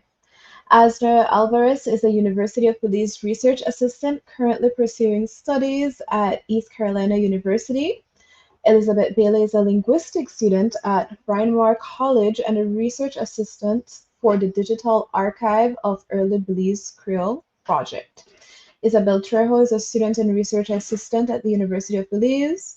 Marlon Martinez is research assistant and lecturer at the University of Belize. And Yemele Garcia is research assistant and student of Swarthmore College.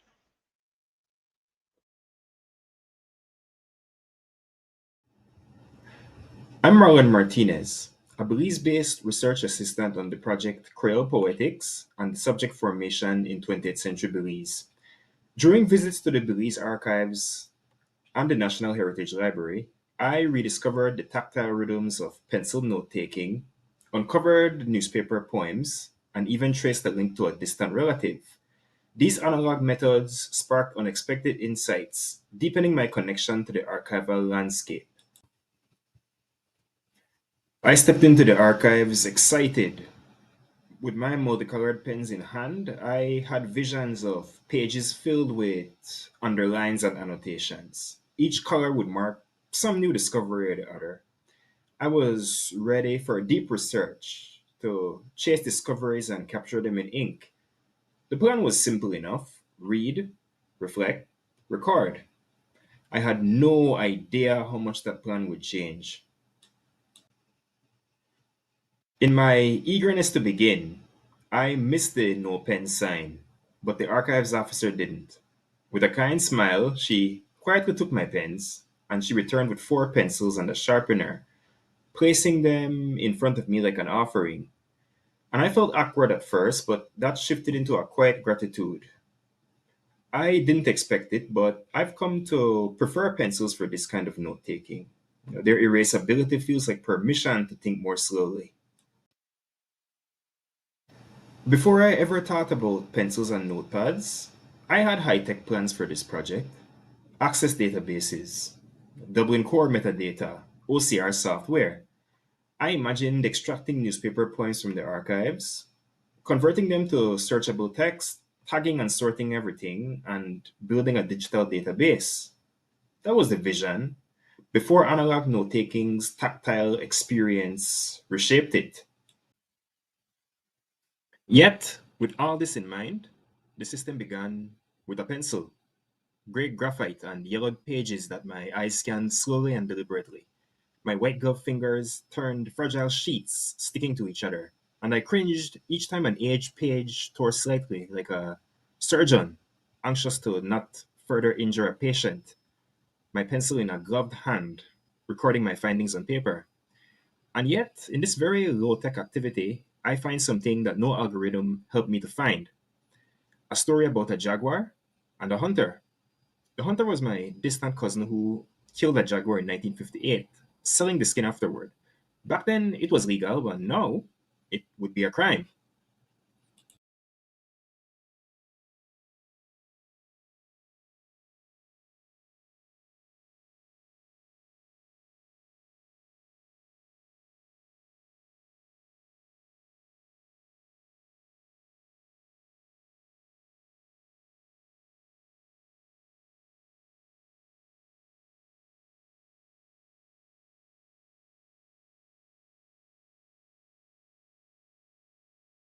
Without not just what I found, but how I found it. And the pencil has now become more than a facilitator of nostalgia for me. It connects me to archives. Hello everyone, my name is Isabel Trejo and this is Crank It Back, microfiche-based media. So shifting to microfiche exposes us to a vast spectrum of works relevant to our project, but as everyone in the pursuit of knowledge will come to know, many untold challenges lay ahead. Now, Belize Archives and Records Service boasts only one microfiche machine, and it is a hefty, boxy thing that I considered at least a few centuries old at first sight. And later I was told I wasn't too far off.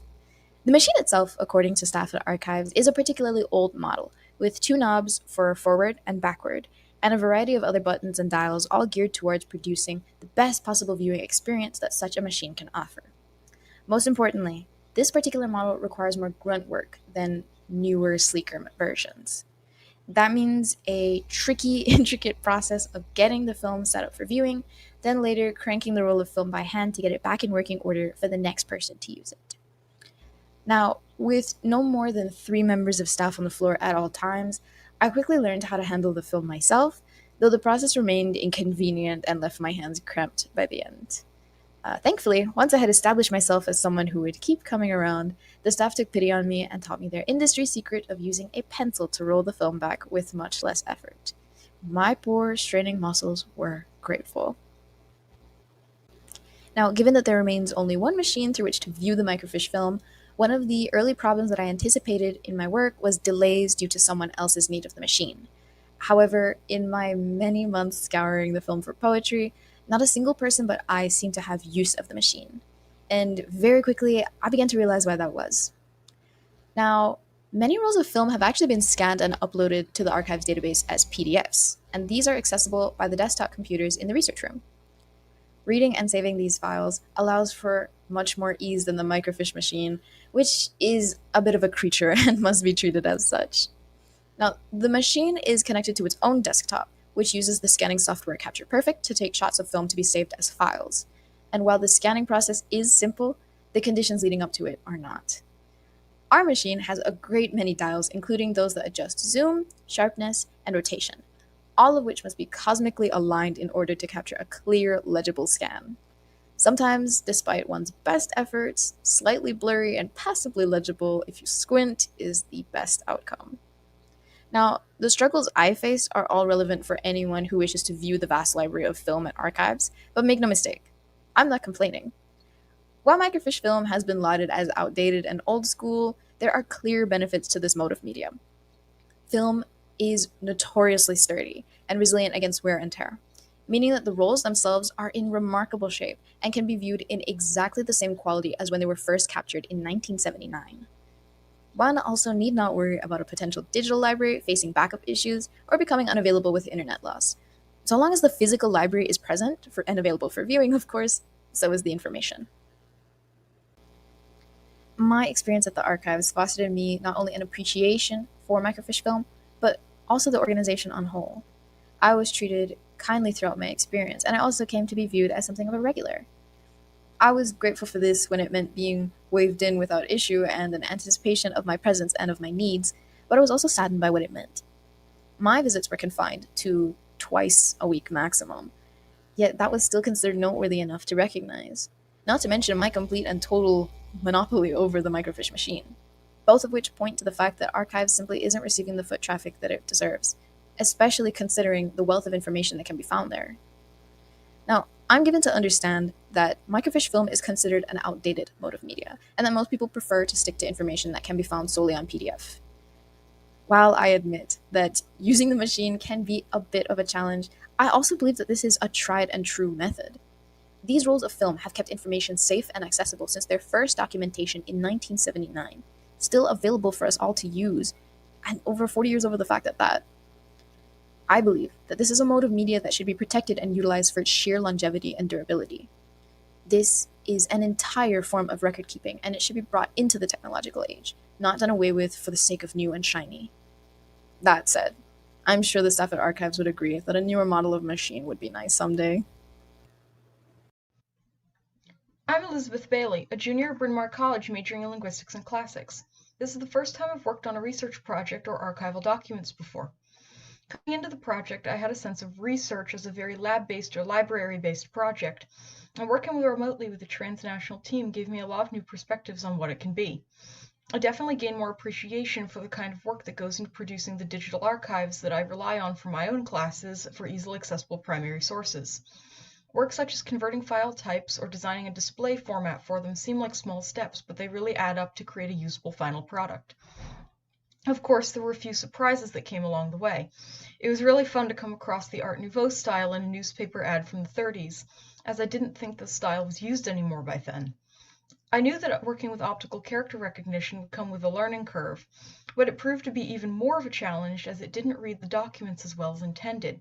This is one challenge of using scans of documents and the differing quality of the scans. While finding a solution to this problem, I got the opportunity to work with image files of recorded Creole speakers as part of a collaboration between the National Archives and Dr. Fuller's project on digital preservation of Creole recordings. I didn't anticipate how meaningful it would be to be able to see the people whose voices have survived on the recordings. It made me think more about who they were and how few people's words out of everyone's who ever lived are still around. It's a really unique thing to have these recordings and to have permission to work with them. Hi, my name is Jamie Garcia, and this summer I worked with Dr. DeShield and Dr. Fuller Medina on their research project. As a Dominican immigrant, I was very interested in learning more about Caribbean history, and I felt that my role in the project was valuable because we contributed to the portrayal of Caribbean history and culture in academia. So some of the tasks that I worked on were testing optical character recognition software. Unfortunately, we couldn't find any that was able to accurately depict the words and phrases in the scanned images of the poems, so we decided to manually retype a lot of them instead. Some things that I noticed is that a lot of these poems included significant historical events in Belize, such as the drive for Princess Margaret from the United Kingdom. I think that these poems demonstrate, the impact that colonial power had on the use of language and literature in Belize. I also got to learn a little bit of Creole throughout my time on the project, and it was difficult at first to manually retype poems since I didn't know much Creole, but after learning a little bit of the grammar and phonetics, it actually became a lot easier because I could recognize certain words in many poems and it was easier to type. Overall, I gained an appreciation for the culture of Belize and the linguistic history. At the Belize Record Service, much of the archival work still relies heavily on older technologies such as microfiche scanners and magnetic film rolls. These tools were once used to set the standard for preserving historical records and newspapers, but now they only present significant challenges. Firstly, there is a lack of physical copies of many newspaper issues, as well as many of the magnetic rolls storing these records have degraded over time, leading to partial or even permanent loss of several of these datas. And this highlights a need for us to move towards more modern preservation methods. Moreover, another critical issue is that only one functioning microfiche scanner is available on site. This severely limits the amount of capacity for retrieval, reproduction, as well as digitization of documents, creating delays and inefficiency in archival work. Moreover, the institution digital base remains minimal, with limited storage and accessibilities. As a result, researchers and the public face difficulties in obtaining archival materials, and the risk of information loss continues to grow. The following are some samples of some of the newspapers that were scanned using the microfiche machine at the Belize archives. While some of them may not have the best scans, there are some that did scan properly and are legible enough for reading and OCR scanning for digitization. Digitization plays a very vital role in preservation. Firstly, it is essential for safeguarding cultural heritage, ensuring that films, photographs, and other fragile documents are protected against physical deterioration and loss. Secondly, it supports the advancement of newer technology, allowing for valuable content to remain compatible with modern systems as analog formats are becoming more and more obsolete. Digitization also encourages global sharing and collaboration and enables archives to be accessed and studied across institutions and nations, and creates a cultural dialogue and research partnership. Its educational value is also equally significant, as digitized materials can be repurposed for teaching in exhibitions as well as in creative projects. Lastly, digitization upholds a historical responsibility, preserving a record of human experience and ensuring that accountability and accuracy in documenting our past.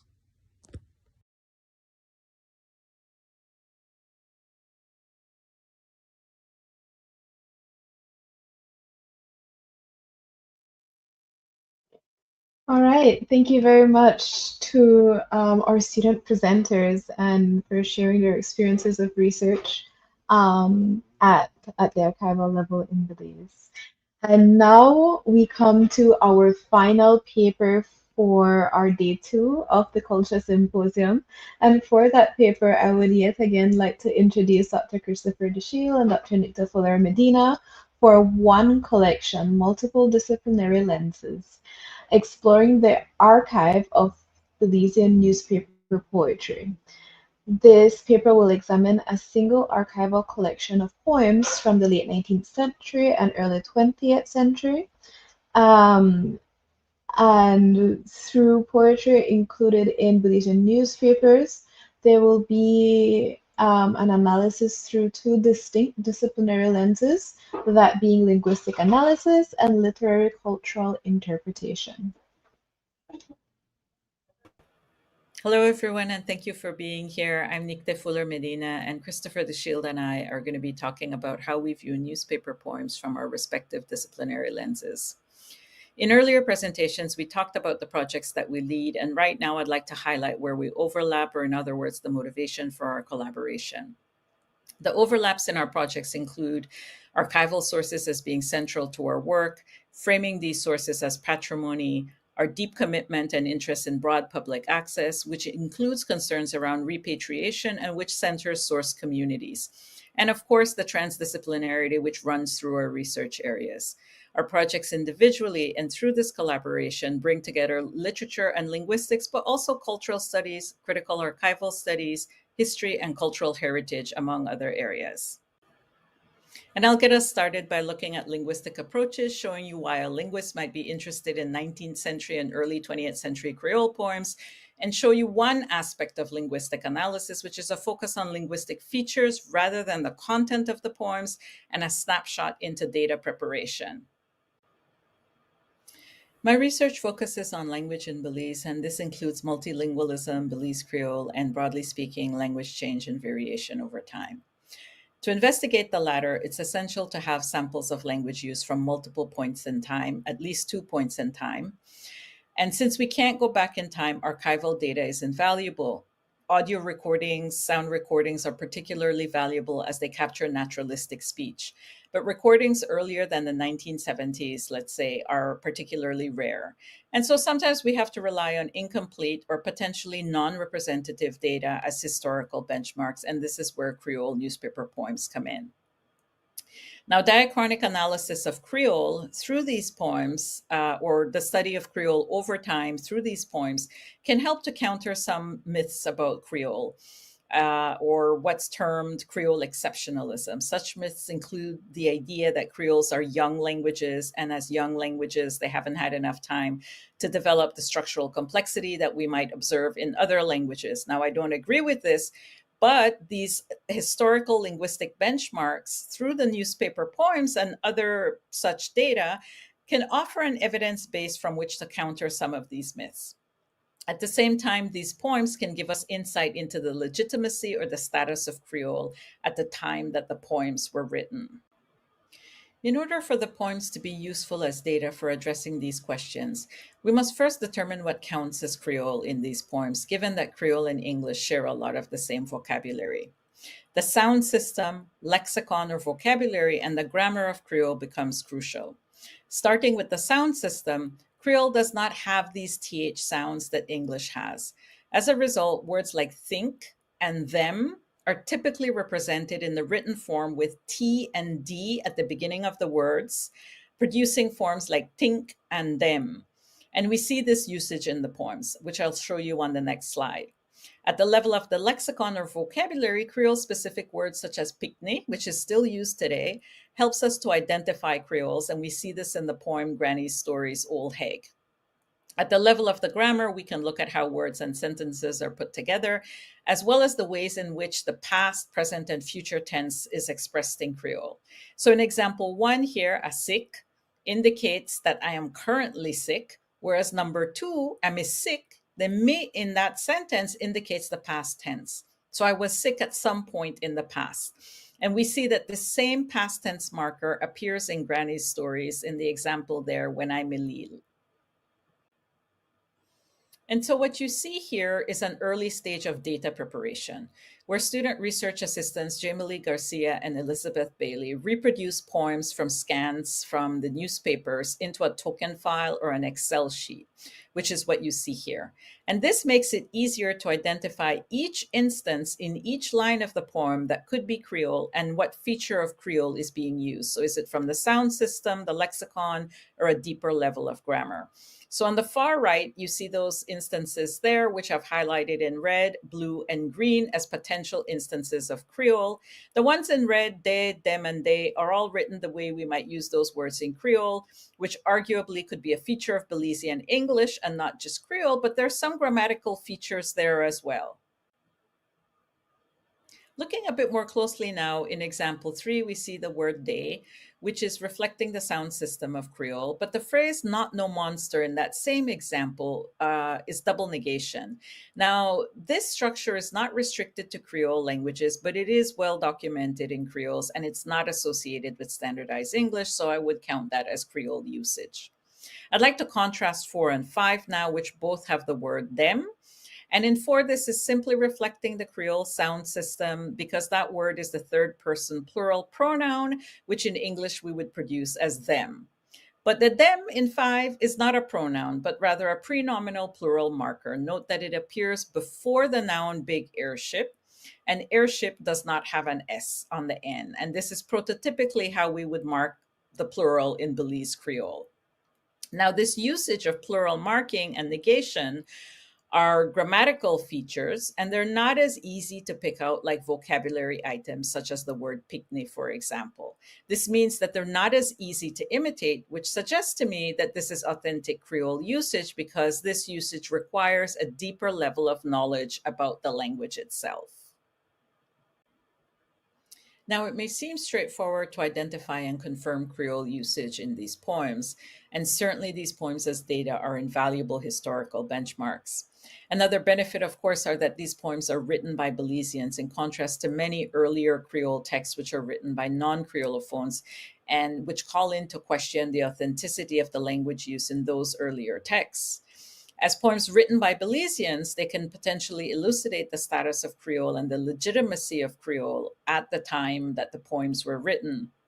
On the other hand, it's necessary to balance all of these benefits with some cautions. Linguists such as myself prefer to analyze language as it's naturally used in the everyday lives of the language users, rather than in this genre-specific way and by a small group of people who are very likely a literate elite. We don't know, for example, how authentic the Creole usage is. Does it align with language as it was used at that time? Or is it aligning with symbolic usage to mark identity, for example, or perhaps aligning with the trend of dialect poetry of the time? Finally, quantitative analysis, which would yield the richest results, is limited by the small number of poems written in Creole and by the potential stylistic restrictions of the genre, which may have led poets to make decisions based on poetic structure rather than reflecting their natural language use. And now we're going to move on to hear about literary approaches.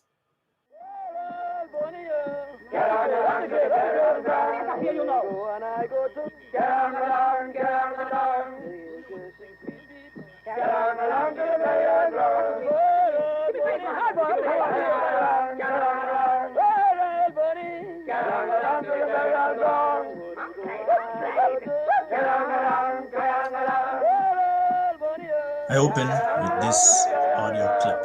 It presents logwood and mahogany cutters' shanties circa 1920, unearthed months ago by the Belize Music Project, which is an initiative aiming to rediscover Belizean musical history and traditions for a contemporary Belize, to educate, disseminate, and ultimately inspire new generations of Belizean artists and citizens.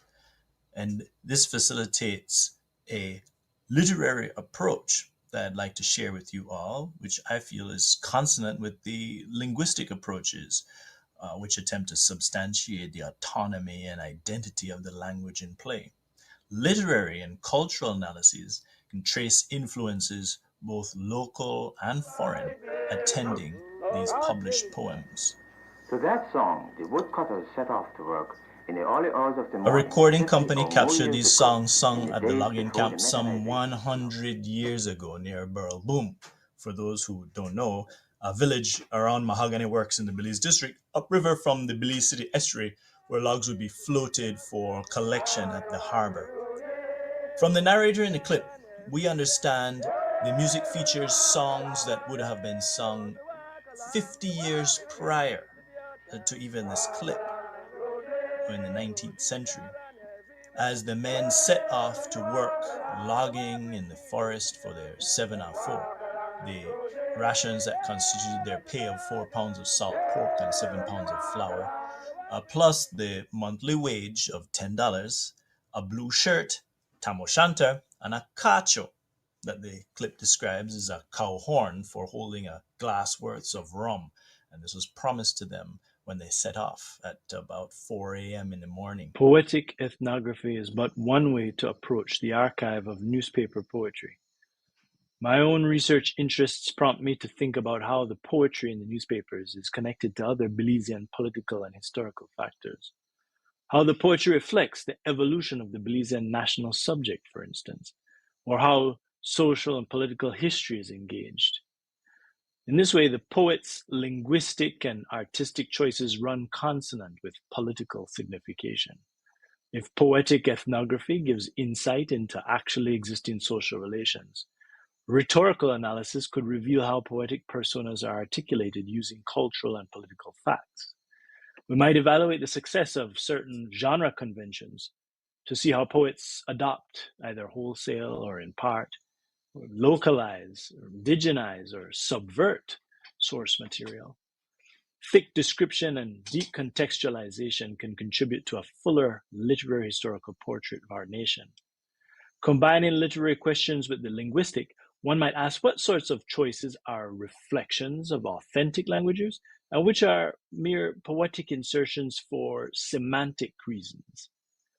With methods in the digital humanities, we can analyze word variety, lexical frequency, metric constraints, syllabic consistency, and so on. Perhaps the major conceit of my approach to this archive is to consider the archive a national utterance. That is, the sum total of the pieces collected in the archive and selected for publication in the various early papers of Belize represents a sort of mediated, complex, collective national utterance. While membership of contributors to the archive has undoubtedly been mediated, ignoring potential contributions of so many on the margins of privilege, the evolution extent of those that did manage admission is interesting, both for what it contains and does not contain. The assumption I make here is that meaning might be made of the collective utterance of these poetic voices in our early newspapers. While it may seem that songs connect listeners to the Creole-speaking labor class in a direct and immediate way, the mediation, the staging, and the presentation of the recording are also significant. There is an interpretive insider role that the narrator adopts with his announcer's timbre. The poems in the archive, especially those marked by Creole, capture some of the song and dialect that might have been spoken at the time and published for an audience both domestic and foreign. Check out J.S. Martinez's poem Hard Times, for example, which was published in a newspaper in 1930. Logwood cutting is completely stopped. Chicle and mahogany getting scarce. Planters say that flood destroyed them crop. Hardship everywhere you turn your face. Everywhere you go you hear them say, time is getting harder every day.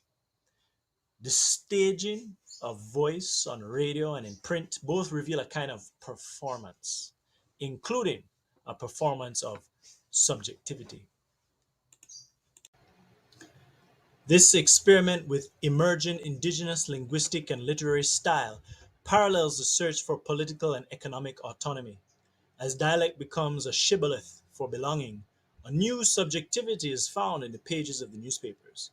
Contemporary performances that are celebrated today and are being enshrined by such forces as the Belize Music Project are connected through time to the ones treated by patronizing observers, like that of the 1920 Belize Independent here, who positions himself as a disinterested scientific observer, commenting on the, quote, grotesque nature of local artistic creation, with its unique instrumentation, dancing figures, the jawbones, the turtle shells, the grater, the drums, the language. Thus, an oral tradition which predates it also parallels the written poetry in the newspaper archive. And this is all bound up with the legacy of performance poets today. In this way, the complex negotiation that goes into creating a poem that draws on diverse imported and indigenous styles might be seen as an allegory of the complex negotiation which goes into narrating Belizean Creole and national identities.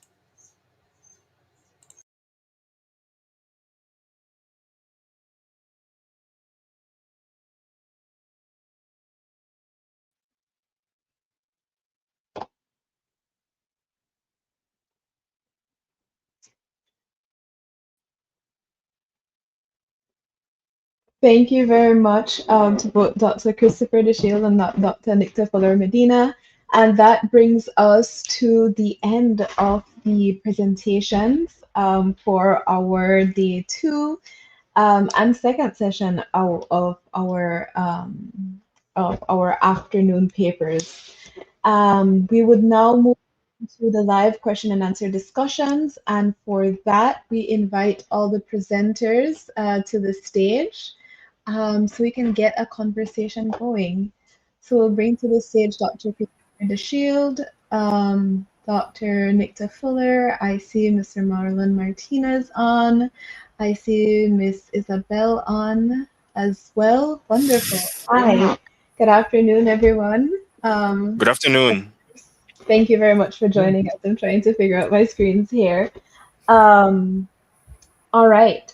So we will jump into some of the questions, but I wanted to sort of lead us into perhaps a discussion and focus on 2 areas. So one of those areas where I would like to start, and perhaps throwing this out to Marlon and Isabel, is if you could give us some thoughts or some reflections on perhaps the importance of archives, whether that is visiting, sustaining the archives, becoming familiar with what collections are hosted at the archives, or just any general awareness to persons who might be listening.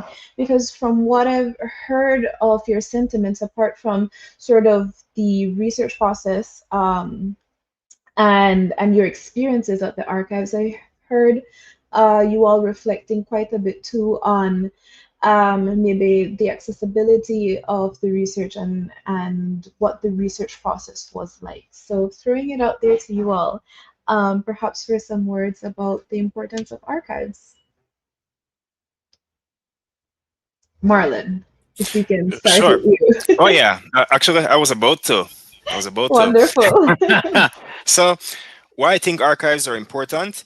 Well, one thing I found in my research was in reading about Belize the way it was, you get to better understand the world that your grandparents and your parents grew up in, and you get to see that your your grandparents didn't grow up in the same world as your parents, and your parents didn't grow up in the same world that you did.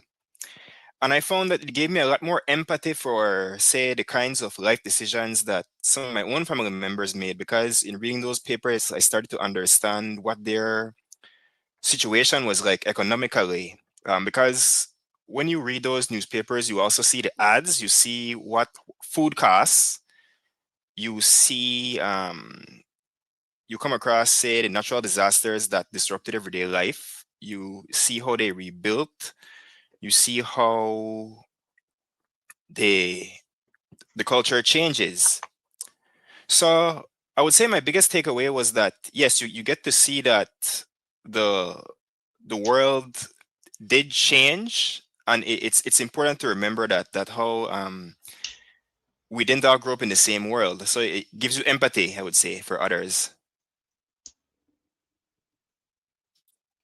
Wonderful. Thank you very much for sharing those perspectives and your experiences and reflections. Isabel? Hi. I was actually thinking something directly opposite to what Marlon was thinking. I feel that a lot of what we can find within the archives, because the archives are an aspect of our history, and I feel that one of the things that we can actually discern from there is how the culture is still the same, and how there are lots of things that carried on from way back when to right now. I felt that one of the things that was really prevalent in my archives work was just the sense of nationalism and pride in being Belizean. I feel that there's a lot of information there that leads to just knowing that people have always wanted to celebrate our own culture. And it's important because I think that we have this perspective now that Belize didn't really exist until 1981, and that our independence marked such an important epoch for us. But in reality, we have been practicing culture and we have been showcasing what it means to be Belizean since way back at the start. So yeah, I think that was one of the important things for me, that Belizean culture is as Marlon said, dynamic, that there are lots of aspects that change, but there is a sense of constants and certain things that were so important that we had to hold on to them to the modern age.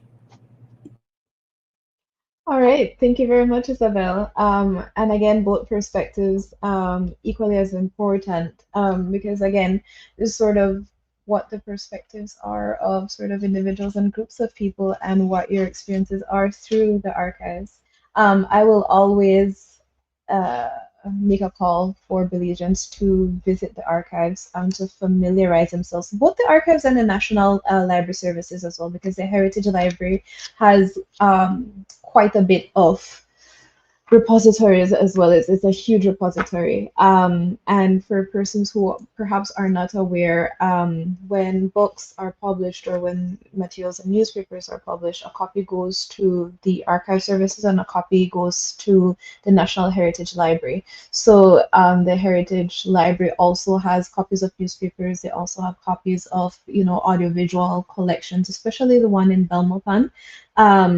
Those are for redundancies of in the eventuality, like we live in the hurricane belt, so in the eventuality that there is a storm or something that threatens one collection, you sort of have duplicates or copies in multiple locations. But the National Library Services and of course the archives are locations that have a wealth of information, and not only are archives in Belize, regional archives, British colonial British archives, Spanish archives as well. We've seen research come out of that in regards to St. George's Key and how some of that was within Mexico, some of that was in Spain, and so definitely a call, but also a plug to Belizeans, both locally or in the diaspora, to familiarize yourself with the archives for sure. I would then sort of perhaps call on Dr. DeShiel or Dr. Nicta Fuller-Medina to maybe share with us a little bit more about perhaps this project or its inceptions, or some of the areas that maybe would have come out of this project that maybe we could not touch within the presentation time. So sort of opening the floor for comments or interventions.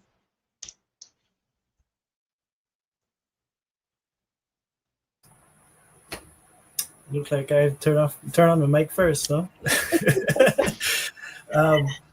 Thanks for the question. I'll build on my two colleagues here, Marlon and Isabel, and their contributions. In that, I found the archive to be, well, I came in there with the assumption that it was going to be a rich resource, a lot of material in there, but I guess I was not prepared for just how rich it was. Certainly there are areas that you have to limit yourself in research. The limits are helpful for directing your research, but as you're turning the pages of these newspapers, for instance, it's easy to get distracted by so many other potentially fruitful lines of inquiry. And I might gesture to the previous panel that I was watching with great interest, because it spoke of, well, arts in general, but especially in the musical side.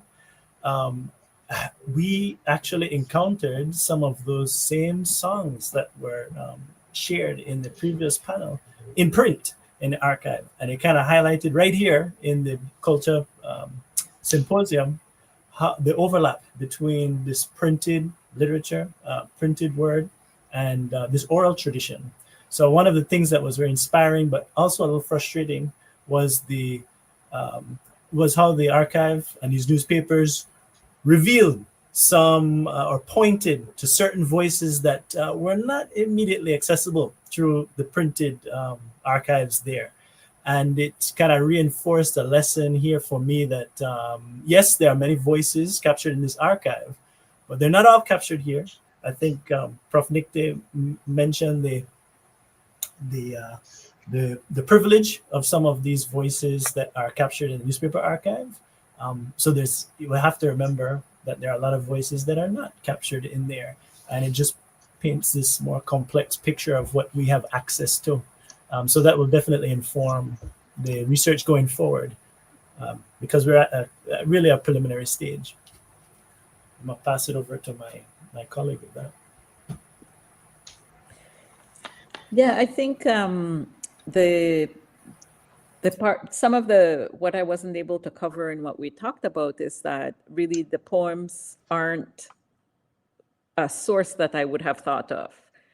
I didn't know that they were newspaper poems, so I wouldn't have gone looking for them. So I was very happy to find out that Chris DeShield was doing this work and had found these poems, and here was this source of data.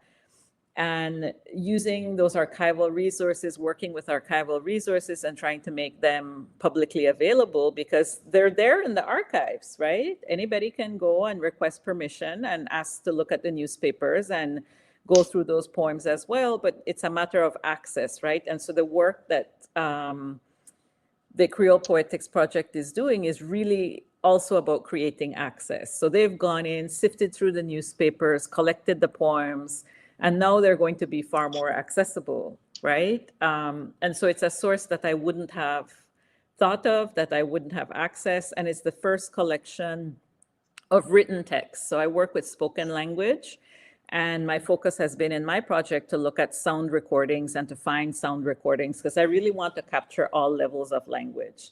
The sound system, so how are people pronouncing things? How are they putting words together? How are they putting sentences together? And all of that is captured in sound recordings. And we see in the poems that some of it, the poets still try to capture it, but it's less reliable because you don't have a direct access to it as with a sound recording.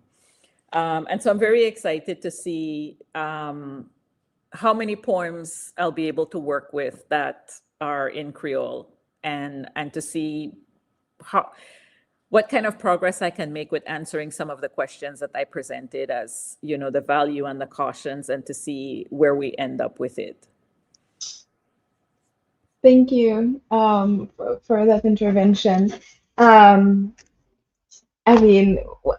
think when it comes to the Creole language, both for or sort of when we speak within the context of the work that has gone into language preservation or language transmission, is sort of perhaps look at what has been done with and for the Creole language or the Garifuna language or the Maya language groups, and seeing definite sort of variation in terms of capturing languages, in terms of preservation, in terms of transmission, and sort of encouraging language use. Like I can think of the Creole dictionary or the Garifuna dictionaries, but also the work of Tumulkin in the practice of transmitting Maya languages and sort of having it be mainstream within the education system. And then you compare that with Gulisi, who does that, but at a primary school level. When it comes to the Creole language, I think if I can personally reflect on experiences or observations, we definitely do not see a standardization, and I feel like a lot of Belizeans don't necessarily, if they speak Creole, there's a lot of variation in terms of the language structure, and then there is even more variation in terms of writing or even reading Creole. We often have the discussion around the acronym that we have selected for a symposium, Kulcha, which is an acronym for Keeping Up with Language, Culture, Heritage, and Arts. But the confusion that occurs with the Creole spelling of culture, which is Kolcha, but also just that there isn't, I feel like that general awareness around standardization of the Creole language, how that has transferred over to maybe centering Creole as a language. I don't know if you all would want to speak to that, or if there are any interventions or anything that you've noticed in your research. Like, I think of the variations within Creole communities. So Gales Point to me has a very distinct culture as a Creole community. And then the communities around Boom, Isabella Bank, Flowers Bank, they have also distinct Creole cultures. And then we have maybe Crooked Tree, that's a little bit higher up on the river and sort of a little bit removed. So even in that pan-Creole identity, there is a lot of variation, and I wonder if that is transmitted through language, either written or oral, or what you've come across in the archives. Anybody? I don't know. We're throwing out discussion topics here. I'll start there. So the variation in the spoken language is something that you'll just find across language. It's just an inherent property of language to find variability, regional variability, even variation across age groups, right? So younger people might speak Creole slightly differently than, let's say, older people. Language changes naturally over time. And then that variation can also be due to isolation. So if communities are isolated, the way the language develops and the variability that develops might be different from another community that's also isolated. Geographic boundaries can be part of that isolation. It could be social isolation and so forth. And so that's just an inherent property of language. And in fact, one of the myths around Creoles and what some of this data can help us look at is that Creole is a young language. Creoles in general are young languages, right? And so they don't have this structural complexity, they don't have this variability, are often thought of as monoliths even, right? And right now we're talking about all this variability just in Belize, right? And so when I was teaching at UB, students would tell me, oh no, down south we say it a different way, up north we say it this way. Here in the city, we say it this other way. And that was one of the challenges that they, for the work of creating the dictionary, right? You have to kind of decide how much variability and variation you're going to include in the dictionary, or you have to choose one form, right? And so the poems are interesting because they give us this benchmark. We can look and see, okay, are we using Creole differently now? Are there, the same way that Isabel made this observation that things are the same, certain things have persisted. Are we going to find that certain features have persisted? We expect the grammar to persist, like the way to mark the past tense. When I'm Elil, we would expect that to persist, but are there other differences? And then we're limited by the written form, right? Because the authors are trying to capture the sound system, but sometimes they have, one of the things we noticed, which I had highlighted in green in my slide where I showed the Excel sheet, is the use of these apostrophes. It's unclear whether it's reflecting the sound system, whether it's stylistic, whether it's always representing a missing letter to try to represent the sound system. So all of that analysis is going to help her. And the last thing I'll say about that is the fact that Creole was being used way back in the late 19th century in this written form, because today we're talking about there isn't a standardized system. And there are these myths that Creole can't be used for science, for poems, for literature, and that sort of thing. And these poets are showing, in fact, the exact opposite, right? So it gives Creole a historical component and a history of the psychological reality of the language, right? So the poets were conceptualizing of it in some way as language, and as we're able to further analyze the poem, we'll be able to talk more about that and see to what extent. All right. Thank you, Dr. Phil. Dr. DeShield? Yeah, I was just gonna add here that it's really fascinating to see or to look in at these poems and the poets and how they're negotiating the various forces that must be influencing their use of it. First of all, there's some kind of barrier to even get into, say, a paper and have your poem merit inclusion in a paper that might not be as receptive to Creole in general. And so although we're in the preliminary stages of the research, we might track and see how that receptivity increases over time. So that was a suggestion here as the nation becomes more accustomed to owning this and having it signal something for the nationhood. But also there's various competing, I suppose, opinions about the language and to what degree it will promote advancement of various communities, even within communities. So as we continue analyzing some of these poems and looking into the figures behind the poems, the poets themselves, we might get some more insight into those competing factors. So that's also quite interesting. Thank you very much, Dr. DeShield. We do have one question, I think, for either Dr. DeShield or Dr. Fuller. It comes from Dr. Rebecca Fidel-Juan, and they ask if it might be able to differentiate what communities the authors of the poems are from based on the variations in the written language.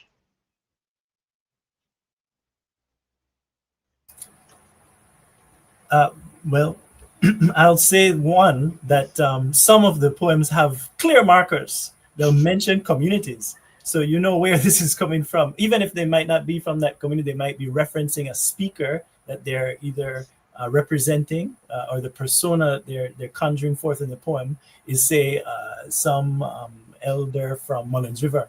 And so you have that location in the poem itself. So it's not answering the question exactly, which is regarding the language, but there are those clues that attend the poems that are sometimes included there. Thank you very much, Dr. DeShield.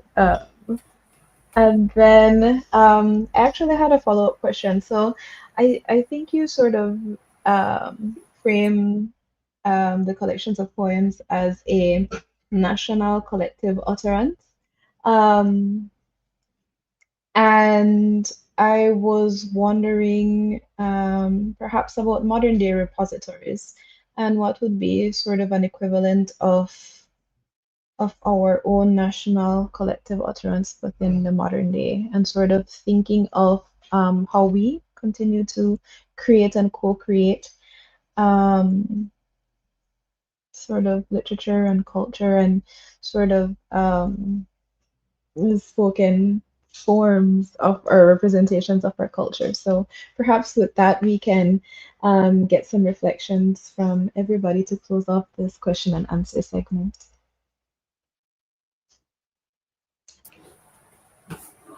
So who want to take that one?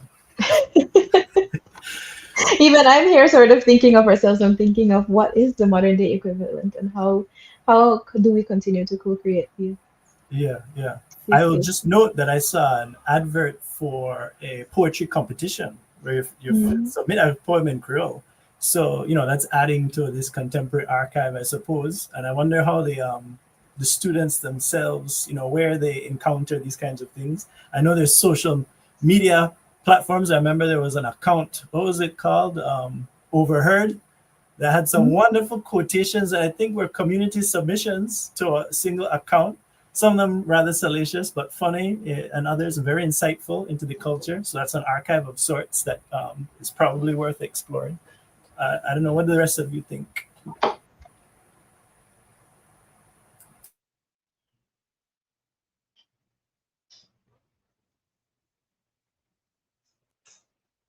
Marlon or Isabel? Yep. I'm thinking. So, oh, sorry, Isabella. Go ahead. I will say, I recently attended UB's first open mic poetry evening, and it was just a lovely opportunity for Belizean poets and Belizean voices to sort of make themselves heard. One thing I did notice, however, is that all of the poems were in English, and this evening, this event was attended by the amazing Kenny Morgan, and he did comment on that. And one of the things that he said was, well, you don't need to ask permission to use your language because this is your language. And as a celebration of your Belizeanness, you don't need to be afraid that other people will not understand you, because this is our language and this is a shared marker of our culture. So being able to utilize that language through art is an essential way that we can celebrate our culture and sort of preserve it for future generations, just like we have the archives now. I'm so sorry if I horribly butchered what he said, though.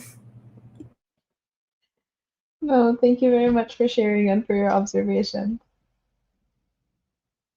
I think of Grandmaster and his poems and what used to come on before the news.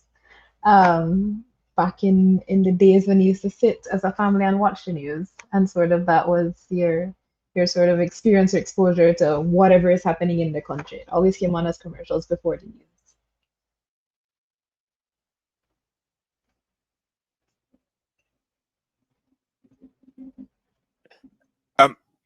In thinking about, say, like Belizean poetry, I'm trying to think of like where I would place it nowadays, because to me it competes with a lot of other formats, other forms of entertainment.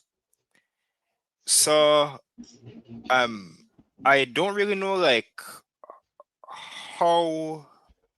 I mean, it obviously still exists, right? But I don't know how I would compare it to how it was in the past. But I'm just thinking in the past, on a whole, it seemed to me that like people more appreciated it, more appreciated poetry, because I'm thinking back to how many of these submitters of this poetry, they seem to be like ordinary people. They were school students. They were like how would I put it? Lay people. I'm not sure if they would necessarily think of themselves as poets in the educated sense, but they just had this pedestrian kind of appreciation for poetry that I don't know if I see it as much today. Like I'll see it in venues like, say, school, UB, but outside of it, I don't know. It seems to me like it got somewhat displaced by the modern world, by television and music. Social media, TikTok. Yes. Everybody's doing reels and shorts. But even then, I guess sort of the transmission of the Creole language maybe is evolving or continues to evolve and includes, I don't know, the use of Creole language in those social media forms and platforms, perhaps. But yeah, wonderful. Thank you very much for sharing, Marlon. Anybody else? I wanted to say a couple things. That one, I think it's a particular moment when these poems were written. And so that has to be taken into account in terms of it being a national utterance. And it may well be that it's not the only kind of collection that we can call a national utterance. I think certainly they are, but there are other parts of the newspaper, for example, that we haven't seen. And that language is really connected to, as Isabel said, Belize already existed, even if we didn't call it Belize at the time, right? But at the time when Belize becomes Belize, 1981, language is actually important as part of that process, right? So then that's a different moment. And maybe, we're looking back from the future into the past and being able to see the patterns. So I'm doing that as a linguist, trying to find the patterns in Creole usage. I think, Dr. DeShield is looking back to see how these poems come together to form this one voice, right? But we're looking back with the benefit of the future. So in fact, we might be the archive of the future, right? That what we create today, a future Dr. DeShield, future Marlon, future Isabel, or maybe a Dr. Martinez and a Dr. Trejo might then look back and analyze materials and then say, oh, this was the national utterance, whatever that may be, right? So I think it's good to remember that we have the benefit of the future looking back with a bird's eye view.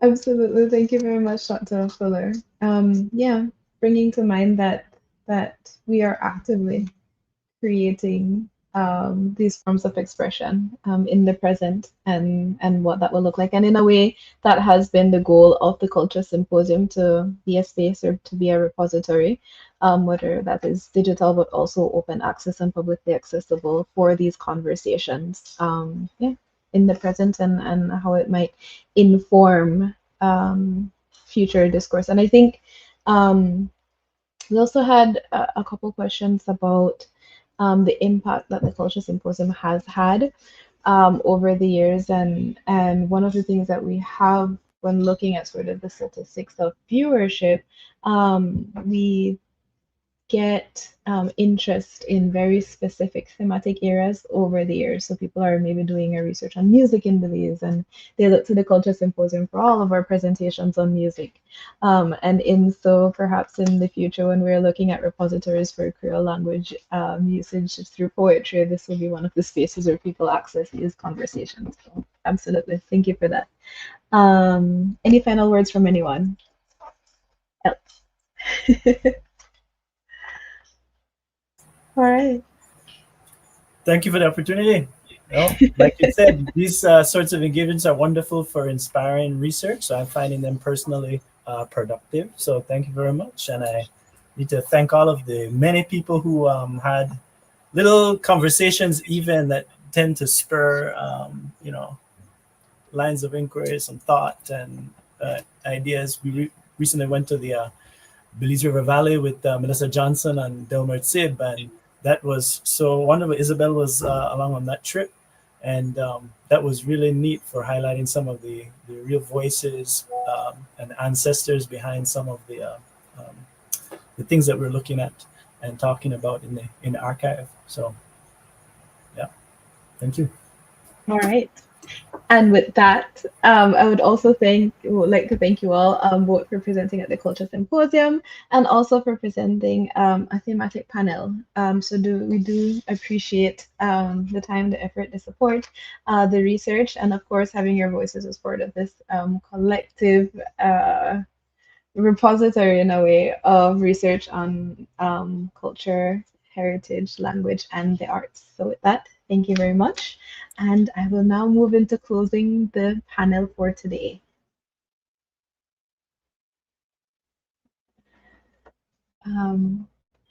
Wonderful.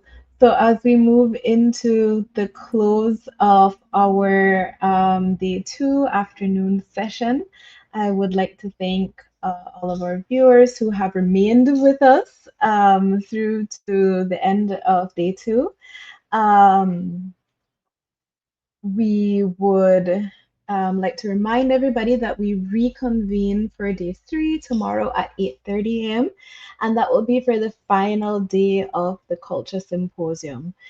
This is a reminder to our viewers that we stream the conference live on Facebook and on our YouTube channel, and you can tune in again tomorrow at any time by clicking the links on our pages. And if you enjoyed today's presentation and would like to see more events like this in the future, don't forget to support Heritage Education Network Belize by donating on the Heritage Belize website. And with that, we will see you again tomorrow at 8:30 Belize time. Thank you, thank you, thank you for keeping up with the language, culture, heritage, and the arts.